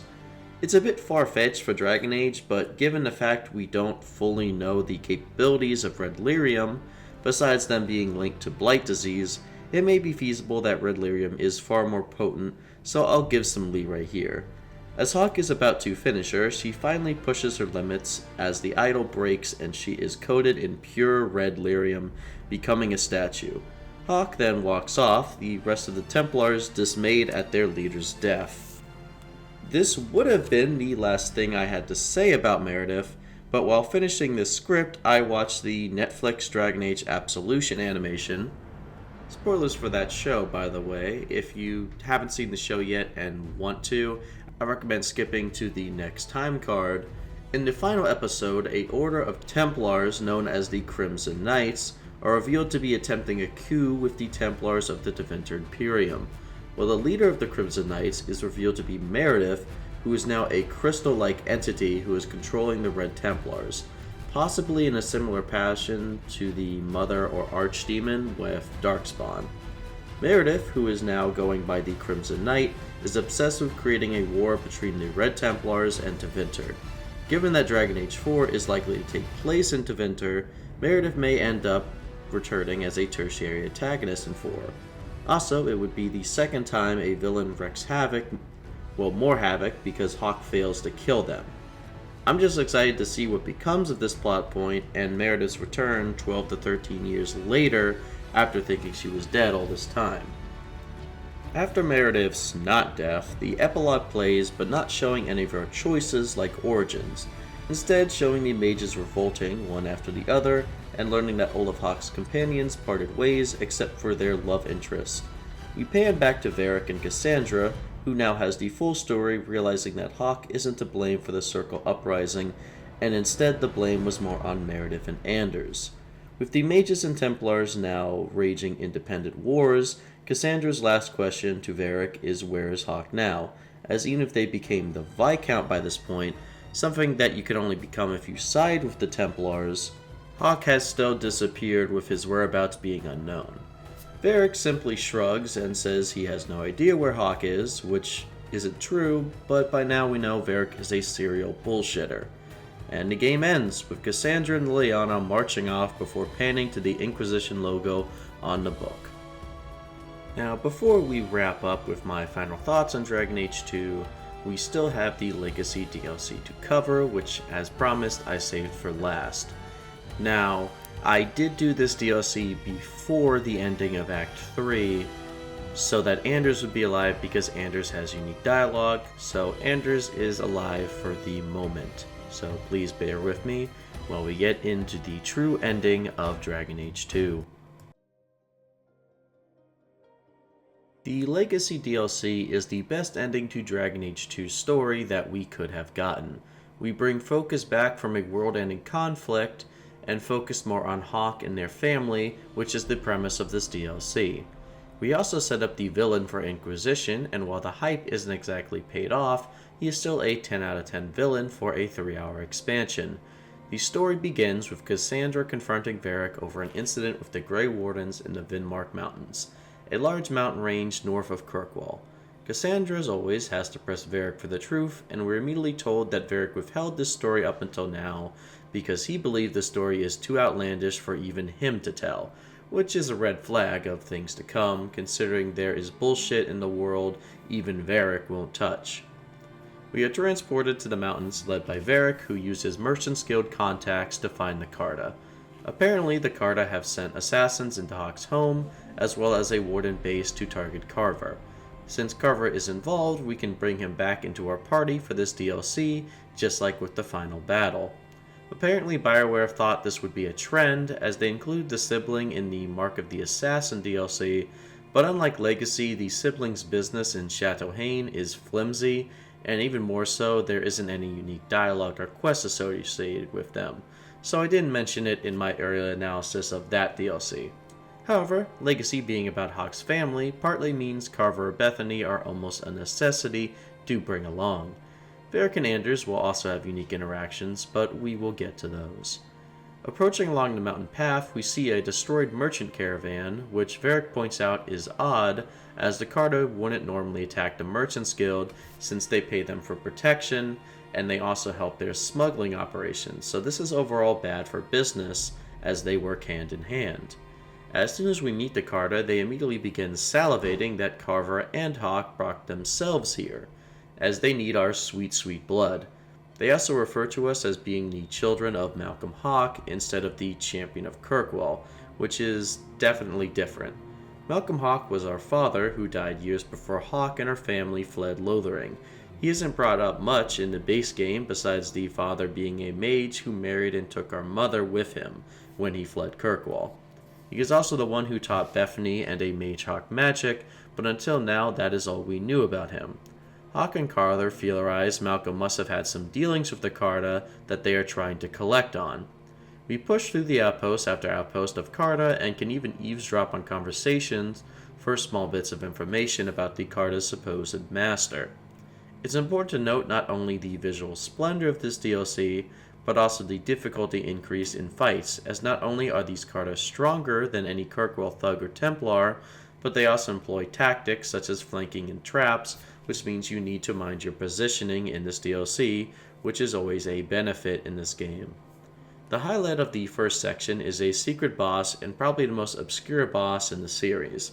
We can activate an orb in the Carta hideout where our party will make a comment after activating. Following the codex entries we have discovered so far, we can backtrack to the fortress by the entrance of the mountain to find an altar has sprung up. Activating it reveals a necromancer boss who summons legions of skeletons, but if that wasn't enough, he becomes a Black Marsh dragon fight from Awakening halfway through the fight. As trivial as I may be making this fight, I actually really enjoy it, and it's far beyond the most difficult fight besides the Aeroshock and the in-game boss for this DLC. But since the Aeroshock is difficult for all the wrong reasons, this DLC easily wins Best Bosses in Dragon Age 2. Further into the Carta hideout, we meet someone Varric is familiar with, but is noticeably as feral as the other Carta members, not only muttering about Hawke's blood, but admitting they all drank Darkspawn blood. Meaning, unless they also had the Grey Warden's 11 herbs and spices that they used for the joining, everyone here is suffering from blight disease. Unfortunately, we have to put him down, and Varric reveals that he was the inventor of Bianca, his signature crossbow.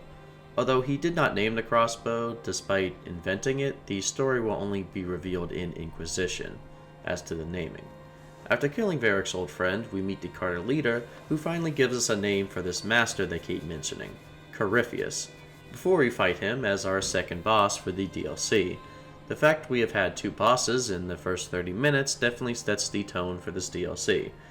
This fight also mirrors the Carta fight from Origins, one of the few fights in this game that is similar to Origins, with traps being strewn about, making our party placement important for once again. After killing the leader, we find a staff on his body, which, as with everything else in this game, Hawke firmly grasps in her hand as it resonates with her blood and sort of binds itself to her. This item is aptly named the Hawke Key, and will always be the weapon your Hawke is most proficient in. In most cases, I'd call this a bit lazy, but here it makes sense as it is an item intrinsically binded with Hawke, so it makes sense that it could form itself to your preferred weapon. This weapon can also become the strongest weapon in the game, assuming you come here in late game, as you can build its stats however you want throughout the next part of this dungeon.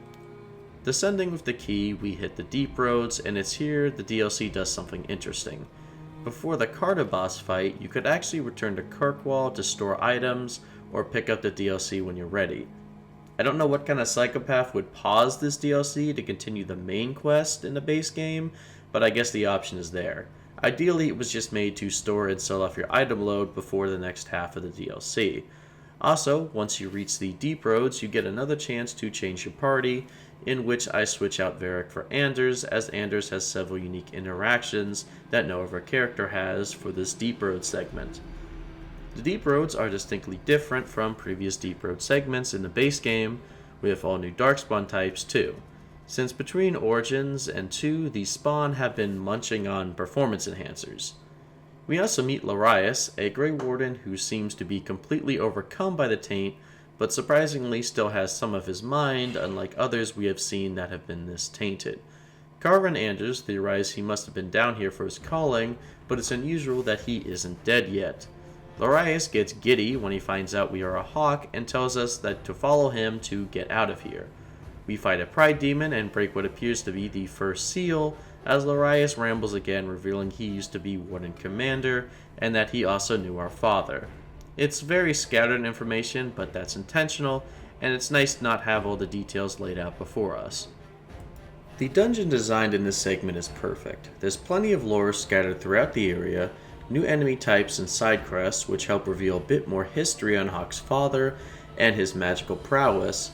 This DLC was written by Hepler in what would be her last role as senior writer at BioWare. I've credited Hepler for her work on Anders and the Mage-Templar conflict, but what I've left out so far is that Hepler is who wrote Orzammar, as well as the Paragon of Her Kind quest in Origins, which features the entire Deep Roads and the largest dungeon segment in Origins. While some people may have complained that the Deep Roads in Origins was too hard or lengthy, those people are wrong. The Deep Roads in Origins had more lore stashed throughout it than any other area, and had more intrigue in its bosses with the Broodmother and Caridin as well. Hepler is in her best form, it seems, writing dungeons with a good mix of challenging fights, as well as moments to stop and read and absorb the story of the area you're in. Additionally, throwing some side quests to pursue while you fight through the dungeon. Essentially, this DLC is a remastered Paragon of Her Kind quest from Origins, but with faster combat and all-around more concise flow to it, which is likely a main reason why people love this DLC. Speaking of side quests, we can find and release several demons throughout the map that have echoes of our father's voice attached to them. It appears our father bonded these demons here, likely to use their powers to maintain the cage, but it's just as likely he bound them to prevent them from causing issues in the mortal world. Once the third cage is lifted, we can see a visage of our father, conveniently blurred out, but reveals that he did all this to protect our mother, and that he hopes the child she's carrying doesn't possess the curse of magic. Well, awkward.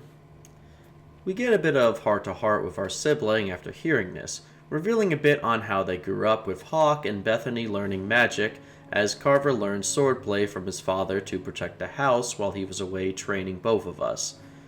After a bit of taking the piss out of each other, as brother and sisters do, we end on a good note and continue the quest. Bethany's version is a bit more gloomy, as Bethany realized the burden she must have put not only on Hawk and Mother, but also now her father, since if she's alive, she grew up as the only mage in the family. She eventually relents that she's just happy to have Hawk, despite losing the rest of her family. Simple, but it's a cute scene. Breaking the second seal, we meet up with Larius again, who babbles that Corypheus is more than Darkspawn and more than human. Anders and Larius also mention that they can hear him. Carver and Anders read through the lines enough and use their Grey Lord and knowledge to determine that this is an awakened Darkspawn, much the same as the Architect from Awakening. Considering the Architect alone caused a pseudo-blight, this should be all players need to know on why they need to put Corypheus down. Deeper in this odd area of the Deep Roads, we can see an altar of Dumat and gather some ritual artifacts to do an old rite and get a few nice items. Uneventful, but more good foreshadowing as for what's to come. Also, Anders keeps complaining about hearing voices and having headaches. Nah, Anders losing control, that never happens, we're fine.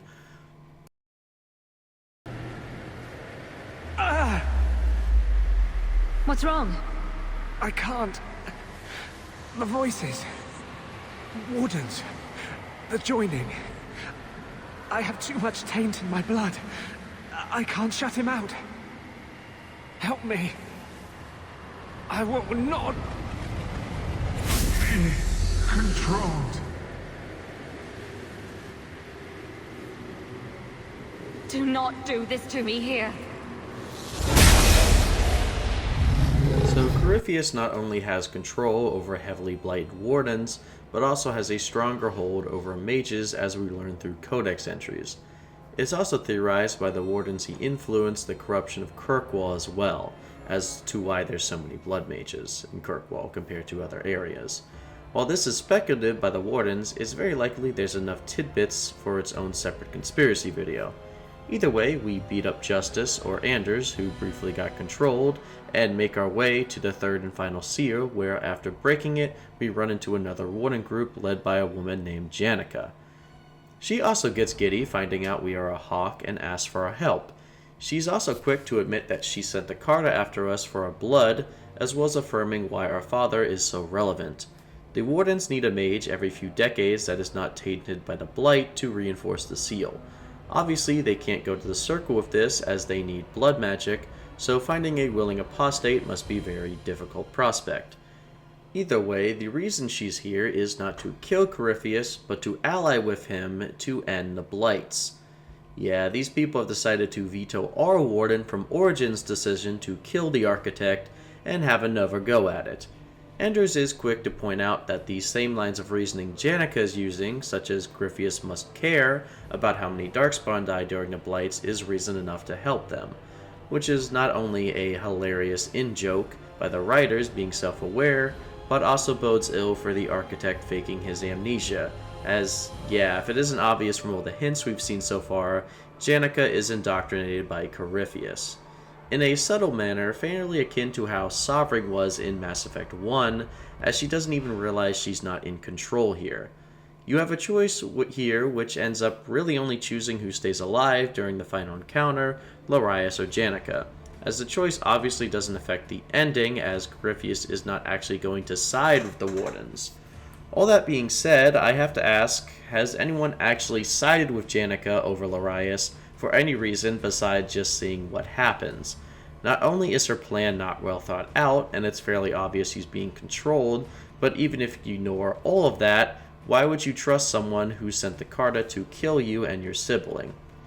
It's also never brought up, but she's so far gone as to also betray the Wardens by sending assassins to their fort, harming several other Wardens in the process. Also, she states she wants to bind Corypheus to force him to end the Blights if she can't convince him. So if we are comparing him to the Architect was not only an intelligent individual, but he was also a powerful mage, stronger than most mortals. So how would she do that again? I mean, if you're going to reference the Architect here, you're already assuming your players have played Awakening. Why would this plan sound good to them? If you did side with her legitimately, I'm curious to know why, other than I just wanted to see the other side of the DLC out of curiosity. My hawk sides with Larius, and we end up taking his path over to Corypheus' prison. Along the way, we find these pillars of magic that get knocked out of place by some Carta assassins trying to slow us down. It creates a puzzle of sorts, though the first segment can be repaired very quickly by just spinning them around a bit. Though after you are freed, you can find pillars that activate more and more layers of magic.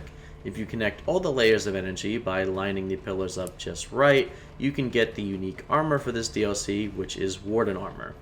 It's honestly the second best designed armor in this game, only behind the champion armor, but the stats are better. It's also one of the only times we get actual Warden armor besides I think Soldier's Peak. Okay, you can build it in Inquisition, but the variants are all way more underwhelming than 2. Finishing the puzzle for that sweet armor, we encounter our last boss fight before the final boss in this DLC. A Revenant with several arcane horrors that can heal the Revenant and stun us. Again, why did they remove Curse of Mortality in this game? After the fight, we finally reach the top of the prison that we have seen looming over us at the start of the DLC, albeit now at night to add a bit more drama to this whole ordeal. Of course, before we can face Corypheus, Janica has to try and sweeten her deal, or at least you would think so.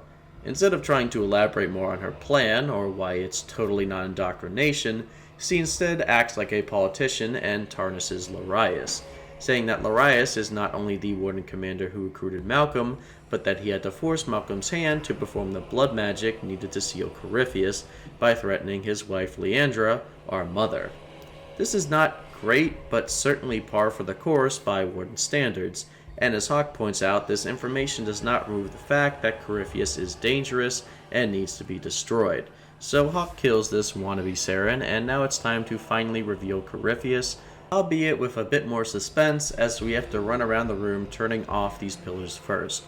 Corypheus is, well, maybe it's best I just show him a bit first, as there's a lot going on here. Be this some dream I wake from? Am I in dwarven lands? Why seem their roads so empty? You! Serve you at the Temple of Dumat? Bring me hence. I must speak with the first acolyte. Dumat was the first old god to become an archdemon. There haven't been temples to him since ancient Tevinter. You look human. Are you not citizens of the Empire? Slaves, then, to the dwarves. Why come you here? Whoever you be, you owe fealty to any Magister of Tevinter. On your knees. All of you. So the biggest revelation of this DLC is something I actually spoiled in my Awakening video. Corypheus is one of the 7 Tevinter Magisters that breached the Fade, creating the Black City, as well as the Darkspawn. I think I probably glossed over the importance of this event, but it is legitimately the first ever bit of lore we learn in Dragon Age, as the story given to us at the beginning of Origins, albeit very abridged from what we learn about this event in future games. What's interesting here is that each Tevinter Magister was actually a backstabbing asshole. Each one needed the other Magister's strength to get into the city, but believed they would be the only ones strong enough to receive godhood. The biggest revelation they were going for here, and why they keep making the Architect references throughout this DLC, is given Corypheus' similar appearance, the Architect is revealed by default to be one of those 7 Magisters as well. Furthermore, and a piece of evidence that is rather damning that I left out in Awakening, is the old god that he awakened to cause the 5th Blight by doing his joining is actually the god the Architect worshipped before he became blighted. Starting to believe the Architect is full of shit on the whole amnesia aspect. It's also important to note that Anders objects to Corypheus actually being an ancient magister, and he doesn't believe the Chantry's version of events and just believe it's anti-mage propaganda, and that the Darkspawn were just always around. This is odd, as he's the only person to ever objects to Tevinters creating Darkspawn, and he's also the only person alive who has met 2 ancient Tevinter Magisters, so this comes out of left field. So I just spent a few minutes talking about what Corypheus is and why he's significant. What about who he is himself? Well, he's obviously confused, but we don't know exactly what is going on here. If you played Inquisition, you might be surprised to see how he's acting like a confused old man experiencing early onset dementia. Well, according to what Janica and Larius theorize, when you free him, he has been asleep for centuries and he just suddenly woke up. Okay, but what about the fact he's been controlling Janica to free him, as well as even Anders at some point? Janica summarizes that was more of an instinct of Corypheus to free him, rather than him actually controlling the voices with a plan. It's a pretty shitty explanation, as if it was just an instinct, how was Janica able to form a whole argument to free him?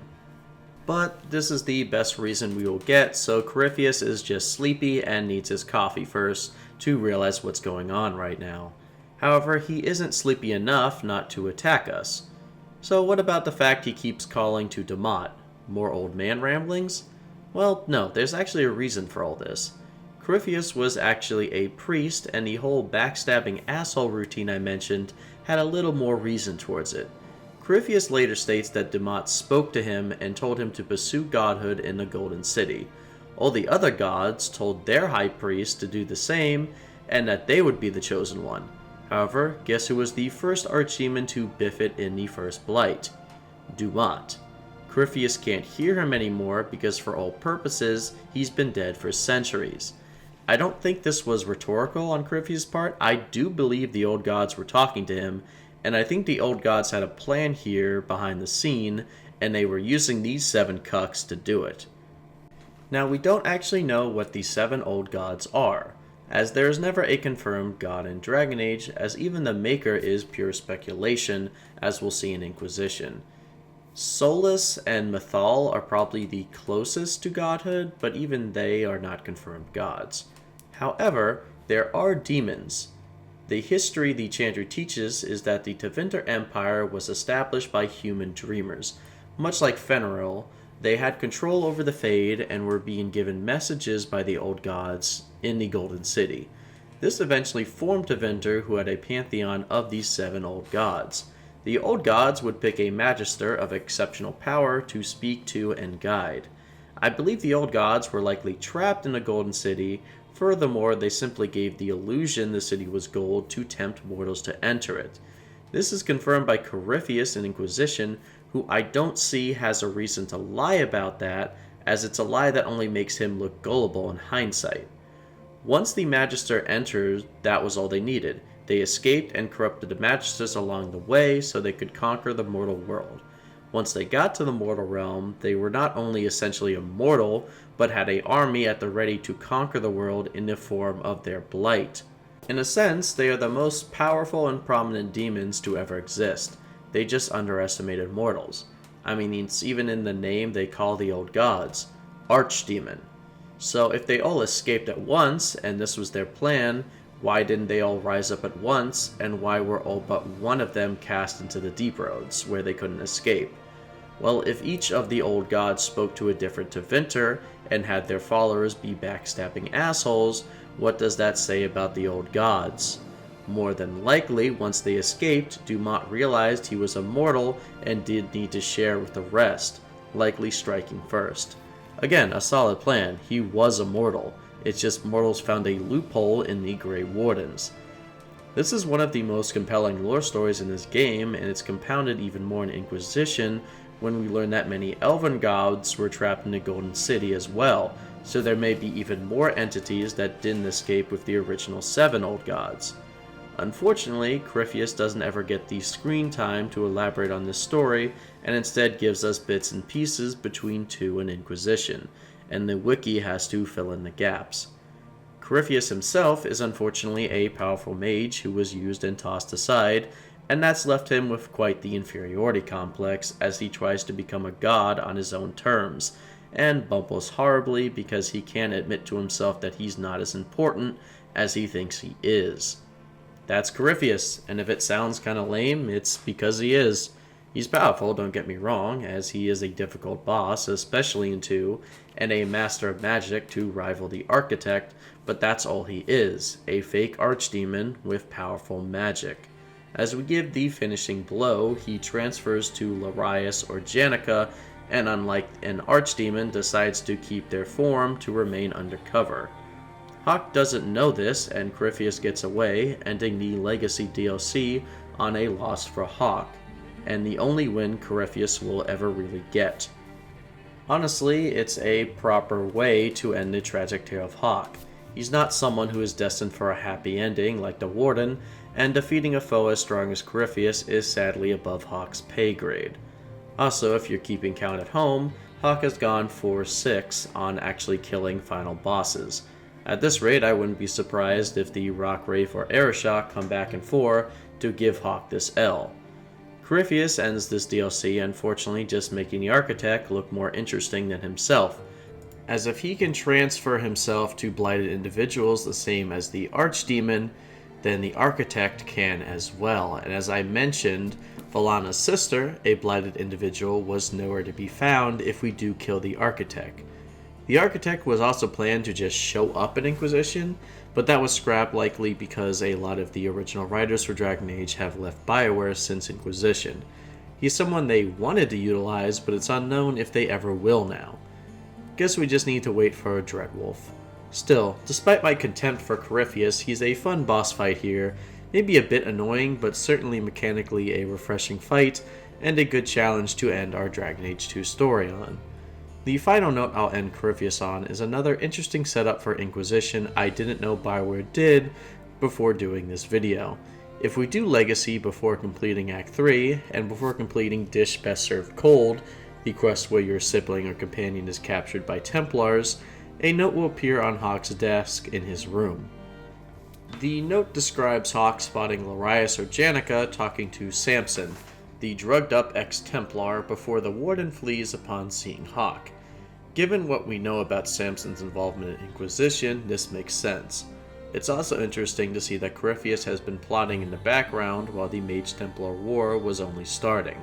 It's likely Corypheus had something to do with the acceleration of events that unfolded in Kirkwall, working with the resolutionists Liliana mentioned. It doesn't exactly excuse how rushed Act 3 was, but it is certainly an explanation. The Legacy DLC shows the kind of care and time Bioware puts into their words and stories when they have the proper time to do so. Legacy is a classic Dragon Age story, an environment with lore spread throughout the dungeon, compelling companion interactions, and an environment that adds to the enjoyment of the experience.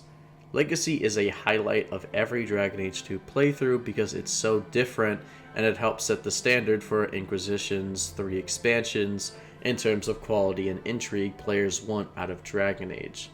The DLC also centers the story on Hawke again, at least partially, something that the game started to drift away from around Act 2.